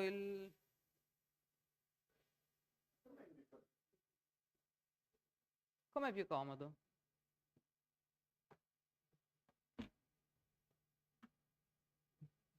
Per girare le diapositive? Io con... Tasto destro, sì. No, non sapevo se ci pensavano loro dalla regia. Buongiorno a tutti, non vorrei che questo fosse un mio monologo, preferirei che fosse una chiacchierata, quindi ho preparato semplicemente delle diapositive che devono guidarci nel percorso, ma vi prego, se ci sono domande, fatele, non ci sono problemi. Trasformiamo questo momento, che io reputo di riflessione, in un momento anche di conversazione, così alleggeriamo anche la giornata. Adesso abbiamo l'abbiocco post pranzum che incide non poco sul livello di attenzione, quindi cerchiamo almeno di essere smart in questa attività. Chi sono io? Brevemente un appassionato di tecnologia. Ho iniziato con il VIC-20 negli anni 80, quindi chi di voi è stagionatello come me mi può capire. Chi è arrivato più tardi magari è un nativo digitale, quindi ha visto già le console come le PlayStation. Tenete presente che la mia passione per la tecnologia è tale che le console, dal vecchio Pong con cui giocavamo a tennis sui vecchi televisori a tubo catodico, fino alla PlayStation 4, passando per ZX Spectrum, VIC-20, Nintendo GameCube, Nintendo Wii e così via, ce le ho tutte a casa, tutte funzionanti. Se un giorno dovesse capitare di venirmi a trovare, potremmo farci anche qualche partita insieme. Negli anni 90, con la laurea in giurisprudenza, ho iniziato a pensare a come stesse cambiando il mondo grazie alle tecnologie informatiche. E non ho più smesso, non sono più riuscito a smettere. Quando ho messo insieme queste 2 realtà, ho continuato ad appassionarmi con una ricaduta oggi in termini di data governance e cyber security. Cerco di supportare le aziende per lo sviluppo dei sistemi di gestione, prevalentemente delle informazioni. Sono lo studio e partner di un ente di certificazione. Il problema è che andando avanti in questo settore io capisco di non sapere, nel senso che andando avanti con lo studio delle tecnologie, con lo studio delle norme che regolano questi settori, che stanno intervenendo a regolare questi settori, comprendo ogni giorno di più di essere in un meccanismo circolare come il ciclo di Deming, dove uno arriva alla fine e deve ricominciare da capo, solo che questo è molto più illusorio perché le informazioni e le tecnologie sono talmente veloci che non riusciamo a stargli dietro. Oggi parliamo di data protection, ma vorrei soprattutto parlare di data governance. Viviamo in un momento in cui la cosa difficile è riuscire a governare la complessità, perché non c'è più nulla di lineare, non abbiamo più una situazione in cui andiamo da A a B seguendo il percorso più veloce e più semplice, viviamo una situazione in cui purtroppo gli scenari sono tali da crearci non pochi problemi. Oggi non basta più blindare un sistema con le misure di sicurezza, perché le misure di sicurezza hanno fatto il loro tempo, sono ancora necessarie, ma la data governance richiede che ci siano non solo misure fisiche e tecniche, ma anche misure organizzative, dove l'anello debole della catena della sicurezza è sempre più l'elemento umano. Occorrono quindi politiche, regole per le aziende che devono strutturarsi in un certo modo, che non possono più improvvisare, aziende e istituzioni pubbliche ovviamente.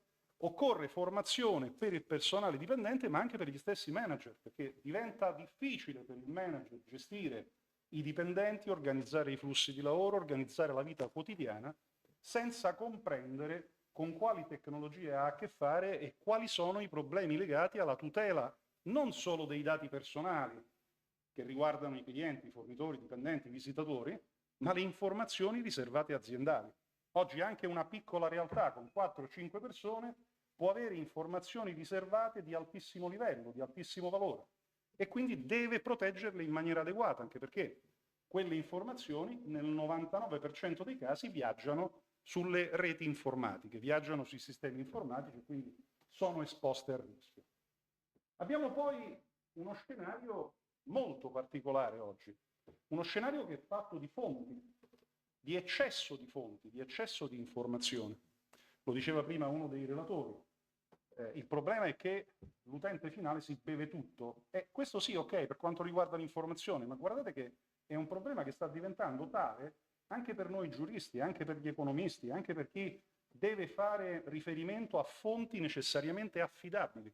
Non so se avete visto qualche tempo fa, con l'utilizzo dell'intelligenza artificiale, del caso Avianca, con quel collega statunitense che per tutelare le vittime dell'incidente ha prodotto un documento al giudice in cui rappresentava alcuni casi analoghi precedenti grazie ad una ricerca che aveva fatto con l'intelligenza artificiale, con ChatGPT. Peccato che fossero tutti casi che erano stati creati dal nulla dall'intelligenza artificiale, cioè non ce n'era uno vero di quelli che lui ha prodotto in udienza, perché non ha ricontrollato la fonte e perché l'addestramento in quel periodo di ChatGPT era tale da generare l'informazione che non riusciva a trovare.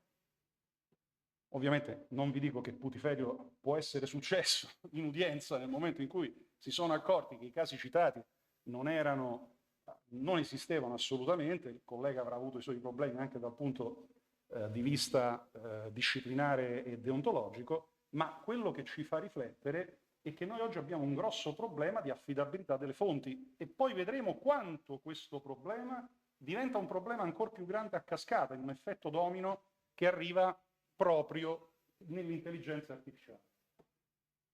Intelligenza artificiale che oggi ha potenziato in modo particolare la classificazione e la ricerca delle informazioni. Noi perché stiamo utilizzando questi motori di ricerca particolarmente potenti come Bard, ChatGPT di OpenAI e il nuovo Copilot di Microsoft, che tra l'altro proprio stamattina abbiamo scoperto che se produce 10 consuma 20 di energia, quindi immaginate quale vantaggio nell'utilizzo da parte delle aziende.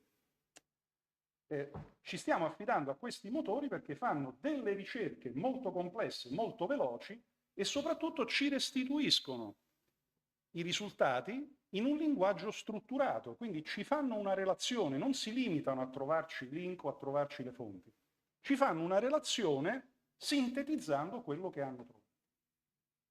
Il problema è che ci hanno anche definitivamente scollegato dalle fonti. Quindi ha molta importanza il prompt che noi andiamo a fornire, l'input che noi andiamo a dare a questi motori, perché dall'input dipendono i risultati. Ma non solo, aggiungo io, perché il termine intelligenza, purtroppo, lo stiamo utilizzando in questo momento ancora un po' con enfasi, nel senso che non abbiamo a disposizione intelligenza artificiale nel senso in cui la intendiamo noi, cioè di qualcosa che è capace di generare dal nulla l'informazione.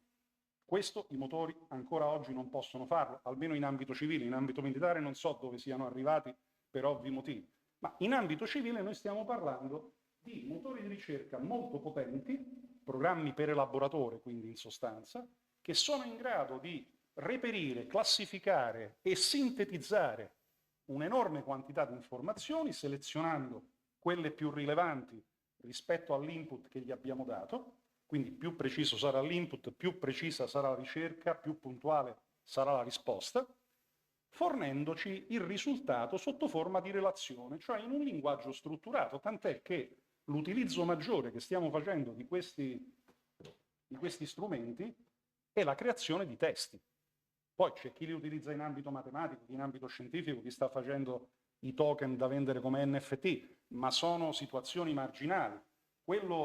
Il settore in cui si sta davvero sfruttando molto l'intelligenza artificiale è comunque quello della ricerca documentale, della ricerca delle fonti.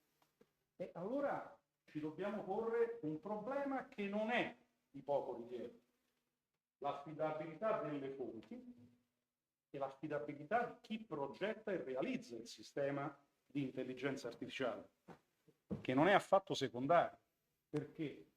Perché le esperienze le abbiamo avute già. Ci sono già delle situazioni in cui l'intelligenza artificiale ha fatto grossi danni. E guardate, non sto parlando di qualcosa che è successo ieri o l'altro ieri, ma qualcosa che è successo anche 20 anni fa, quando si parlava di Millennium Bug e si era affidato agli elaboratori elettronici il compito di decidere cosa fosse giusto o cosa fosse sbagliato.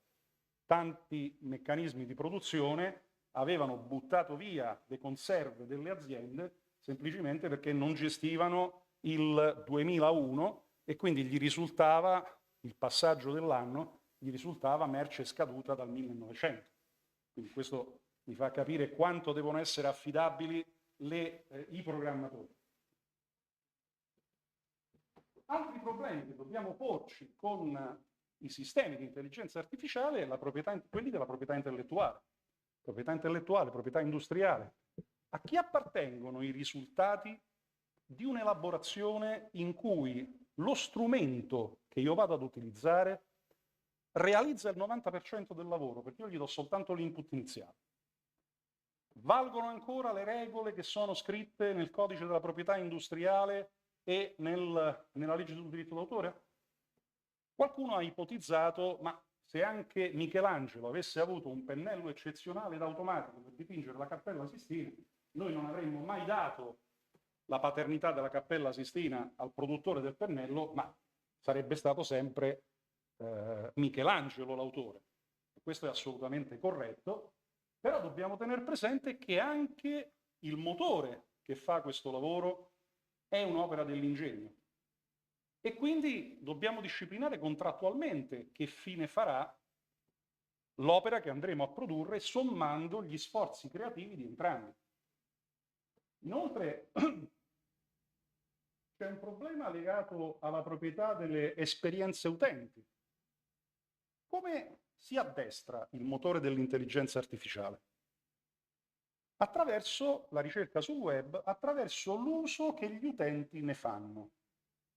Ma l'uso che gli utenti ne fanno è a sua volta un'opera dell'ingegno.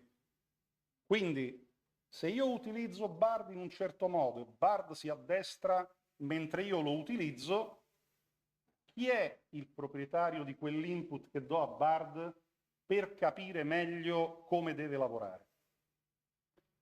E visto che stiamo parlando di data protection, che valore hanno i dati personali che io fornisco a Bard o a qualunque altro motore di intelligenza artificiale nel momento in cui lui li utilizza sostanzialmente per produrre qualcosa di economicamente rilevante? C'è già stata in Italia un'esperienza di questo tipo con la consultazione dei quotidiani. Voi oggi potete consultare un quotidiano nella versione integrale cedendo i vostri dati personali oppure abbonandovi. Quindi i dati personali sono a tutti gli effetti un asset suscettibile di valutazione economica. E quindi cosa facciamo per tutti i dati che hanno fagocitato i motori di intelligenza artificiale approfittando delle nostre prove, delle nostre esperienze, delle nostre attività sul web, senza che a noi ne tornasse nulla in termini di vantaggio economico? Sono tutte riflessioni che noi giuristi, ma anche gli economisti, anche i programmatori, anche le aziende che investono in questo settore, dobbiamo iniziare a fare, perché questo è il mercato del futuro per quanto riguarda il diritto. Cioè, giuristi, economisti, tecnici dovranno sempre più confrontarsi prima sulle regole da applicare, per non rischiare di andare a contenzioso dopo. Poi l'unica alternativa è affidare al Tribunale Speciale delle Imprese la decisione su questi argomenti. Sono diritti che possono essere disciplinati contrattualmente? Sicuramente sì, perché la maggior parte dei diritti che entrano in questo discorso sono proprio questioni pacifiche di diritto civile, di diritto della proprietà industriale, di diritto d'autore. Quindi sì, necessariamente dobbiamo trattarli contrattualmente, ma aggiungo che quando c'è un'interazione con l'utente dobbiamo preoccuparci anche dell'informazione, della trasparenza che viene data all'utente. Ne parleremo tra un po', perché l'utente che arriva ad interagire con un motore di intelligenza artificiale ha il diritto di sapere come verranno trattati i suoi dati. E quindi occorre un'informazione preventiva quando si accede ad un prompt di questa natura. Parliamo un attimo di algoretica, perché è il problema che si sta ponendo, che si è posta anche l'Unione Europea con il nuovo regolamento sulla disciplina dell'intelligenza artificiale, attraverso il quale siamo arrivati addirittura a censurare determinati comportamenti, a vietare radicalmente determinati comportamenti. Algoretica che cos'è? È la scienza che si prefigge lo scopo di studiare l'etica. Lo devo portare dietro? Ok. Si prefigge lo scopo di studiare l'etica degli algoritmi, cioè quelle regole sulla base delle quali si selezionano i programmatori, si formano i programmatori, si selezionano le fonti. E devono essere regole non derogabili. Perché? Perché l'esperienza statunitense sulla dislocazione delle forze dell'ordine ci ha già insegnato che per quanto il programmatore possa essere libero da vincoli di natura concettuale, non può fare a meno di introdurre nell'algoritmo di programmazione che sta scrivendo quella che è la sua base culturale. Cosa succedeva a Los Angeles con il sistema di intelligenza artificiale che dislocava le forze dell'ordine sul territorio? Che dava la prevalenza per le pattuglie della polizia ai quartieri abitati da latini ed afroamericani. Questo che cosa comportava? Nell'immediato sostanzialmente nulla, se non una dislocazione sul territorio basata sul non pregiudizio, ma sull'aspetto statistico che effettivamente latini e afroamericani si rendono responsabili in quei territori del maggior numero di reati. Però l'intelligenza entrava a quel punto in un circolo vizioso, proprio perché il programmatore si era lasciato fuorviare da questo pregiudizio di fondo. Nel momento in cui dislocava più pattuglie su quei territori, evidentemente le pattuglie rilevavano ancora un numero maggiore di reati. Non c'era un correttivo nell'algoritmo per questo aspetto. Cioè non c'era una voce che diceva sì, però attenzione, dobbiamo proporzionare i controlli fatti nei quartieri latini e afroamericani anche al numero di pattuglie presenti sul territorio, alle attività e a tutti i reati che vengono, ad esempio, rilevati a livello nazionale, per capire se ci sono delle distorsioni. Quindi cosa succedeva? Che sostanzialmente sempre più pattuglie entravano nei quartieri latini e afroamericani con una pressione anche sociale non indifferente, perché ovviamente più c'è controllo del territorio, più la zona sembra militarizzata, più la tensione sociale aumenta, e rimanevano sguarniti sostanzialmente gli altri quartieri, dove a commettere reati probabilmente non erano soltanto afroamericani e latini, ma anche soggetti bianchi, soggetti tipicamente americani. E non c'era un correttivo di questo tipo, quindi si andava ad oltranza fino a sguarnire completamente alcune zone della città. Poi se ne sono resi conto, ovviamente hanno cercato di applicare dei correttivi. Però questo ci fa capire che anche la programmazione, anche le fonti che vengono utilizzate per addestrare l'intelligenza artificiale devono essere governate, devono essere gestite con attenzione. Poi c'è un problema di degenerazione dell'intelligenza artificiale. Questa è una battuta famosa di Zelig che risale ai tempi dell'Iraq, quando ogni tanto qualche missile partiva per la tangente e colpiva, anziché obiettivi militari, obiettivi civili. Farina disse: a cosa servono le bombe intelligenti se poi un pirla chi le sgancia? Oggi siamo in una situazione in cui questa sostanziale battuta è diventata però una triste realtà, nel senso che stiamo addestrando dei sistemi che sono in grado di uccidere. Vi lascio vedere il filmato, credo che non ci sia l'audio, non so se... Hell of a pilot?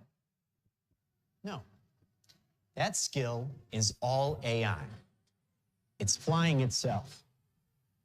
Its processor can react 100 times faster than a human. The stochastic motion is an anti-sniper feature. Dicendo sostanzialmente che quel drone vola da solo e Just like any mobile 100 volte device più these veloce di days, qualsiasi it has intelligenza umana. cameras and sensors, and just like your phones and social media apps, it does facial recognition. È un oggettino che è collegato a Inside here internet, che ha una serie di is 3 sensori che lo grams rendono of shaped sostanzialmente explosive. autonomo. Nella parte centrale This può is how it ospitare works. una carica esplosiva.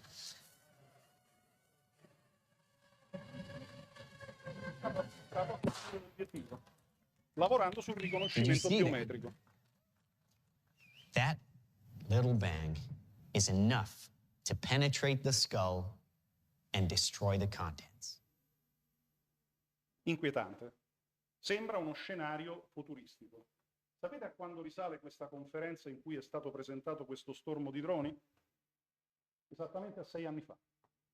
Ne ha parlato il Guardian nell'ottobre del 2017, 13 novembre 2017, e questi meccanismi che sono una realtà hanno portato le Nazioni Unite a chiedere di mettere al bando le armi basate esclusivamente sull'intelligenza artificiale. Anche perché abbiamo una news che è di questa mattina, quindi non è neanche sulle diapositive, perché già temevo di essere frustrato per aver mandato le diapositive aggiornate ieri sera, quindi non ho avuto il coraggio di mandare un'altra versione a mezzogiorno. Però c'è una news di questa mattina che potete cercare su Repubblica. L'intelligenza artificiale di Clearview esamina oggi un database con 30 miliardi di immagini raccolte da siti e social network. L'aggiornamento è che, oltre ad elencare le fonti, adesso questi dati saranno disponibili su degli occhiali come quelli di Google, come i Google Glass. Quindi degli occhiali che permetteranno a me, per esempio in quest'aula, di fare la scansione in tempo reale dei presenti e di identificarli uno per uno, memorizzando automaticamente le loro informazioni all'interno di un database. E quindi questo è un altro aspetto molto inquietante oggi dell'intelligenza artificiale, che a maggior ragione ci deve far riflettere sull'opportunità di applicare integralmente e immediatamente il regolamento UE sull'intelligenza artificiale, che però, attenzione, non si applica alle armi utilizzate per scopi militari. Quindi diciamo che il pallino è tornato alla base. Resta un problema di etica degli algoritmi. Il regolamento sull'intelligenza artificiale che cosa fa in Europa? Vieta alcune tecniche che si considerano, vengono considerate particolarmente, no, non c'è la slide, fa parte degli aggiornamenti online. Vieta alcune tecniche che sono considerate particolarmente pericolose, tecniche subliminali attraverso le quali si può indurre un soggetto ad assumere determinati comportamenti senza che ne abbia consapevolezza, tecniche di manipolazione mentale delle categorie deboli, che possono essere sempre attuate tramite l'intelligenza artificiale, Istituzioni tipo il credito sociale, che in Cina è già una realtà dal 2017, comportamenti che vengono rilevati dalle telecamere ed associati tramite riconoscimento biometrico agli individui. Se il comportamento è virtuoso, in Cina ricevete un credito di 2, 3, 4 punti su WeChat. Se il credito è negativo, perdete punti da WeChat. Il problema è che ancora non si sa cosa succederà quando il credito sarà talmente negativo da comportare probabilmente delle sanzioni da parte dell'ordinamento. Ed infine l'identificazione biometrica negli spazi pubblici, che è stata ritenuta troppo pericolosa se non ci sono almeno i presupposti della scomparsa di minori o della presenza di terroristi sul territorio nazionale. Passaggi importanti che ci devono però far riflettere nel momento in cui da cittadini, da imprenditori, da utenti di qualsiasi natura avremo a che fare con i dispositivi che utilizzeranno l'intelligenza artificiale. Passiamo all'altro argomento della giornata, visto che stiamo parlando comunque di dati personali, il rapporto tra il GDPR e la direttiva NIS. La direttiva NIS 2 ha ampliato la definizione di operatori di servizi essenziali, estendendola ai settori come la sanità, l'energia e i trasporti, ed estendendola alla supply chain, come diceva prima uno dei relatori. Cioè non basta controllare l'azienda principale, occorre fare attenzione anche a quello che fanno tutti i fornitori di una struttura che è individuata come infrastruttura critica, perché spesso l'esistenza stessa di quella infrastruttura dipende proprio dai fornitori. E i fornitori, come insegnano le statistiche in materia di crimini informatici, sono più vulnerabili dell'azienda grande e strutturata, perché ovviamente hanno meno risorse da investire sulla sicurezza, sulla formazione del personale, sulle procedure e sulle politiche da adottare all'interno delle loro strutture.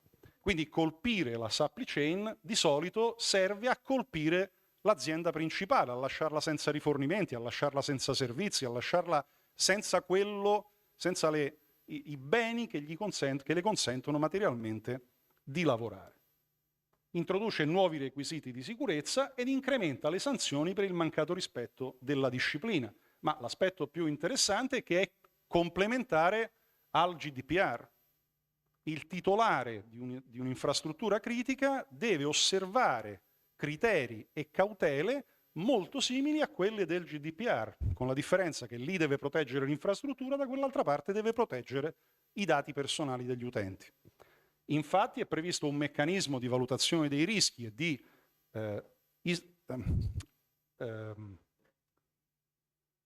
scelta di misure adeguate di sicurezza ed è prevista una notifica analoga a quella che c'è nei confronti dell'Autorità Garante per la protezione dei dati personali in caso di data breach, che stavolta va all'Agenzia per la Sicurezza Nazionale tramite il Centro per la rilevazione degli incidenti informatici. Quindi procedure che viaggiano sullo stesso binario, che partono dagli stessi criteri. Come impatta l'intelligenza artificiale? Il principale vantaggio dell'intelligenza artificiale è speculare al suo maggiore problema. Vi ricordate quando ipotizzarono che ChatGPT potesse essere utilizzata per pianificare attacchi ad una struttura informatica, ad una struttura di qualsiasi natura? I costruttori si precipitarono a rendere non utilizzabili domande eticamente non corrette. Il problema è che io posso fare la stessa domanda all'intelligenza artificiale semplicemente cambiando il meccanismo. Non gli chiedo di pianificare un attacco ad un sistema informatico o una rapina in banca. Gli chiedo di valutare la robustezza delle misure di sicurezza di un'azienda per migliorarle o di valutare le misure di sicurezza ad un trasporto valori per poterle eventualmente potenziare. A quel punto la domanda dal punto di vista etico, può essere sottoposta all'intelligenza artificiale, ma la risposta io potrò utilizzarla per attaccare quella stessa struttura, perché in ogni caso mi metterà in evidenza le vulnerabilità di quel meccanismo, di quel processo, e tutto dipenderà dalla quantità di informazioni che l'intelligenza artificiale riuscirà a reperire sull'obiettivo che verrà indicato dall'utente. Un altro problema che abbiamo con l'intelligenza artificiale è che sta diminuendo il tempo di reazione. Mentre prima avevamo la possibilità di avere a che fare con soggetti umani, adesso abbiamo a che fare con soggetti che sono velocissimi nel portare a termine gli attacchi. E quindi le nostre capacità di reazione da soggetti umani dovranno ugualmente essere supportate dall'intelligenza artificiale, perché altrimenti non avremo tempi di reazione sufficienti per reagire a quelle che sono le capacità di attacco disponibili dall'altra parte. Questo lo sanno bene gli esperti di sicurezza, perché hanno visto crescere la violenza e la velocità degli attacchi, ma anche la loro frequenza, proprio perché oggi ci sono a disposizione strumenti di questo tipo. Le responsabilità, qui andiamo più nel mio campo, finora ho parlato di questioni sostanzialmente tecniche, quindi magari perdonatemi qualche strafalcione. La sicurezza intanto non è più un'opzione, non si può pensare che siccome funziona sono a posto. Il fatto che funzioni non significa che è sicuro. Questo è un aspetto molto importante di qualunque tecnologia. Inoltre il GDPR ci dice che è obbligatorio adottare adeguate misure di sicurezza. Adeguate misure di sicurezza è un concetto strano. Gli ingegneri mi diranno che è un concetto inutile. Perché? Perché non è matematico. Adeguate misure di sicurezza significa che c'è qualcuno che valuterà quelle misure e riterrà se sono adeguate. Lo farò io in fase di autocontrollo se sono il titolare dell'azienda, ma devo sperare che il giudice o l'arbitro saranno del mio stesso parere, partiranno dai miei stessi criteri. Ecco perché è molto importante utilizzare degli standard per fare l'analisi dei rischi e per fare poi la valutazione delle misure di sicurezza che andrò ad adottare. Perché più saranno ripetibili i test che io farò, più saranno dimostrabili le misure di sicurezza che io andrò ad adottare, e più sarà giustificabile la mia condotta nell'ipotesi in cui, nonostante tutto, dovessi subire un data breach, dovessi subire la perdita dei dati. Attenzione anche ai dati non personali, perché se è vero che la responsabilità è aggravata per il trattamento di dati personali, perché rientra nell'articolo 2054 del Codice Civile, che è quello che si applica, per capirci, al trasporto di benzina e di esplosivi, quindi responsabilità aggravata in cui non è l'altro a dover dimostrare che ha subito il danno, ma sono io a dover dimostrare che ho adottato tutte le cautele necessarie affinché il danno non si verificasse e che si è verificato ugualmente per caso fortuito. Attenzione, perché anche il trattamento di dati non personali, quindi le informazioni tipicamente aziendali, è comunque soggetto al 2043 del Codice Civile. Se arreco un danno a qualcuno per una dispersione di informazioni, comunque devo risarcirlo, se c'è il nesso causale tra fatto e danno. Necessaria la valutazione dell'impatto che il progetto potrebbe avere sui diritti e sulle libertà degli interessati. Quindi dobbiamo fare a tutti gli effetti un'analisi dei rischi che non deve fermarsi a bloccare la minaccia, ma che deve anche considerare, qualora la minaccia dovesse andare a termine, dovesse andare a buon fine, dovesse creare il danno, quali saranno gli effetti sui cittadini di cui io sto gestendo i dati. Quindi non basta fermarsi all'analisi dei rischi e alla valutazione delle misure di sicurezza, devo andare oltre. Devo fare quella che nel regolamento europeo per la tutela dei dati personali si chiama Data Protection Impact Assessment, che va oltre l'analisi dei rischi. Inoltre, devo preoccuparmi della trasparenza dell'algoritmo. Se io devo dimostrare di aver adottato tutte le misure di sicurezza che erano necessarie per proteggere i dati dei miei utenti, devo sapere come funzionavano gli strumenti che sto utilizzando. Ho l'obbligo di chiedere al mio fornitore di servizi quali sono le logiche in base al quale i dati vengono trattati sulla base del mio incarico. Perché considerate che il più delle volte il titolare del trattamento è uno che non sa neanche che programmi stanno utilizzando i suoi impiegati. Perché l'amministratore si occupa di altro, poi delega. Ci sono i referenti, ci sono i responsabili esterni.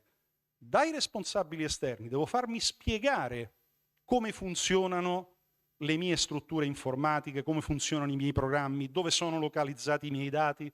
Certo che sì.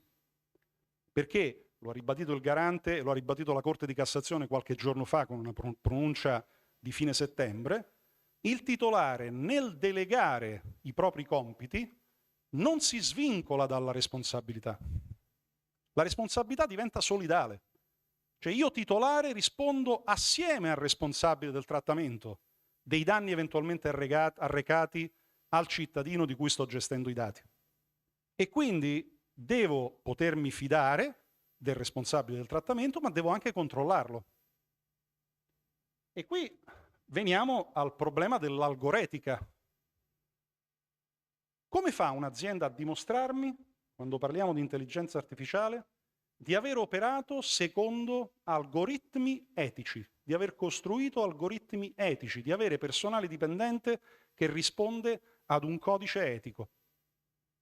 Queste sono domande che vi lascio così appese, perché dovremo parlarne, nel senso che sono le sfide del futuro per i giuristi che dovranno trasformarsi in nomine, contratti, incarichi, in tutto quello che ci consentirà un domani di dimostrare all'autorità che abbiamo operato correttamente, che abbiamo adottato, torniamo a bomba, adeguate misure di sicurezza. Ma andiamo oltre. Chi alimenta il sistema deve essere adeguatamente formato su algoretica e conseguenze dell'utilizzo di determinate fonti. Caro programmatore, non basta programmare secondo etica, cioè evitando pregiudizi di natura sociale, culturale, economica, eccetera, ma bisogna programmare scegliendo fonti affidabili. Quindi c'è una catena delle responsabilità. Come la scelgo la fonte affidabile? Anche dal fornitore della fonte dovrò pretendere trasparenza da questo punto di vista. Chi utilizza il sistema deve poter comprendere come ottenere i risultati attesi. Guardate, un'altra sfida del futuro su questi sistemi particolarmente complessi sarà la trasparenza nei confronti dell'utilizzatore. Perché io dovrò spiegare all'utilizzatore come porre le domande a ChatGPT, a Bard, per ottenere i risultati sperati. Cioè noi viviamo in un mondo dove, esperienza diretta di qualche giorno fa, arriva la lavatrice a casa, che ormai è un computer che si collega a internet, noi premiamo il bottone di accensione, facciamo un paio di prove sul display e il manuale delle istruzioni, senza neanche decellofanarlo, lo mettiamo in un cassetto. Ma questa è la prassi per qualunque approccio tecnologico che ha l'utente medio. Tant'è che quelli un po' più cattivi di me lo chiamano utonto ormai, perché non ha la minima dimestichezza con le tecnologie che utilizza. Ma questo è un problema che noi, giuristi, tecnici, informatici, economisti, dobbiamo invece porci. Di chi è la responsabilità per l'uso di determinate strutture, per l'uso di determinati programmi così complessi, se i risultati, come nel caso del collega americano, deludono le aspettative? È tutta colpa del collega che non ha controllato? O è anche colpa di chi gli ha messo a disposizione uno strumento senza spiegargli che poteva generare le informazioni che non trovava? È un bel quesito a cui rispondere. Ulteriori riflessioni proprio degli ultimi giorni. Chi possiede un sito web oggi, all'interno del sito web ci sono vari database che a volte sono anche piuttosto trasparenti, deve porsi il problema del fatto che il suo sito potrà essere utilizzato per addestrare un motore di intelligenza artificiale.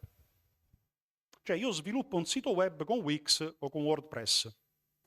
Non conosco gli accordi che hanno le piattaforme di Wix e di WordPress con OpenAI o Clearview. Se i dati che io appoggio su quei sistemi vengono poi utilizzati per addestrare l'intelligenza artificiale, io ho adeguato le misure di sicurezza a quello che la normativa mi chiede per tutelare i dati dei miei clienti? Che non è un dilemma da poco. Il titolare del sito web può accettare il rischio che i dati siano fagocitati dai motori di intelligenza artificiale? O è un rischio che deve valutare e deve compensare con adeguate misure di sicurezza? Guardate che il GDPR è abbastanza chiaro sull'argomento. Io non solo devo prevedere le adeguate misure di sicurezza, ma devo anche informare l'utente dell'eventuale rischio che i suoi dati possano essere fagocitati da uno strumento come Clearview. Se un utente italiano oggi che ha affidato i suoi dati a un sito tipo Pronto Professionista, noi avvocati, tanto per dire una categoria, abbiamo messo la nostra foto, i nostri dati su Pronto Professionista. Ci ritroviamo schedati da Clearview e quindi il nostro dato biometrico è definitivamente perduto, nel senso che è pubblico. Ormai non ce lo possiamo riprendere, almeno entro certi limiti. Di chi è la colpa? Nostra, che non abbiamo avuto la prontezza di spirito di evitare di pubblicare le nostre foto, o di quello che ci ha fornito il servizio che non ha bloccato l'indicizzazione del sito rispetto ai motori di addestramento dell'intelligenza artificiale? E tutti i soggetti che hanno messo i loro dati personali, privati, dei loro figli, delle loro nonne, nipoti, eccetera, magari con video, foto e quant'altro, sui vari social network, possono pretendere che tutti i dati pubblicati su Facebook, WhatsApp no, Facebook, Instagram, LinkedIn, siano bloccati rispetto all'azione di ricerca dei motori di addestramento dell'intelligenza artificiale? Leggendo il GDPR dovrebbe essere così, ma ovviamente questa è una sfida che ci attende, perché poi bisognerà sempre vedere cosa ne pensa la Corte di Cassazione, che è l'ultimo soggetto al quale spetta la decisione. Sicuramente nelle informative agli utenti io devo dare atto di questo problema se ce l'ho. Se il mio sito, il mio database, le mie informazioni rischiano di finire in un motore dell'intelligenza artificiale, un motore di addestramento, io devo avvisare gli utenti. Quindi ho già un problema concreto, momentaneo, che devo risolvere velocemente, aggiornare tutte le informative. Caro dipendente, caro fornitore, caro cliente, guarda che ci sono motori di ricerca di cui io non riesco a conoscere il funzionamento degli algoritmi perché sfugge alla mia comprensione. Sappi che i dati che mi dai potrebbero finire in quei motori. È un'informazione obbligatoria.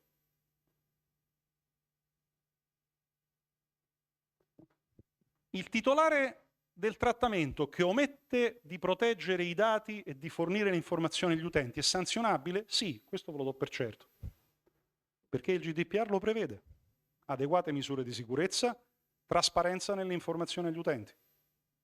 Quindi è solo da capire come fare. Tra l'altro l'onere della prova spetta a noi. Quindi non c'è il discorso prova che ti ho arrecato un danno. No, no, sono io che devo dimostrare che il danno non gliel'ho arrecato, quindi figuriamoci. È quella che si chiama prova diabolica all'interno di un processo. E questo è l'ultimo, perdonatemi, un po' di promozione. Questo lo dovete far capire a tutti, compresi i bambini che vanno ancora a scuola. Cheap data governance non esiste. La data governance è una cosa seria, la cyber security è una cosa seria. Io aggiungo il diritto penale è una cosa seria, perché essendo avvocato ed essendo appassionato della mia materia, aggiungo anche questo.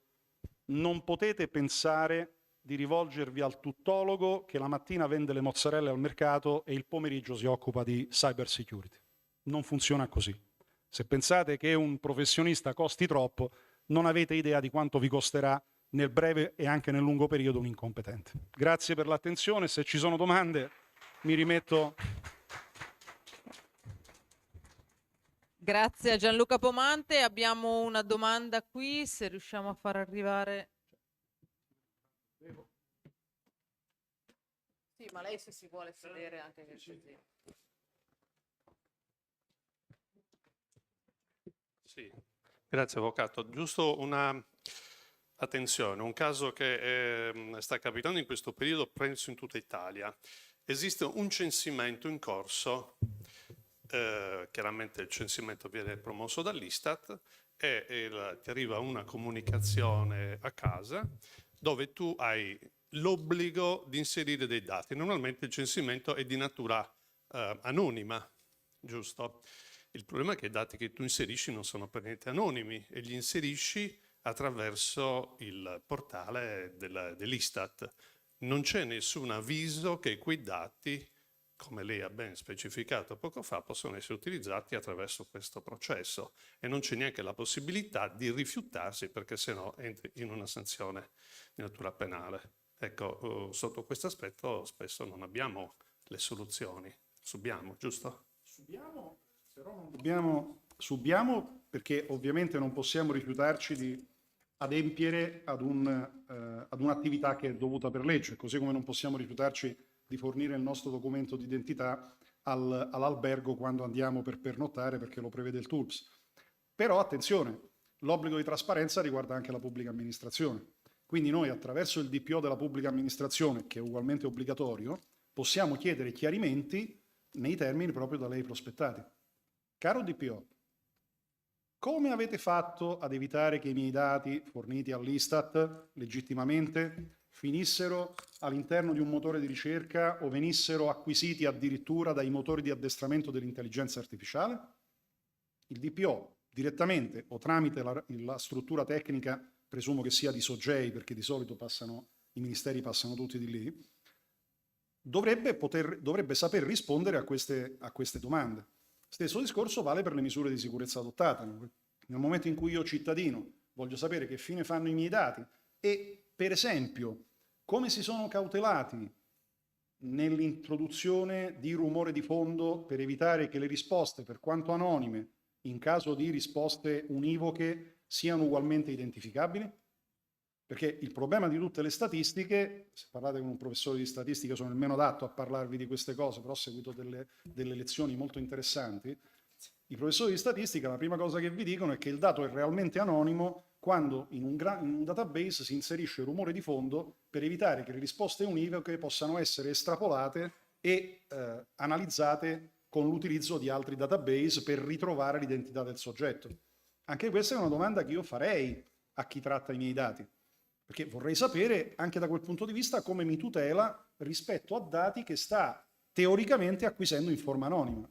Voglio esserne sicuro che siano in forma anonima, perché se devo rispondere ad un questionario sulle mie patologie o ad un questionario sulle mie preferenze di natura religiosa, filosofica o anche sessuale, che va molto di moda, voglio essere sicuro che il dato sia anonimo, perché il rischio di discriminazione è elevatissimo in quel caso, qualora dovesse esserci un data breach. E il data breach non è solo di natura tecnica. Il data breach adesso con il nuovo Data Governance Act, con il quale anche le aziende possono accedere ai dati della pubblica amministrazione, quindi tirar fuori interi database di dati anonimizzati, può venire anche dal fatto che con l'intelligenza artificiale io quei dati della pubblica amministrazione li posso interfacciare con tutto il resto che trovo in rete.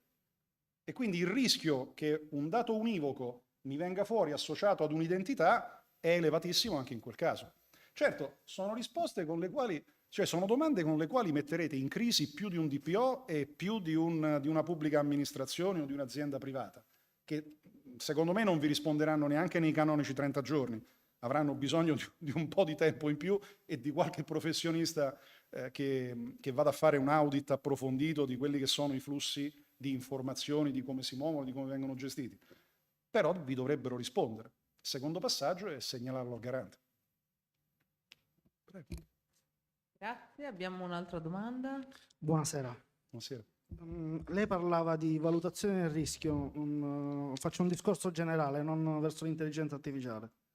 Supponiamo che una pubblica amministrazione faccia tutto quello che deve fare, si fa una bella DPA sui propri sistemi, quindi valutazione del rischio e di conseguenza comincia a costruire tutta l'infrastruttura in base a questa valutazione del rischio. Come lei ha ben detto, la sicurezza non è assoluta, quindi potrebbe esserci comunque un data breach, quindi una perdita dei dati. Quindi sarà il giudice, sicuramente in questo caso ci sarà sicuramente una procedura di infrazione che può andare o al garante o in tribunale, come immagino che sia.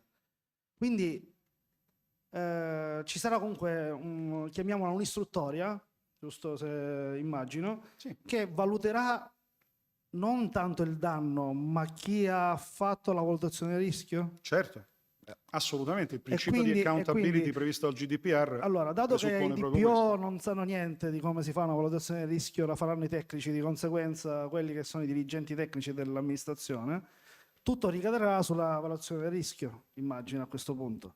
Perché sì, ormai DPO non ne ho visti che spiegano come valutare e misurare determinate mancanze di natura infrastrutturale.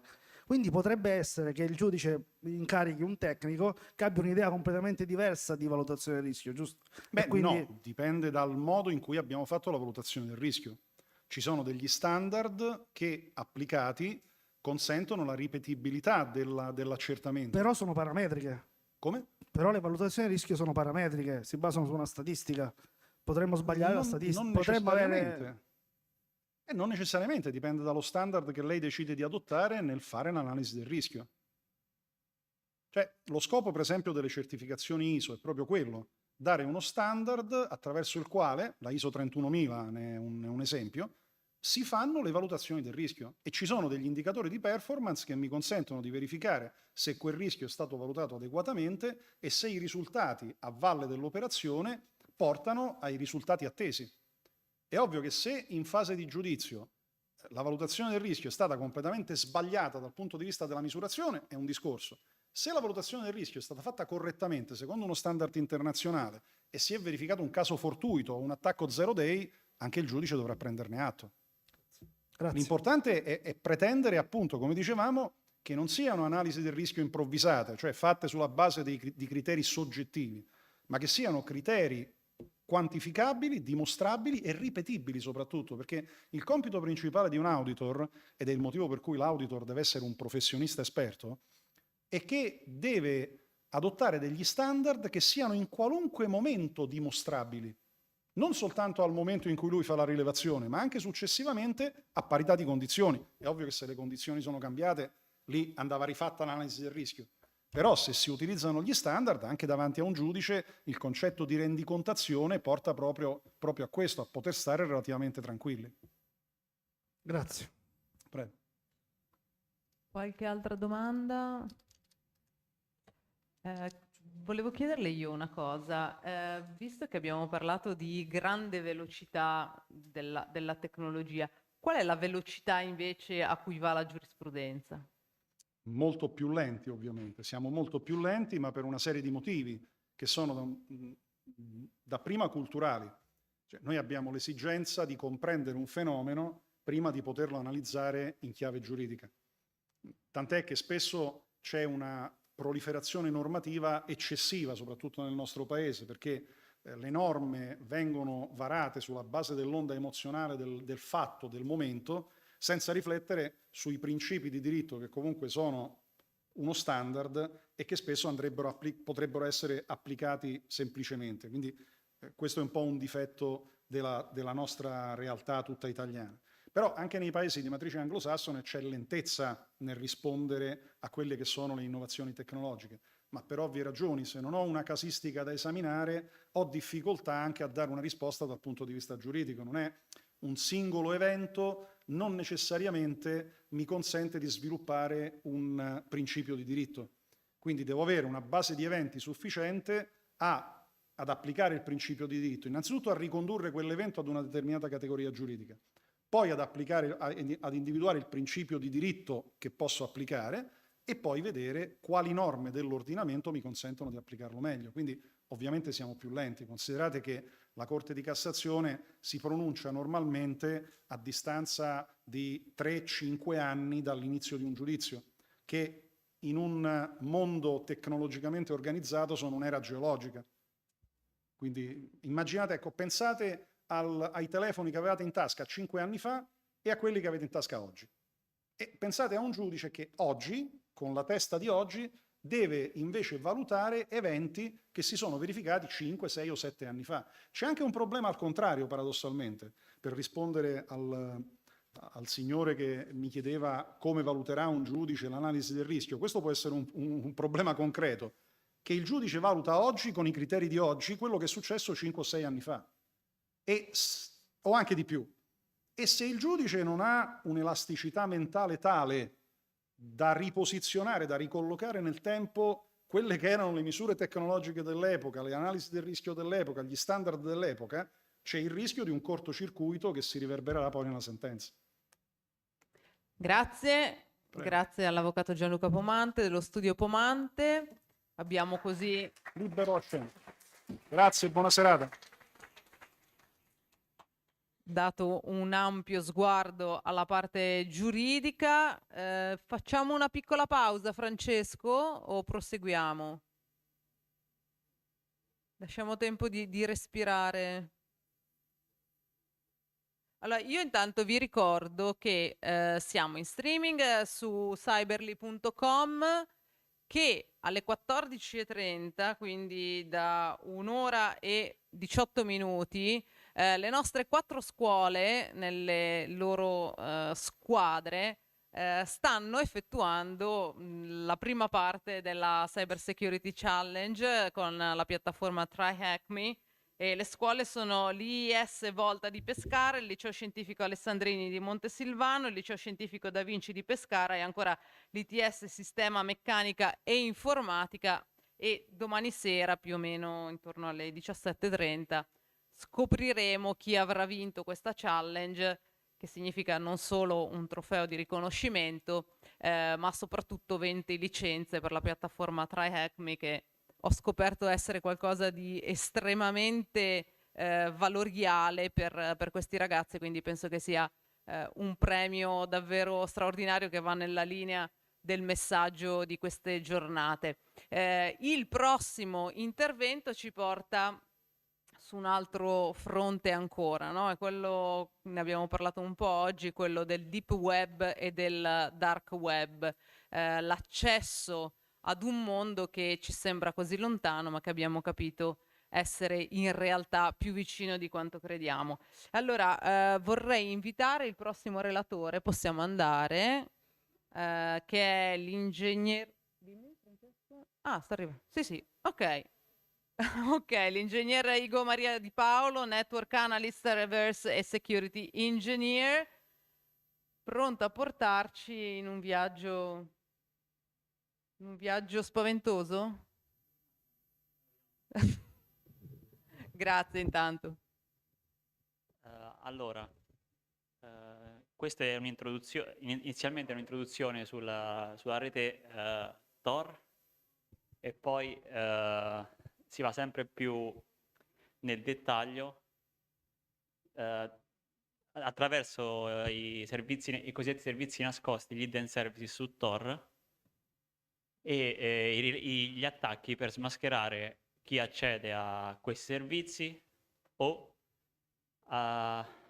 smascherare la location reale di questi servizi.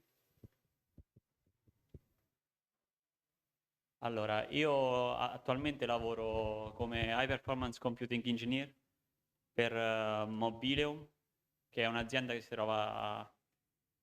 che ha sede a Cupertino e si occupa principalmente di reti di telecomunicazioni. Noi, il nostro principale business è dare visibilità ai service provider quali Telecom o altri. Ho avuto una grande, ho molta esperienza nell'analisi del traffico dati, soprattutto ho lavorato più di 6 anni negli Emirati Arabi, lavorando a sistemi di DPI. DPI è Deep Packet Inspection, e ho creato sia sistemi passivi e attivi. Ma attualmente nel mio lavoro mi occupo principalmente di dare visibilità agli operatori su cosa accade nella loro piattaforma. Allora, la presentazione è divisa in 5 parti. Un'introduzione generale su Tor, come funzionano i servizi nascosti, gli hidden services, e un'analisi sul browser di Tor e che tipo di traffico possiamo trovare, viene prodotto da questo browser. Poi c'è una breve introduzione sugli attacchi per deanonimizzare, di deanonimizzazione, cioè sia relativo al client che sia relativo all'utente che relativo all'hidden services, 2 tipi di attacchi. E come conclusione un intro su un overview generale all'attuale stato dei darknet marketplace o forums. Allora, attualmente nel mondo odierno gran parte della nostra vita si svolge online, quindi noi poniamo grande enfasi nella privacy e non tutti i governi, diciamo, sono come nel mondo occidentale, ma per esempio in Arabia o in altri continenti la censura è molto più forte. Allora c'è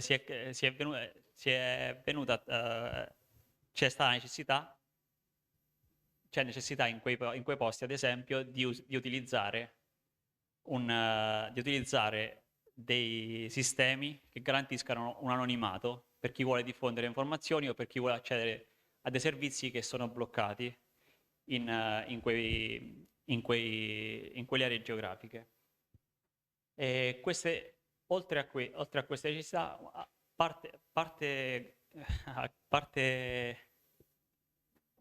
parte altre necessità come comunicazioni militari in terra straniera o informazioni di lavoro riservate, si è venuta a formare questa overlay network, cioè una rete sulla rete,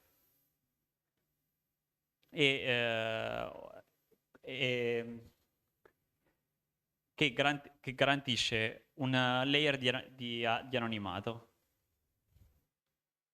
Allora, Tor è nato nel 97. Il progetto è stato sviluppato dal US Naval Research Laboratory, inizialmente per ambito militare.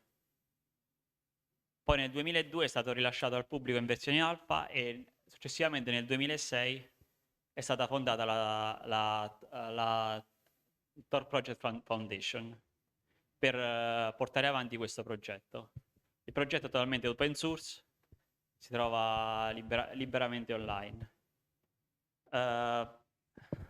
Dopo che è stato rilasciato online e ha iniziato a prendere piede, dei servizi sono iniziati a nascere su questa rete. Nel 2011 nasce Silk Road. Silk Road nasce quando io stavo all'università, era una cosa veramente, diciamo, nuova. E Silk Road è stato il primo marketplace sulla darknet. Silk Road permetteva agli utenti di pagare in cryptocurrency. A quei tempi diciamo una novità, specialmente a quei tempi Bitcoin, e comprare principalmente droghe. Principalmente si trattava di sostanze illegali, sostanze stupefacenti. Nel 2013 l'FBI lo chiude, ma alla chiusura di Silk Road si è aperto un altro filone di mercati, e tra cui i più importanti, per esempio, c'è Kraken, Hydra, che è stato chiuso un anno fa, e gli altri che sono nati recentemente. Allora, Tor è un overlay network. Che cos'è un overlay network? Cos'è un overlay network? Un overlay network è una rete sulla rete. La tecnica usata per comunicare in questa rete interna è chiamata onion routing. Onion routing perché il messaggio viene cifrato come una cipolla a strati.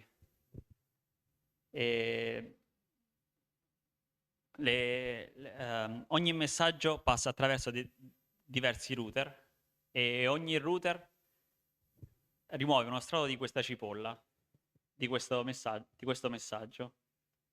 E fino all'exit node, fino al nodo finale, che va da cui esce verso la destinazione, e da lì esce in chiaro.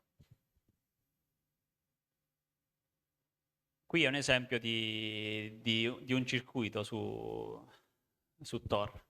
Noi vediamo per esempio che Alice, per comunicare in maniera anonima verso Bob, senza che Dave riesce a capire con chi voglia comunicare, passa attraverso nodi intermedi. Ogni nodo intermedio conosce solo il prossimo step, non conosce, per esempio, l'ultimo nodo che comunica con Bob non conosce chi è Alice, il mittente. All'interno della rete Tor ci sono degli acronimi che userò molto spesso, brevemente li presento. C'è l'Onion Proxy, che è il client per connettersi alla rete, e la Directory Server, che ha le informazioni sulla rete Tor. Quando l'Onion Proxy vuole connettersi, la prima cosa che fa, contatta la Directory Server e ottiene uno snapshot della rete. Poi il circuito è quello che abbiamo visto precedentemente, composto da vari nodi, e poi c'è un entry node, o meglio, delle volte definito come guard node, che è l'entry point nella rete, dalla rete, è l'entry point nella rete Tor, e l'exit node, che è il punto di uscita. L'Onion Proxy allora, per la creazione del circuito, l'Onion Proxy contatta prima la directory, ottiene lo snapshot, sceglie 3 nodi random da questo snapshot, un nodo di ingresso, un nodo di entry node, un middle node e un exit node. Crea un circuito in modo incrementale e una volta creato il circuito l'utente può comunicare in maniera anonima con la destinazione. Qui è un esempio ho usato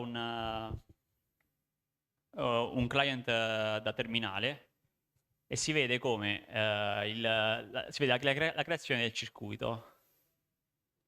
La creazione del circuito avviene in maniera incrementale, quindi io contatto il primo nodo, creo il link al primo nodo, dal primo nodo creo il link al secondo nodo, dal terzo nodo creo il link al terzo nodo. In questo caso io contatto un servizio che mi istituisce il mio indirizzo IP, l'indirizzo IP che vede. L'indirizzo IP che vede questo servizio è l'indirizzo IP dell'ultimo nodo, dell'exit node che io uso. Allora, nel caso, dato che Tor fornisce questo layer di anonimità, molte volte i service provider vogliono avere visibilità su quello che succede, quindi più volte durante il mio lavoro, delle volte arrivano delle richieste, come ad esempio noi vogliamo sapere le persone che accedono a Tor, o le persone che, facciamo un esempio, accedono a un particolare servizio su Tor. Onde evitare questo, nei paesi o se qualcuno sa che è sotto la lente di ingrandimento, si usano dei bridge. I bridge sono dei modi alternativi per accedere a Tor.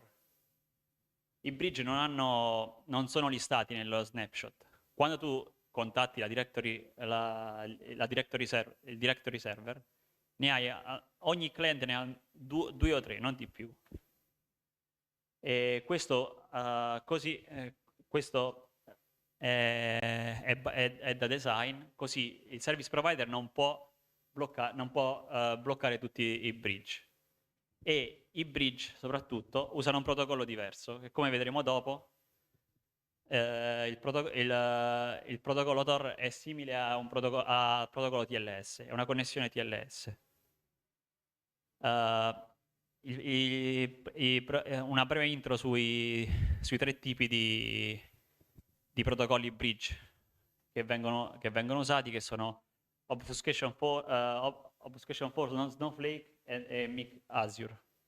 Allora, Obfuscation for è un protocollo ad alta entropia, quindi è praticamente impossibile capire che cosa c'è all'interno, che tipo di connessione è.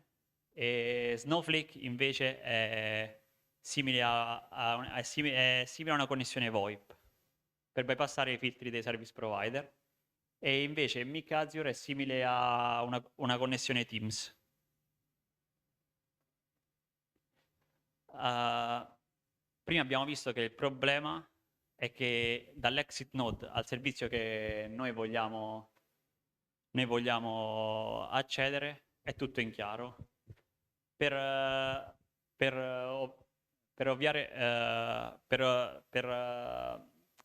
risolvere questo problema, per avere tutto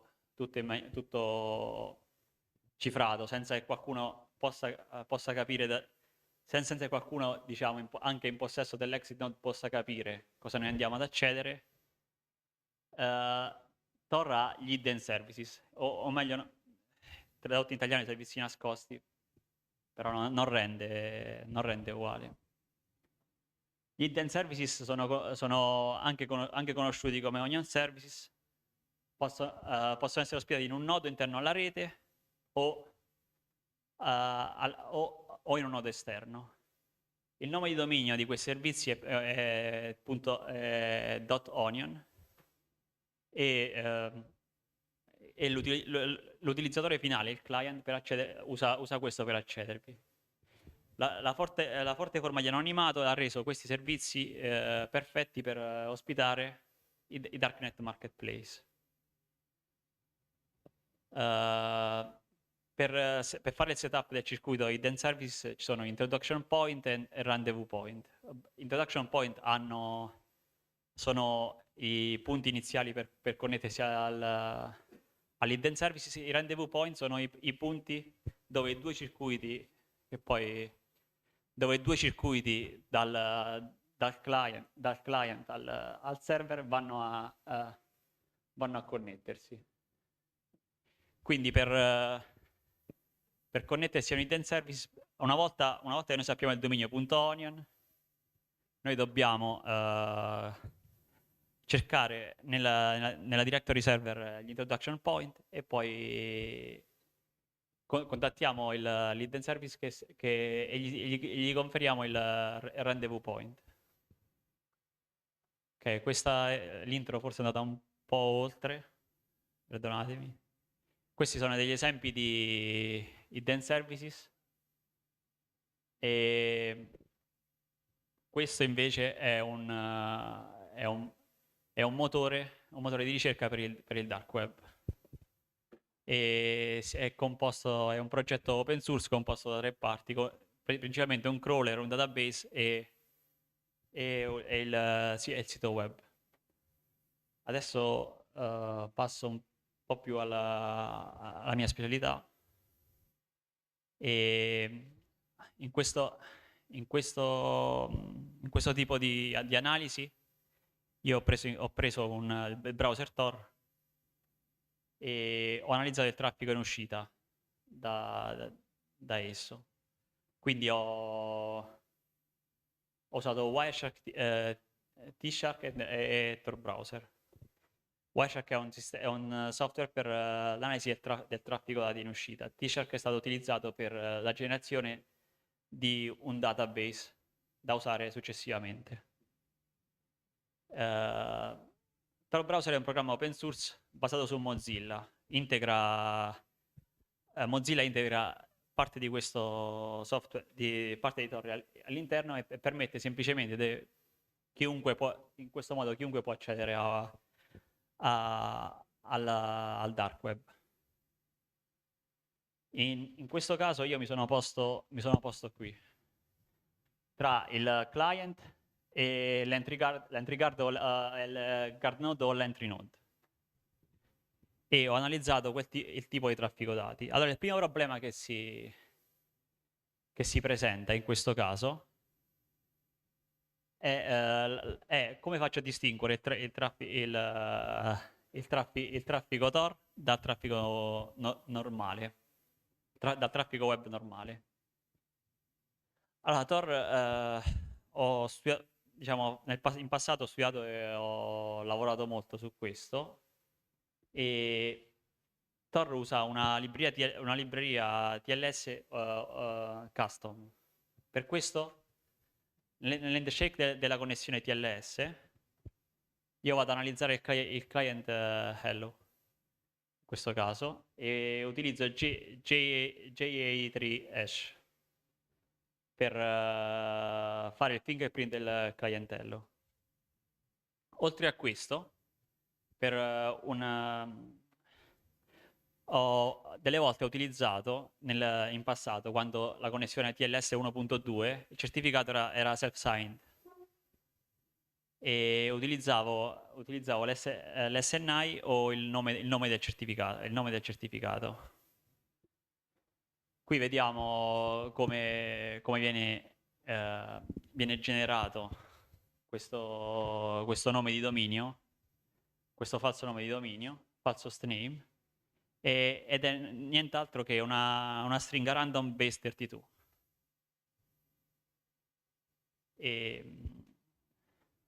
Adesso torno indietro, così torno al tipo di attacco. L'avversario, ci sono delle ipotesi. L'avversario deve riuscire a monitorare tutto il traffico in uscita dalla vittima.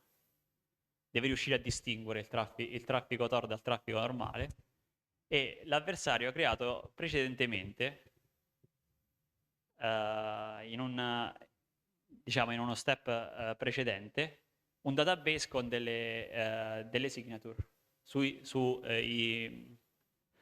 siti che vuole monitorare. Diciamo che io ho avuto richiesta dallo enforcement che determinati marketplace, voglio sapere tutte le persone che tentano di accedere a un marketplace tramite Tor.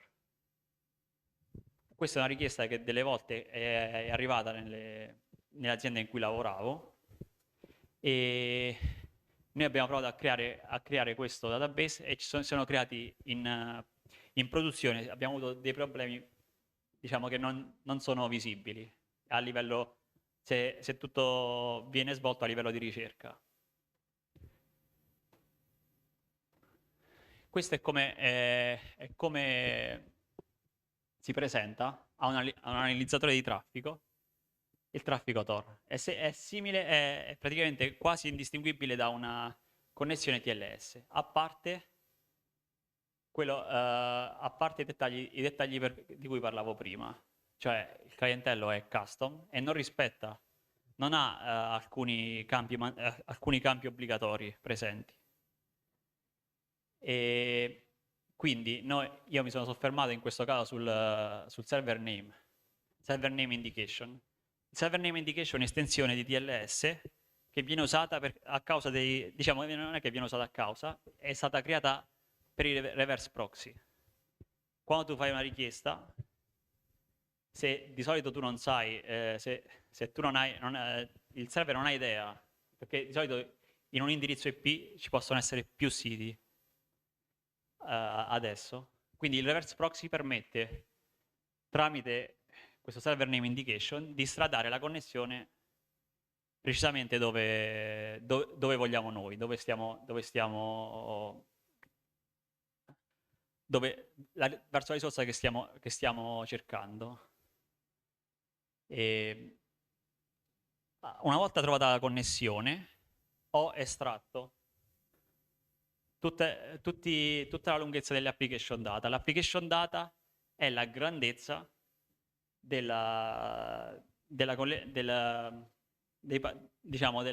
pacchetti cifrati TLS.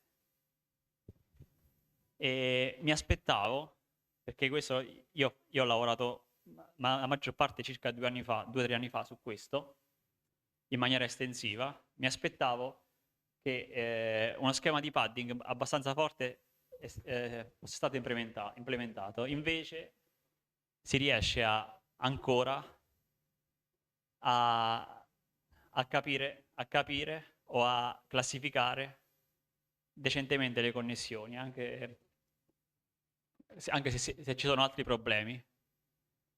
Quindi, di cui poi parlerò. Una volta monitorato il traffico e individuate le connessioni, si estrae un treno di pacchetti. Il concetto di treno di pacchetti è un po' complicato. Il treno di pacchetti è un insieme di pacchetti e l'interarrival time tra di loro, sia interarrival time uscita in entrata e in uscita. Il treno di pacchetti viene dato come input al modello, di solito è una support vector machine. E se rientra nei siti che noi monitoriamo e che ci hanno commissionato, ci dà una certa accuratezza il modello. Che percentuale e con che probabilità la connessione è verso uno di quei siti. Allora, purtroppo, quando poi si va a mettere in produzione un sistema così complesso, si hanno diversi problemi. Molto spesso ci sono diverse versioni del browser in circolazione e i modelli, un modello non riesce a predire correttamente tutti i tipi di, diciamo, non riesce a predire correttamente tutti i browser. Quindi delle volte si deve fare un modello per browser o un modello per applicazione. Del rumore può essere presente e anche recentemente Tor ha introdotto un sistema di padding per scoraggiare questo attacco. Qui forse è un pochetto più interessante. Questa è una breve introduzione sugli attacchi di deanonimizzazione su Tor. Gli attacchi di deanonimizzazione hanno principalmente 2 target, o l'utente, o si vuole smascherare l'indirizzo IP il vero indirizzo IP di un hidden services. Quindi gli attacchi si possono categorizzare in tre categorie. Quelli dove l'attaccante ha entry e exit node sotto il proprio controllo, ha un nodo o ha un client verso la rete Tor, o riesce, come quello che è stato fatto in precedenza, riesce a monitorare il link tra il client e il guard node e l'entry node. Allora, entry e exit node. Un esempio, ad esempio, supponiamo che il law enforcement arriva e chiede, noi vogliamo sapere, ci sono degli attacchi su Tor su questo sito. Noi vogliamo sapere se dai vari provider in Italia qualcuno si connette tramite Tor e attacca il nostro sito il nostro server che noi vogliamo proteggere. Allora,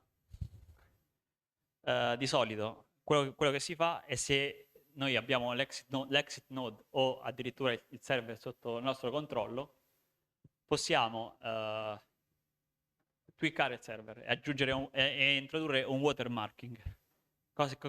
Che cos'è un watermarking? Un watermarking è è diciamo una firma a livello di pacchetti che noi, introduciamo qui e cerchiamo di correlare nell'entry card. In questo modo siamo sicuri quasi al 100% che il client ha fatto qualcosa di male, diciamo, ha operato con il server, ha contattato il server tramite Tor. Gli exit node sono pubblici, quindi noi sappiamo quando qualcuno si è connesso al nostro server tramite Tor. Poi ci sono gli attacchi che hanno bisogno di un solo nodo. Tra questi attacchi io ho aggiunto un po' due attacchi, diciamo, OSINT. Un tool è stato realizzato qualche anno fa di nome Caronte. Questo tool dinamizzava in maniera automatica gli hidden services. Gli hidden services era un crawler inizialmente che cercava dei leak all'interno, quali anche certificati. Una volta trovati questi certificati, si creava una lista di candidati da questi certificati, come il DNS, i record DNS estratti dai certificati, e veniva poi nello step finale validati o no questi leak.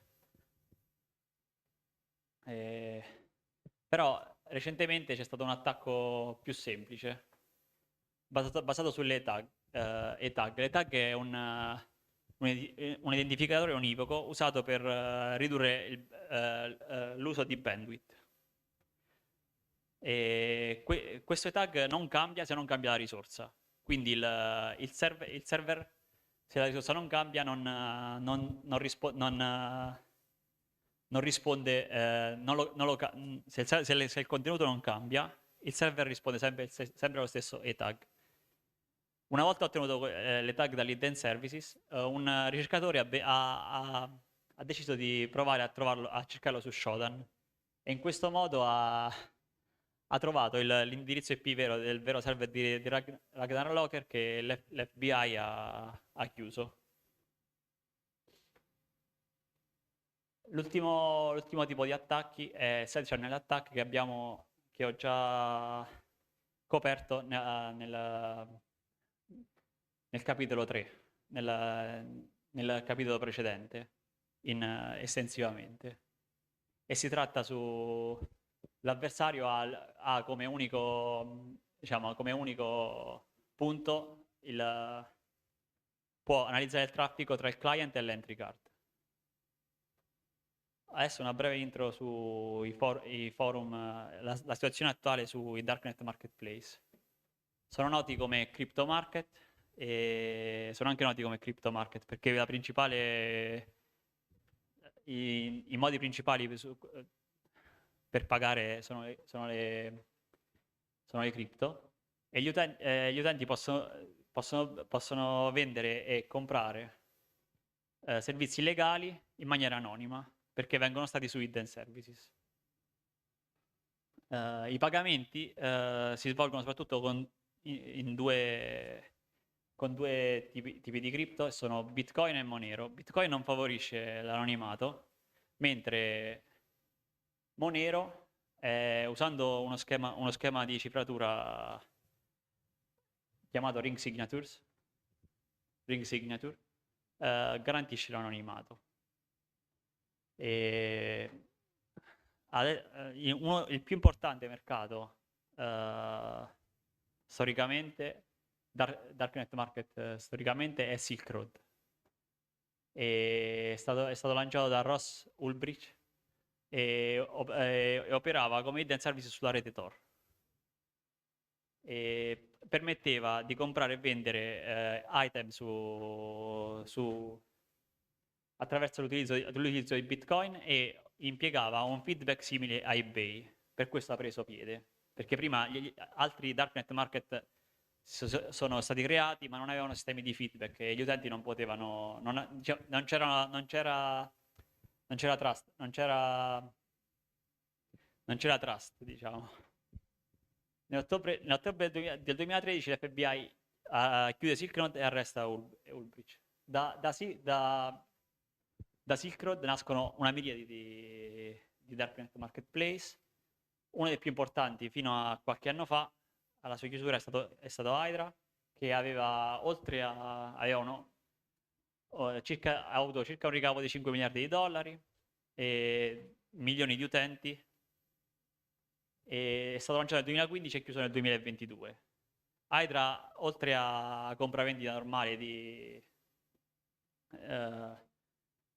merci illegali, aveva anche sistemi di mixing. Qui si vede ad esempio come chiuso Silk Road, molti mercati hanno preso il sopravvento e poi Hydra è stato tipo quello più utilizzato. Concludendo, anche se si usa Tor e si usano i hidden services o vanno a essere utilizzati hidden services, ci sono vari tipi di attacchi che le forze dell'ordine riescono a portare avanti e che rompono questo tipo di anonimato. Quindi se qualcuno veramente volesse fare qualcosa di illegale, è meglio che non si senta sicuro usando questi tipi di servizi. Igor, non riuscirò mai più a guardare una cipolla nello stesso modo dopo questa presentazione. Allora, io ti ringrazio perché eri emozionato, ma sei andato a focus su delle cose... Forse è un po' pesante, un po' troppo allora, tecnico. molto tecnico chiaramente, ma loro hanno capito tutto, io di più. Oddio, secondo me è un po' troppo tecnico. Abbiamo capito che ci sono però gli strumenti, nel senso che quello che ci diceva il professore stamattina, anche no, che comunque Tor è nato a fine benefico, come tante tecnologie in ambito militare che poi sono state utilizzate anche in negativo, ma ancora una volta ci ritorniamo adesso perché poi tocca a Sofia chiudere la giornata, è l'uso etico e intelligente della persona che sta dietro e quindi anche l'uso della stessa rete Tor per combattere gli attacchi e per combattere le attività dei marketplace. Quello sì. Questo è più un overview su, diciamo, la parte malevola per cui viene utilizzato Tor. Però normalmente dove non c'è libertà di parola, sì, questo è un ottimo strumento e permette grande libertà di espressione, che normalmente non c'è in quei paesi. Avete qualche domanda tecnica? Avete capito tutto? Ripetete da capo tutte le sigle? No, va bene. Mi dispiace. Vai, che abbiamo un microfono per Luigi.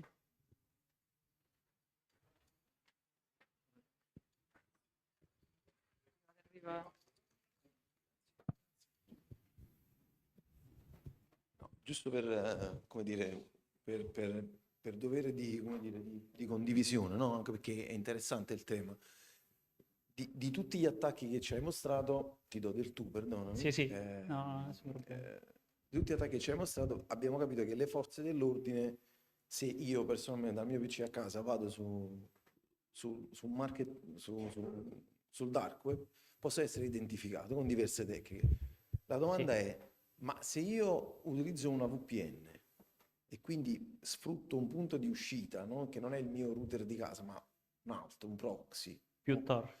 Più Tor. Più Questo Tor, quanto mi garantisce? diciamo, è abbastanza, diciamo che è difficile, è molto difficile, quasi impossibile. Invece, però, anche se usi Tor, devi stare sotto la lente di ingrandimento, cioè devi essere già segnalato, perché quando vieni segnalato il tuo traffico e i tuoi log vengono creati. Sì. Scusa, io vivo negli Emirati Arabi, per Sì. cui la mia domanda non è casuale. Vai.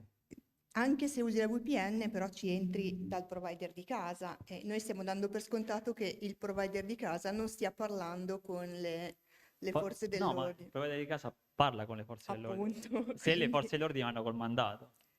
in Italia, Negli Emirati c'hanno negli Emirati è diretto. negli Emirati non non c'è il c'è mandato negli mandato. Emirati, non serve, infatti Suonano il campanello vivere lì direttamente. serve per questo motivo, perché uno si abitua direttamente a essere direttamente paranoico, perché paranoia is a virtue. No, io ho in lavorato our con job. Etisalat, quindi Io ce l'ho a casa, Quindi- quindi non c'è VPN che tenga, va bene. no, Vabbè, tanto No, ci sono degli Luigi, altri non metodi. puoi avviare una carriera nel, no, No, nel ci sono degli altri cyberterrorismo, ti conviene metodi, stare di là. faccio un excursus. Ad esempio, lei ha provato a chiamare su WhatsApp senza VPN. Non mi dare del lei perché anche io Sì.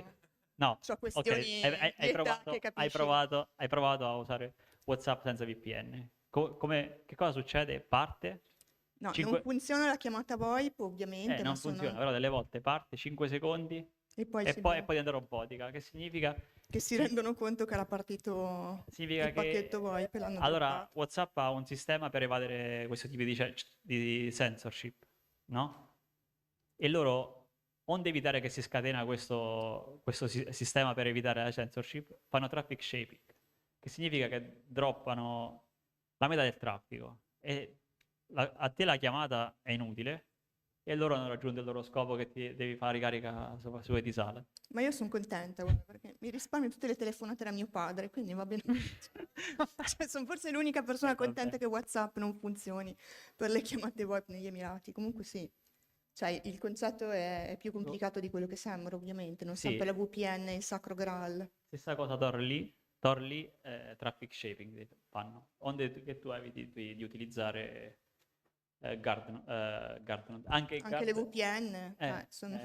iniziano a scoraggiare i pacchetti verso le VPN Però più noti, a livello infatti a livello di lavoro le VPN cioè non le possono chiudere. Alcune VPN E infatti fa differenza la rete, se usi una rete domestica sì, rispetto se a una usi rete no, se usi professionale. ti dico io, la mobile è blindata.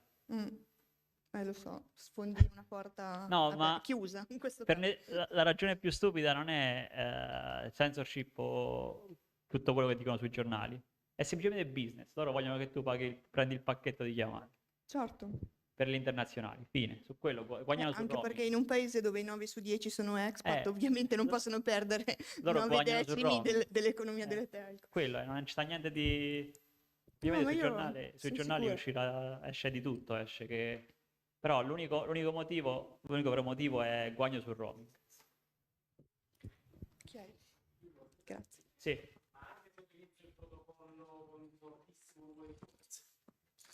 E allora dipende dal sistema. Se loro riescono, diciamo, c'è meno probabilità. La sicurezza non riesco a dare. Però è molto più complesso. È molto più complesso. Cioè un forte deterrente. In questo caso è molto semplice identificare una connessione alla darknet, è molto più semplice che identificarla con l'obfuscation 4, per esempio. Ok, ma è inibibile, nel senso, in paesi particolari io posso gestire lato governativo il fatto di dire ok, l'obfuscation 4 non te lo faccio utilizzare? Quello che loro hanno Anche è con degli oggetti intermedi che in qualche modo ti schermano quel tipo di chiamata? faccio una breve... spero non so quanto tempo... Vai.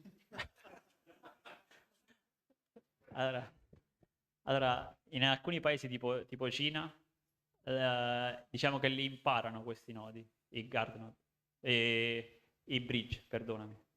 Imparano questi bridge e hanno una lista e la aggiornano.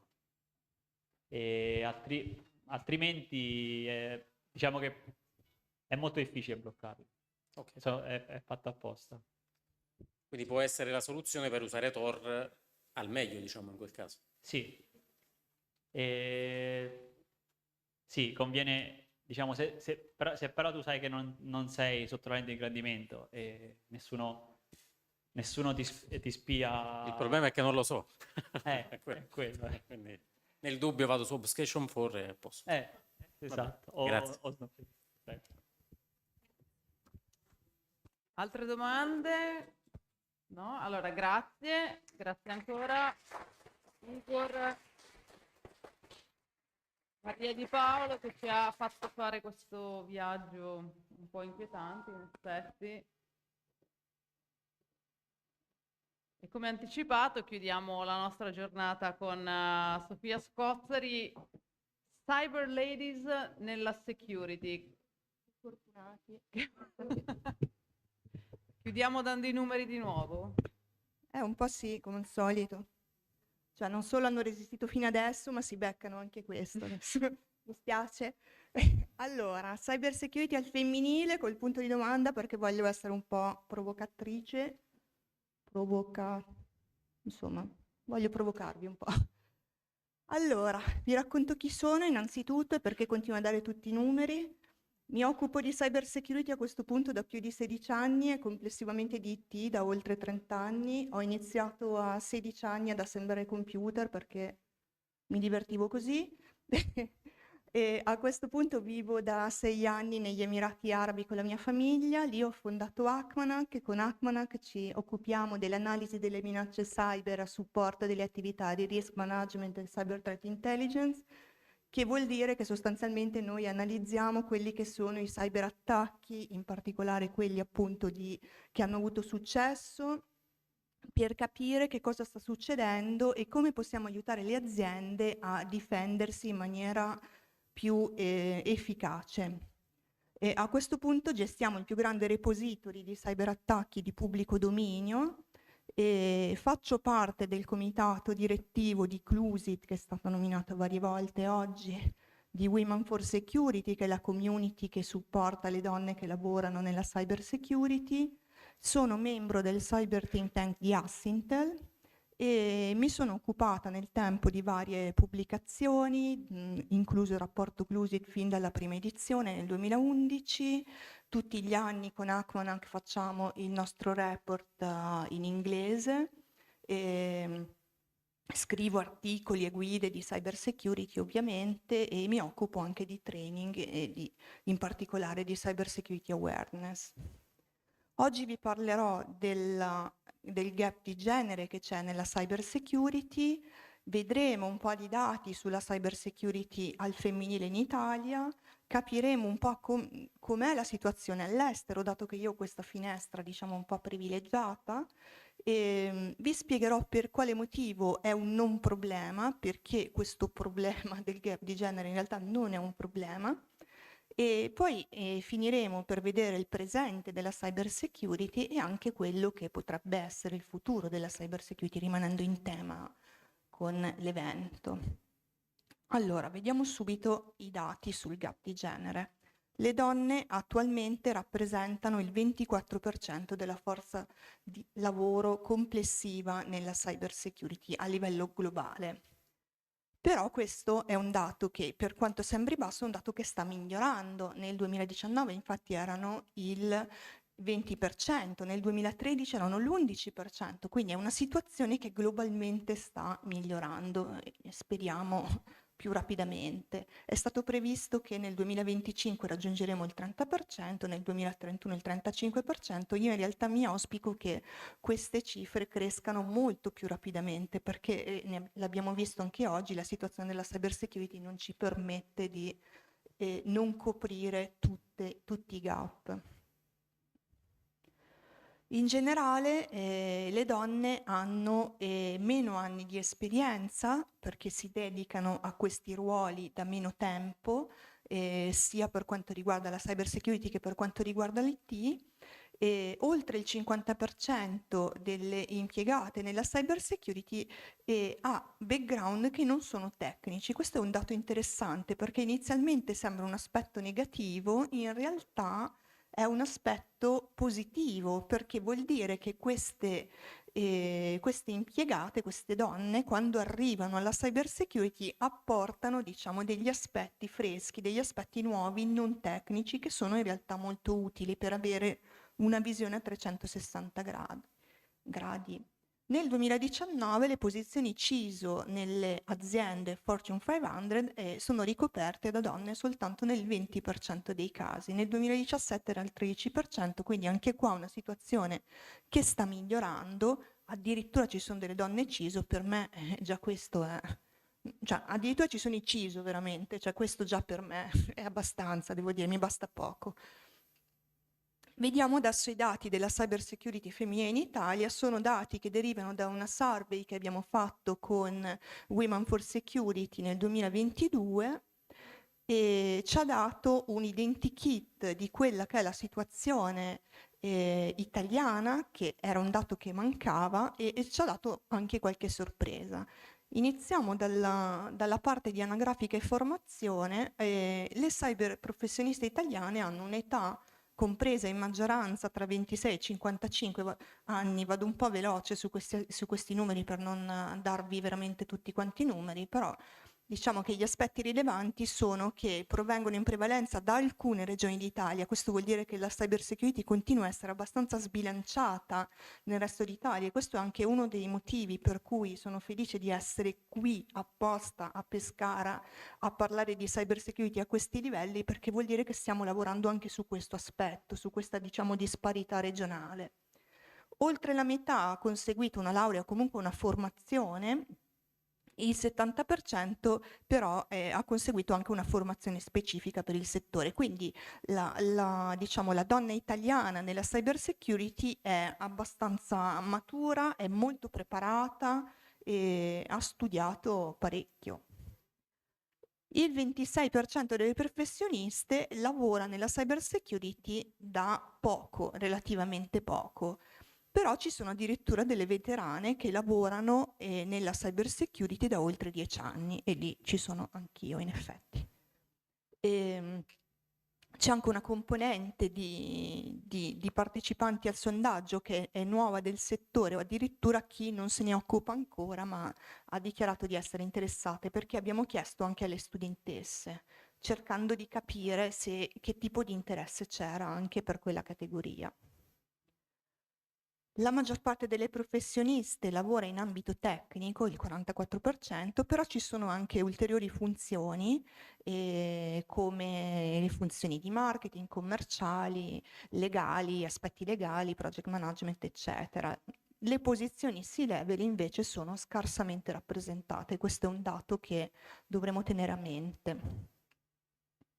La carriera rispetto ai colleghi, siamo andati a cercare di capire che problematiche potevamo trovare e siamo stati abbastanza sorpresi da questo aspetto, perché ci aspettavamo una situazione molto più problematica. Invece la carriera è stata meno veloce solo per il 39% delle rispondenti, mentre il 34% non ha riscontrato differenze, quindi insomma un tema che rimane abbastanza dibattuto. C'è addirittura una porzione che dice che la carriera è stata addirittura più veloce rispetto a quella dei colleghi. Il 39% delle professioniste non nota disparità nella retribuzione. Questo è un altro aspetto che ci ha colpito moltissimo e dove invece pensavamo avremmo trovato molti più problemi. Mentre invece c'è un terzo che non è in grado di fare confronti, quindi non ha idea di come sia la situazione. Soltanto in un ulteriore terzo dei casi la retribuzione è minore. Addirittura c'è un 1% dei casi in cui la retribuzione femminile supera quella dei colleghi, quindi la situazione non è così negativa come ci aspettavamo. Per quanto riguarda le opportunità, il 42% ha avuto le stesse opportunità rispetto ai colleghi. E quasi la metà gode della stessa considerazione in azienda rispetto ai colleghi uomini. Quindi in realtà dal punto di vista dell'azienda non c'è un trattamento così diverso rispetto ai colleghi. Per quanto riguarda il discorso invece equilibrio famiglia-lavoro, a quel punto lì veramente i nodi sono venuti al pettine. In un paese come l'Italia, dove ovviamente tipicamente della famiglia, che siano figli, che siano genitori, che sia comunque la famiglia più allargata, se ne occupa tipicamente di più la donna, è chiaro che questo è l'aspetto che è risultato più problematico effettivamente. E effettivamente le donne si lamentano di questo aspetto, però non si lamentano dell'ambiente a prevalenza maschile, che non crea nessuna difficoltà. In alcuni casi alcune lo trovano anche un aspetto interessante che hanno accettato come sfida. Vediamo invece qual è la situazione all'estero. Ho trovato qualche buona notizia in alcuni report internazionali che ho controllato. Quando sono presenti in azienda, innanzitutto le donne svolgono sostanzialmente le stesse mansioni dei colleghi, quindi non è che sono lì a fare qualcos'altro, a prendere appunti durante le riunioni. Si occupano sostanzialmente delle stesse mansioni e in questo report viene fuori in realtà che ricoprono più ruoli di leadership e siedono più in alto nella gerarchia aziendale rispetto ai colleghi uomini. Quindi in realtà, a differenza di quanto succede in Italia, nelle posizioni C-level ci sono più donne che uomini. Per quanto riguarda le capture the flag, ne abbiamo parlato adesso, ce n'è una in corso in questo momento, all'estero ce ne sono parecchie e io vedo spesso donne che si occupano, che vanno a partecipare nei vari eventi di settore, vanno a partecipare a queste challenge, ci sono addirittura delle challenge organizzate solo per gruppi femminili, ma io vedo tantissimi eventi dove vedo tantissimi gruppi femminili partecipare, quindi la partecipazione femminile è veramente, adesso non sono andata di sopra a controllare, dopo andrò a controllare quante ragazze ci sono, però direi che forse è meglio di no. Mentre insomma diciamo che non siamo ancora 50-50, però mi capita di vederne sempre di più. Ed è assolutamente un talento da coltivare, perché spesso capita che grosse challenge organizzati da grossi, diciamo, grosse aziende o comunque con grossi sponsor hanno spesso dei premi monetari interessanti, quindi insomma è un talento che vale la pena coltivare. Ci sono diverse iniziative internazionali a supporto della donna nella cyber security, io vi ho nominato quella italiana, ma ce ne sono tantissime altre, ci sono iniziative di ENISA, ci sono iniziative di OWASP, addirittura di Mastercard, c'è Cyber Security Venture che a me piace molto perché hanno diverse iniziative, hanno addirittura una lista Twitter, su Twitter dove c'è un account su Twitter dove pubblicano una lista di donne che si occupano di cyber security, un podcast, un report, una lista di aziende gestite da donne dove c'è anche la mia, tra l'altro, una lista di associazioni eccetera eccetera. Hanno pubblicato un libro di donne che si occupano di cyber security e hanno addirittura un documentario. Ora, perché dopo tutto quello che vi ho detto il problema del gender gap, diciamo, nella cyber security è un non problema? Innanzitutto perché non servono solo posizioni tecniche. Le donne spesso sono timide rispetto alle posizioni tecniche, sono intimidite pensando che non possono occuparsene o non sanno occuparsene per motivi misteriosi, perché non si capisce per quale motivo. In realtà è interessante ricordare che non servono solo posizioni tecniche, l'abbiamo visto anche prima nella survey, io lo vedo tutti i giorni all'interno di Women for Security, il direttivo stesso è occupato da donne che hanno mansioni diverse, ma anche all'interno della community lo vedo e a quanto pare ce lo racconta anche questa grafica di ENISA dove le posizioni che servono all'interno della cyber security vanno a coprire competenze diverse, quindi non solo quelle tecniche, servono anche gli aspetti legali, servono gli aspetti di compliance, servono gli aspetti di marketing e comunicazione, perché parlare di cyber security è difficilissimo, è un argomento complicato che però va comunicato, va drammaticamente comunicato ed è importante che si capisca, l'abbiamo visto oggi. E se non riusciamo a parlarne correttamente è chiaro che non si può fare e servono poi tantissime altre mansioni.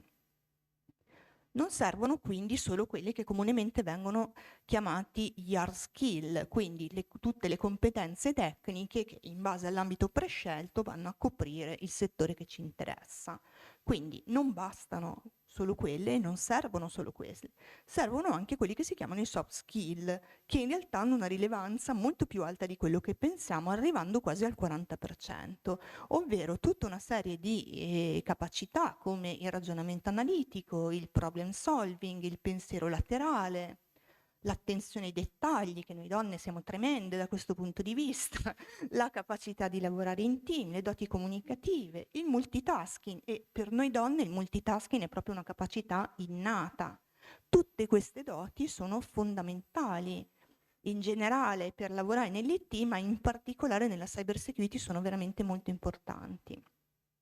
Serve anche ovviamente la formazione, aggiornamento continui, serve una buona, io direi ottima conoscenza dell'inglese, perché noi sappiamo che ormai dal punto di vista cyber siamo tutti connessi, quindi parliamo tutti inglese. Serve ovviamente curiosità e desiderio di continuare ad imparare per continuare appunto a rimanere nel loop. Serve uscire dalla comfort zone, e questo è l'aspetto che per noi donne è più difficile, più complicato, perché ci hanno sempre insegnato a non essere troppo ambiziose, a non chiedere troppo, quindi per noi è veramente difficile, quindi è un problema più culturale che tecnico, che di competenze. Ma c'è un grandissimo skill shortage, quindi mancano tantissime posizioni nella cyber security, c'è un grandissimo gap dal punto di vista delle competenze, ed è importante capire di che entità stiamo parlando. Dal 2013 al 2021 c'è stata una crescita del 350% nei ruoli di cyber security. Attualmente ci sono più di 3 milioni di posti di lavoro vacanti a livello globale, 400.000 in Europa, e nel 2014 c'erano 1 milione di posti di lavoro vacanti. Ora è chiaro che queste posizioni vanno riempite e mi dispiace dirvelo, ma gli uomini non bastano, non ce ne sono abbastanza, quindi dobbiamo per forza arrivare a coinvolgere anche le donne. Vediamo quindi qual è il presente della cyber security. Il cybercrime è sostanzialmente una piaga in questo momento. Se fosse una nazione sarebbe la terza nazione al mondo. Il costo del cybercrime è cresciuto continuamente e nel 2021 è arrivato a 6 trilioni di dollari, è stato previsto che nel 2025 arriverà a 10,5 trilioni di dollari. Costa ogni anno più di tutti i disastri naturali, questa è una statistica che mi ha lasciato allibita, perché di disastri naturali ne abbiamo visti tantissimi effettivamente, e il cybercrime costa di più e rende più del mercato della droga. Ve l'avevo detto anche prima, ve l'avevo anticipato, questo è un gravissimo problema. Perché? Perché a questo punto il cybercrime non è più solo cyber.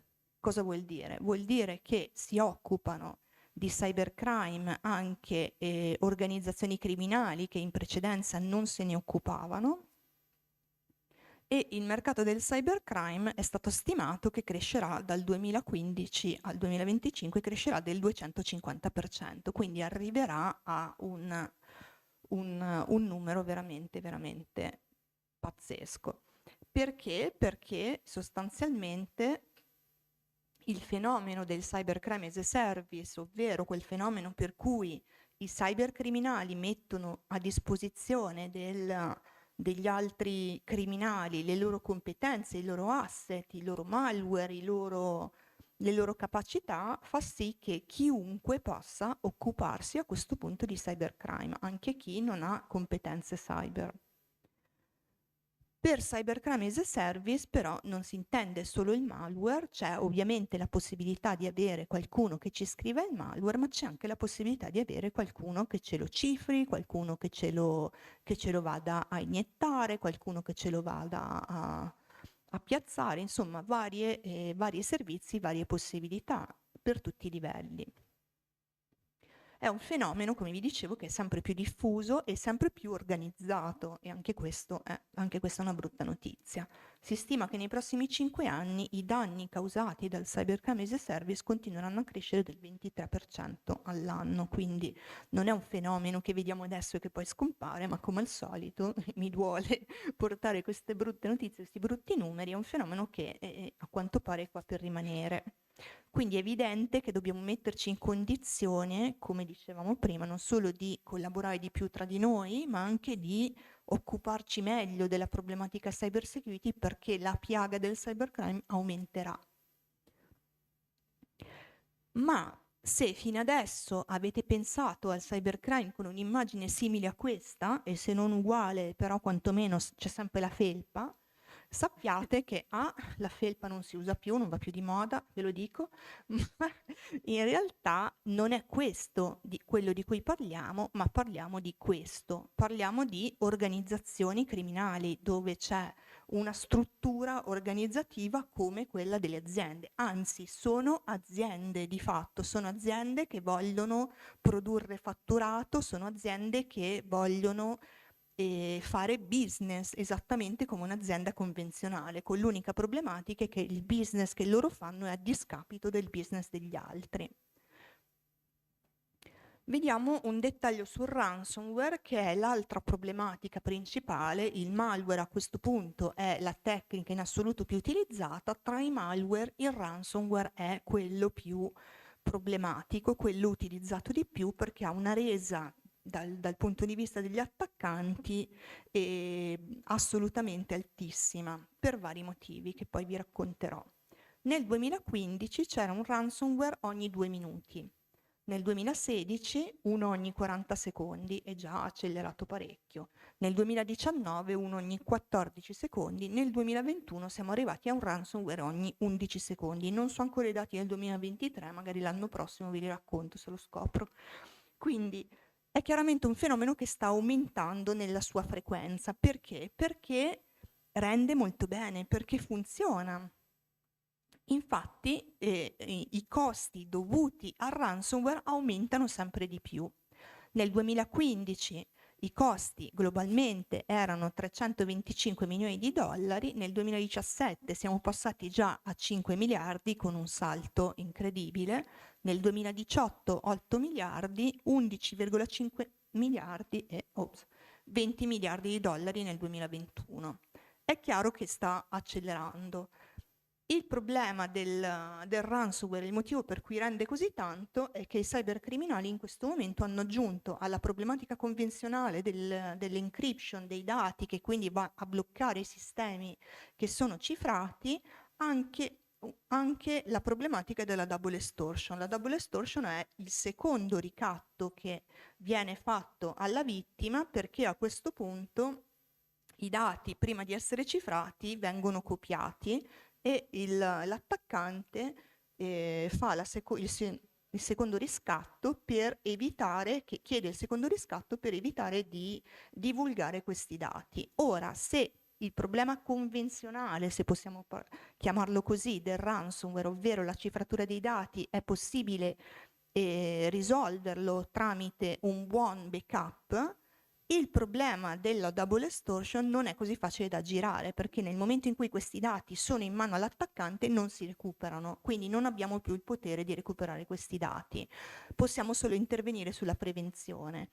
Questi dati possono essere dati di qualsiasi tipo, possono essere contratti, possono essere documenti, possono essere dati molto molto sensibili, quindi non è facilissimo. Una ASL è stata attaccata relativamente da poco e gli attaccanti avevano in mano i dati dei pazienti e hanno comunicato lentamente, divulgato lentamente, un po' alla volta, tutti i dati che avevano in mano per fare pressione su quest'ASL per farsi pagare.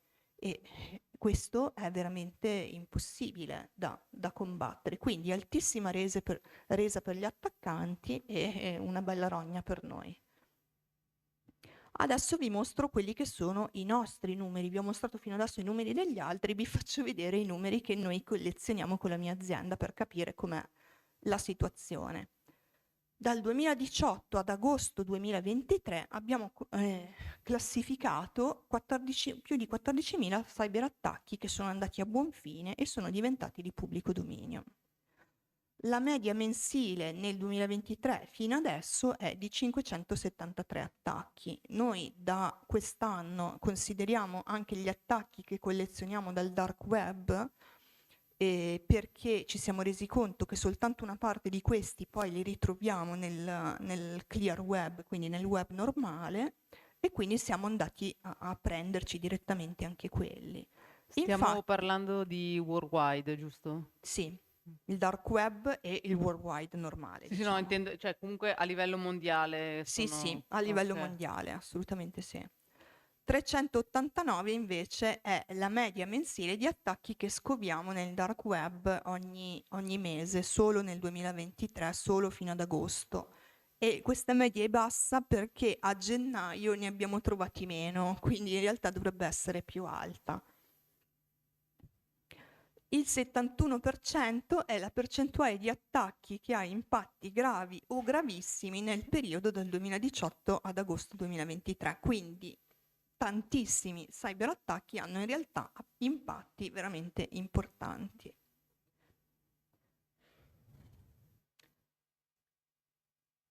Questo è lo scenario, vi mostro dei numeri rapidamente solo per capire di che cosa stiamo parlando. Chiaramente quest'anno, andando a prendere anche gli attacchi nel dark web, fino adesso abbiamo visto uno spike praticamente notevole, ovviamente, perché abbiamo trovato molte più problematiche e crescono anche le medie mensili. Ma adesso cerchiamo di capire, avendo visto quello che è il presente della cyber security, vediamo quello che potrebbe essere il futuro della cyber security, che cosa ci possiamo aspettare dato questo scenario così simpatico che vi ho prospettato.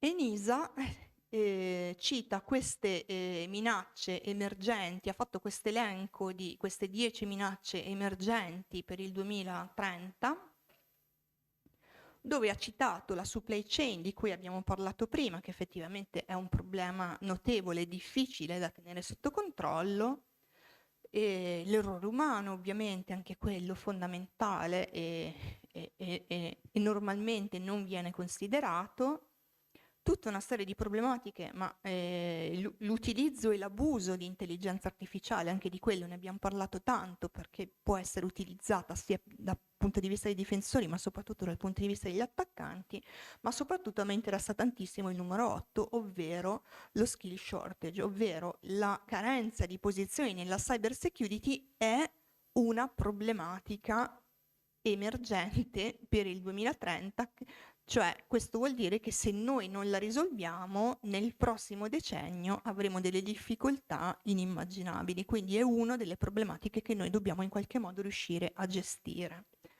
E chiaramente per gestirla, come vi dicevo, dobbiamo per forza fare in modo che la cyber security femminile diventi semplicemente la cyber security, come dovrebbe essere. Quali sono quindi le mie previsioni per il 2024 eccetera? Allora, sicuramente mi aspetto, l'ho visto fino adesso tutti gli anni, mi aspetto un incremento di cyberattacchi. Ora, io fino adesso ve l'ho mostrato, vi ho mostrato soltanto i numeri in particolare, però io non mi aspetto che ci sia solo un incremento dal punto di vista numerico, sebbene è quello più facile da immaginare, perché i numeri sono importanti ma non sono tutto, francamente. E in questo essere donne aiuta, devo dire, questo aspetto è più facile da essere preso in considerazione. Perché non sono tutto? Perché quello che a me importa di più è la severity degli impatti, ovvero non necessariamente un numero maggiore di attacchi mi dà degli impatti maggiori. Ci sono degli attacchi che però hanno impatti sempre maggiori e questi mi preoccupano molto di più. Soprattutto mi preoccupa la capacità degli attaccanti di riuscire continuamente a rinnovarsi. Quindi l'incremento che io vedo tutti gli anni è non solo nei numeri, anche se i numeri sono quelli più facili da notare, ma anche negli impatti e nella capacità appunto di creare maggiori danni. Mi aspetto che i ransomware continuino ad essere sulla cresta dell'onda, li ho visti rinnovarsi varie volte nelle loro modalità, ho visto gruppi cambiare, ho visto gruppi diventare sempre più organizzati, ho visto cambiare le modalità, arrivare appunto alla double extortion, non è detto che non si arrivi anche alla terza o la quarta extortion, quindi i ransomware sono in questo momento quello che per gli attaccanti rende in assoluto di più, quindi mi aspetto che continuino ad essere una bella problematica. La supply chain, ne abbiamo parlato tantissimo prima, in questo momento è abbastanza al centro del mirino e sempre di più perché già facciamo fatica a controllare i nostri sistemi, figuriamoci tutte le problematiche che derivano da partner, fornitori, eccetera, eccetera. Quindi riuscire a controllare o avere una vaga idea di quello che succede nella supply chain è difficilissimo. Gli attaccanti lo sanno, l'hanno capito e quindi giustamente si stanno lanciando in quest'ambito. Quindi è importante capire come riuscire a intervenire sempre di più in questo ambito. Mi aspetto un maggior ricorso all'intelligenza artificiale, come dicevamo, sia dal punto di vista dei difensori che degli attaccanti, quindi sia buone notizie che brutte notizie, ovviamente, anche perché con l'intelligenza artificiale gli attaccanti riescono a capire meglio quali sono i punti di ingresso più vulnerabili per poter perpetrare i loro attacchi. Mi aspetto minacce sempre più sofisticate, anche grazie all'intelligenza artificiale, grazie alla capacità degli attaccanti di avere, diciamo, ricerca e sviluppo all'interno delle loro organizzazioni criminali, per cui ovviamente mi aspetto che trovino dei modi sempre peggiori per riuscire a perpetrare i loro attacchi. E mi aspetto, anzi spero, di vedere una maggior diversity nel settore, sia per quanto riguarda la diversity dal punto di vista del genere, che è l'argomento di cui stavamo parlando, ma anche dal punto di vista delle competenze, perché è importante apportare più competenze possibili al settore, perché ci danno la possibilità di avere nuove vision, nuove visioni, nuovi punti di vista che sono molto importanti per riuscire a essere più creativi anche noi nel combattere il cybercrime. Con questo ho concluso e se avete delle domande però sono qua. Grazie intanto Sofia Scozzari. Qualche domanda dalla platea? Ce l'ho io una domanda, Sofia. C'è qualche buona notizia per caso? Ma sai che me lo chiedono spesso? Beh, c'è il sole oggi, quindi non mi lamenterei. Allora, ci sono buone notizie in realtà. Io in 10 anni ho visto la situazione cambiare tantissimo. Innanzitutto ho visto maggiore attenzione sul tema della cyber security e questo è un aspetto non scontato perché quando ne parlavo di cyber security 10 anni fa era un po' come cercare di vendere il folletto porta a porta fondamentalmente, cioè era veramente molto difficile perché le risposte, il tipo di risposta tipicamente era ci penserò solo se e quando mi attaccheranno. Ora, noi sappiamo che adesso... quando è troppo tardi. Esatto, che è troppo tardi comunque, perché in alcuni casi, specialmente in Italia, dove noi abbiamo il tessuto principale delle aziende è quella della piccola e media impresa, e un'azienda che magari, per fare un esempio, fa un bullone che fa solo lei e che vende in tutto il mondo, se però un attaccante cinese entra, ti prende il design e inizia a farlo e a vendere lo stesso bullone a 1/10 del prezzo, tu non solo sei stato attaccato, ma chiudi. Quindi ci sono cyberattacchi che possono avere davvero effetti devastanti. E era molto difficile riuscire a trasmettere questo concetto perché gli esempi erano ancora pochi, perché se ne parlava ancora poco, quindi l'attenzione, il livello di attenzione sul problema è cresciuto tantissimo. È migliorata la capacità di parlarne. Io faccio analisi e classifico cyberattacchi che prendo da fonti aperte, quindi se trovo un articolo dove viene descritto un cyberattacco dicendo boh, è successo qualcosa, non si capisce, l'azienda, cioè è chiaro che io sono molto in difficoltà. Se trovo invece giornalisti che dicono l'azienda è stata colpita da un ransomware che si chiama in questo modo, e cioè, quindi è chiaro che io ho visto, diciamo, la situazione migliorare tantissimo. E questo è davvero utile perché se i giornalisti o comunque insomma chi comunica in generale la cyber security ne parla meglio, chi legge lo capisce meglio e aumenta sempre di più, diciamo, la cultura della cyber security. Quindi ho visto da questo punto di vista non solo il maggiore interesse ma anche una maggiore capacità di occuparsene. Ho visto complessivamente io vedo molte più donne che se ne occupano, molte più donne che sono interessate all'argomento e vedo comunque una situazione in divenire, quindi non vedo una situazione statica, sebbene io mostri sempre delle diapositive, mostri delle immagini che sembrano molto statiche, io vedo comunque una situazione che si evolve continuamente, quindi anche dal nostro punto di vista vedo maggiore propensione a parlare dei temi e a condividere, quindi questo è sicuramente un buonissimo segno. Nella vostra statistica numerica chiaramente andate a classificare anche il tipo di aziende che subiscono gli attacchi, no? Questo può essere utile anche proprio nel fare informazione, nel fare divulgazione, dire guarda quello lì non è, perché si pensa sempre cioè succede a qualcun altro, succede a uno più grosso di me, invece vedere che è successo al tuo vicino di casa magari insomma fa sentire un po' più vicino la bruciatura, ecco. Assolutamente sì, noi da quest'anno abbiamo iniziato a comunicare tutti i giorni, abbiamo un bollettino su Twitter che chiamiamo HOT, che sarebbe Acts of the Day,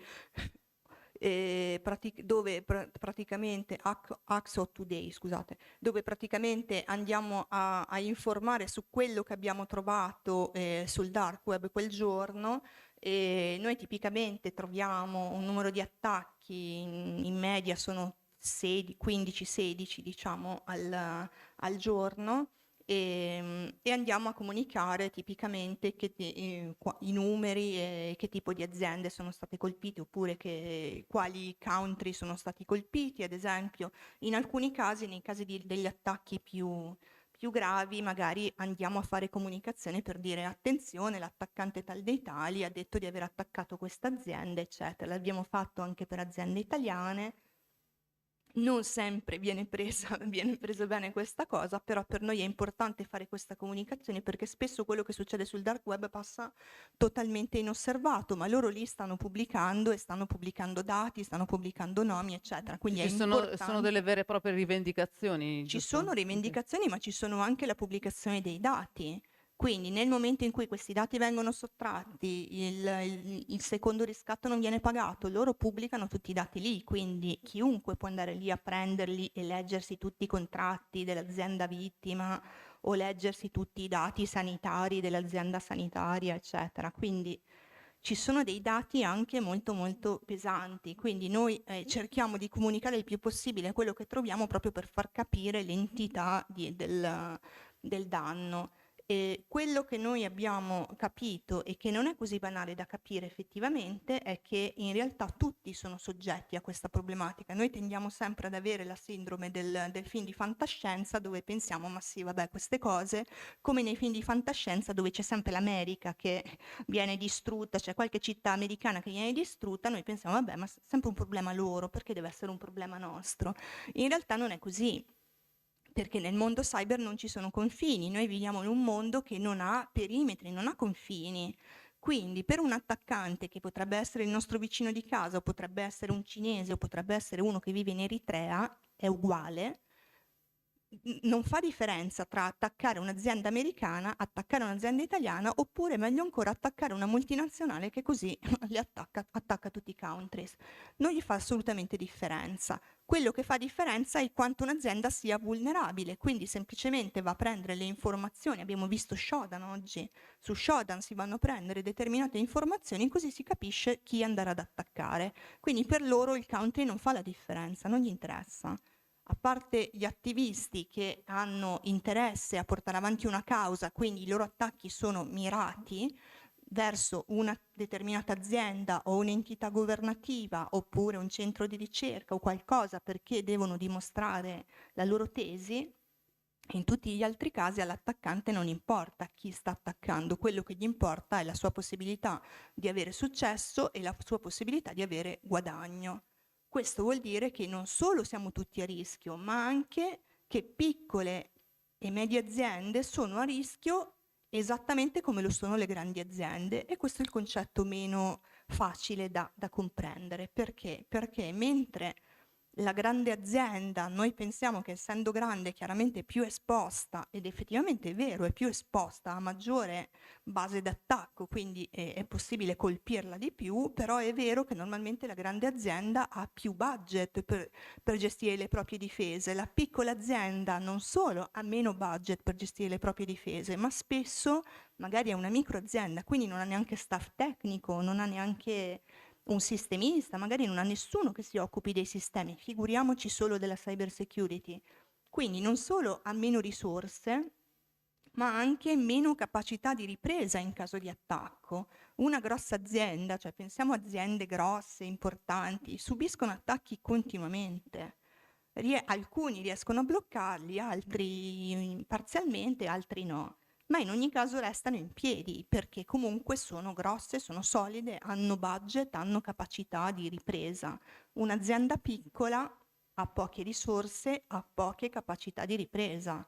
In caso di attacco alcune aziende sono fallite, hanno dovuto chiudere, quindi è importante che specialmente quando si è piccoli si giochi tanto sulla prevenzione e sul capire che cosa si può fare. Da questo punto di vista, quello che è importante, una delle evoluzioni che ci dovranno essere è capire come ottimizzare i propri budget, perché questo è un periodo di crisi economica, d'altra parte è anche un periodo in cui non possiamo dire no, peccato non ho i soldi, sulla cyber security metto su una croce e ci penso l'anno prossimo, magari l'anno prossimo non hai più l'azienda. Quindi per gestire le problematiche in un periodo in cui ovviamente i budget non sono proprio corposi, quello che bisogna fare non è acquistare di più, ma capire come ottimizzare il budget. Per capire come ottimizzare il budget è importante capire a quali minacce si è maggiormente soggetti. Ad esempio noi in questo caso non c'era il grafico, però io faccio vedere spesso un grafico dove faccio vedere i cyberattacchi che arrivano a diversi settori industriali. Chiaramente non tutti subiscono allo stesso modo, alcuni subiscono di più, altri di meno, ma la cosa importante è capire anche che tipo di minacce subiscono. Ad esempio una banca magari è più soggetta a phishing piuttosto che un'altra azienda che invece è più soggetta a malware. Se invece la banca che ha più phishing spende il 100% del budget solo per coprirsi dai malware, sta perdendo una grossa porzione di minaccia che non sta gestendo. Quindi è importante ottimizzare il budget andando a capire a quali minacce si è più soggetti, in modo da magari spendere di più per il tipo di minaccia più preoccupante. È importante capire che cosa c'è, quindi avere, diciamo, la consapevolezza su quelle che sono le minacce. È importante fare qualcosa, cioè anche poco, ma farlo, perché non pensarci o non preoccuparsene non è assolutamente una strategia percorribile in questo momento. Una domanda da parte di Gaspare.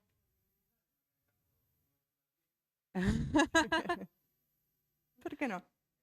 Ma allora in realtà è un assist anche per tornare a parlare di Neos Broker, partner generali assicurazioni, perché l'intento è proprio questo, no? Soprattutto per chi deve approcciarsi alla cyber security e capire da che parte girarsi. Quindi Neos Broker che insieme a Bearity e a Cyber ha voluto questo evento, è sponsor unico dell'evento, perché crede in un approccio diverso, un approccio di arrivare e personalizzare in azienda tramite un risk assessment che va oltre l'autocertificazione di uno che dice boh, mi fido, quello che abbiamo detto oggi, no? Mi fido perché qua c'è scritto anti-spam, no? E faccio la crocetta, ce l'ho, e poi quando succede il casino non sai da che parte girarti. Invece c'è la possibilità, insomma, anche di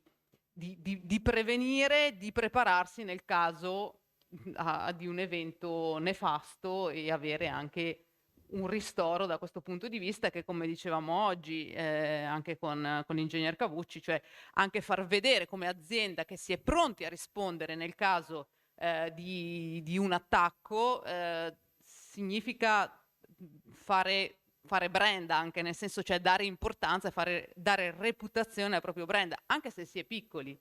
Ed è qualcosa di cui bisognerebbe andare fieri, qualcosa anche da raccontare, perché no? Come dicevamo prima, ci si vergogna tanto del concetto cyberattacchi, se invece se ne parlasse di più, si parlasse di più anche di quello che si è fatto, nel caso in cui si subisse anche un cyberattacco, a quel punto se ne potrebbe parlare molto più facilmente, nel senso che è esattamente come se si prende un raffreddore, uno può prendere vitamina C, può cercare di non esporsi troppo, Però nel momento in cui prendiamo il raffreddore non ci vergogniamo di questo, perché sappiamo che è un'eventualità. Noi abbiamo fatto tutto quello che potevamo e l'abbiamo preso, va bene, andiamo oltre, cioè ci riguarderemo per qualche giorno, metteremo a posto le cose e andiamo oltre. In realtà noi pensiamo sempre che il cyberattacco sia qualcosa di cui vergognarci, qualcosa di cui sentirsi in colpa, ma in realtà non è così. Ci sono attacchi che sono mirati, davvero mirati, alcuni che vengono presi semplicemente per colpa dell'errore umano o per colpa di qualche click sbagliato, ma altri attacchi sono davvero davvero mirati e lì non c'è niente da fare.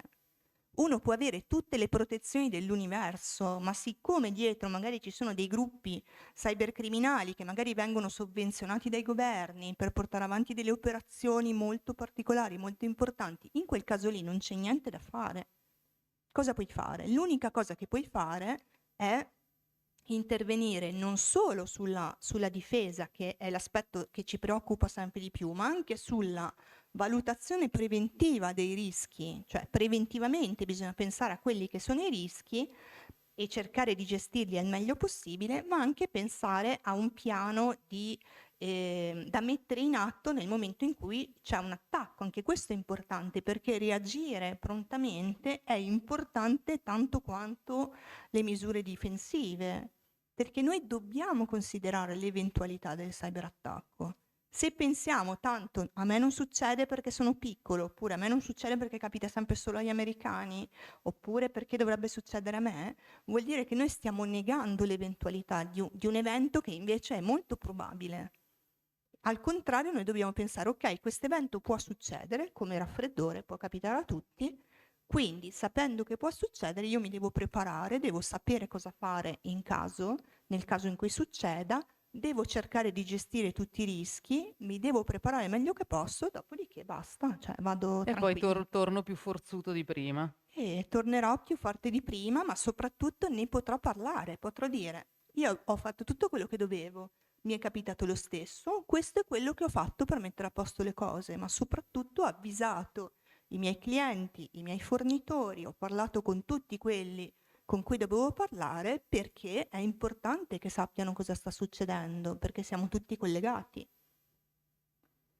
Grazie a Sofia Scozzari. Se non ci sono altre domande, io chiuderei dandovi io invece una bella notizia, che è che domani siamo di nuovo qui. Cyberly Forecasting 2024 continua a partire dalle 9, ancora qui in presenza all'auditorium del Museo delle Genti dell'Abruzzo, Pescara. Ci siamo fisicamente, siamo proprio qui e siamo anche in streaming digitale su cyberly.com, quindi grazie a tutti, ci rivediamo domani mattina alle 9 puntuali.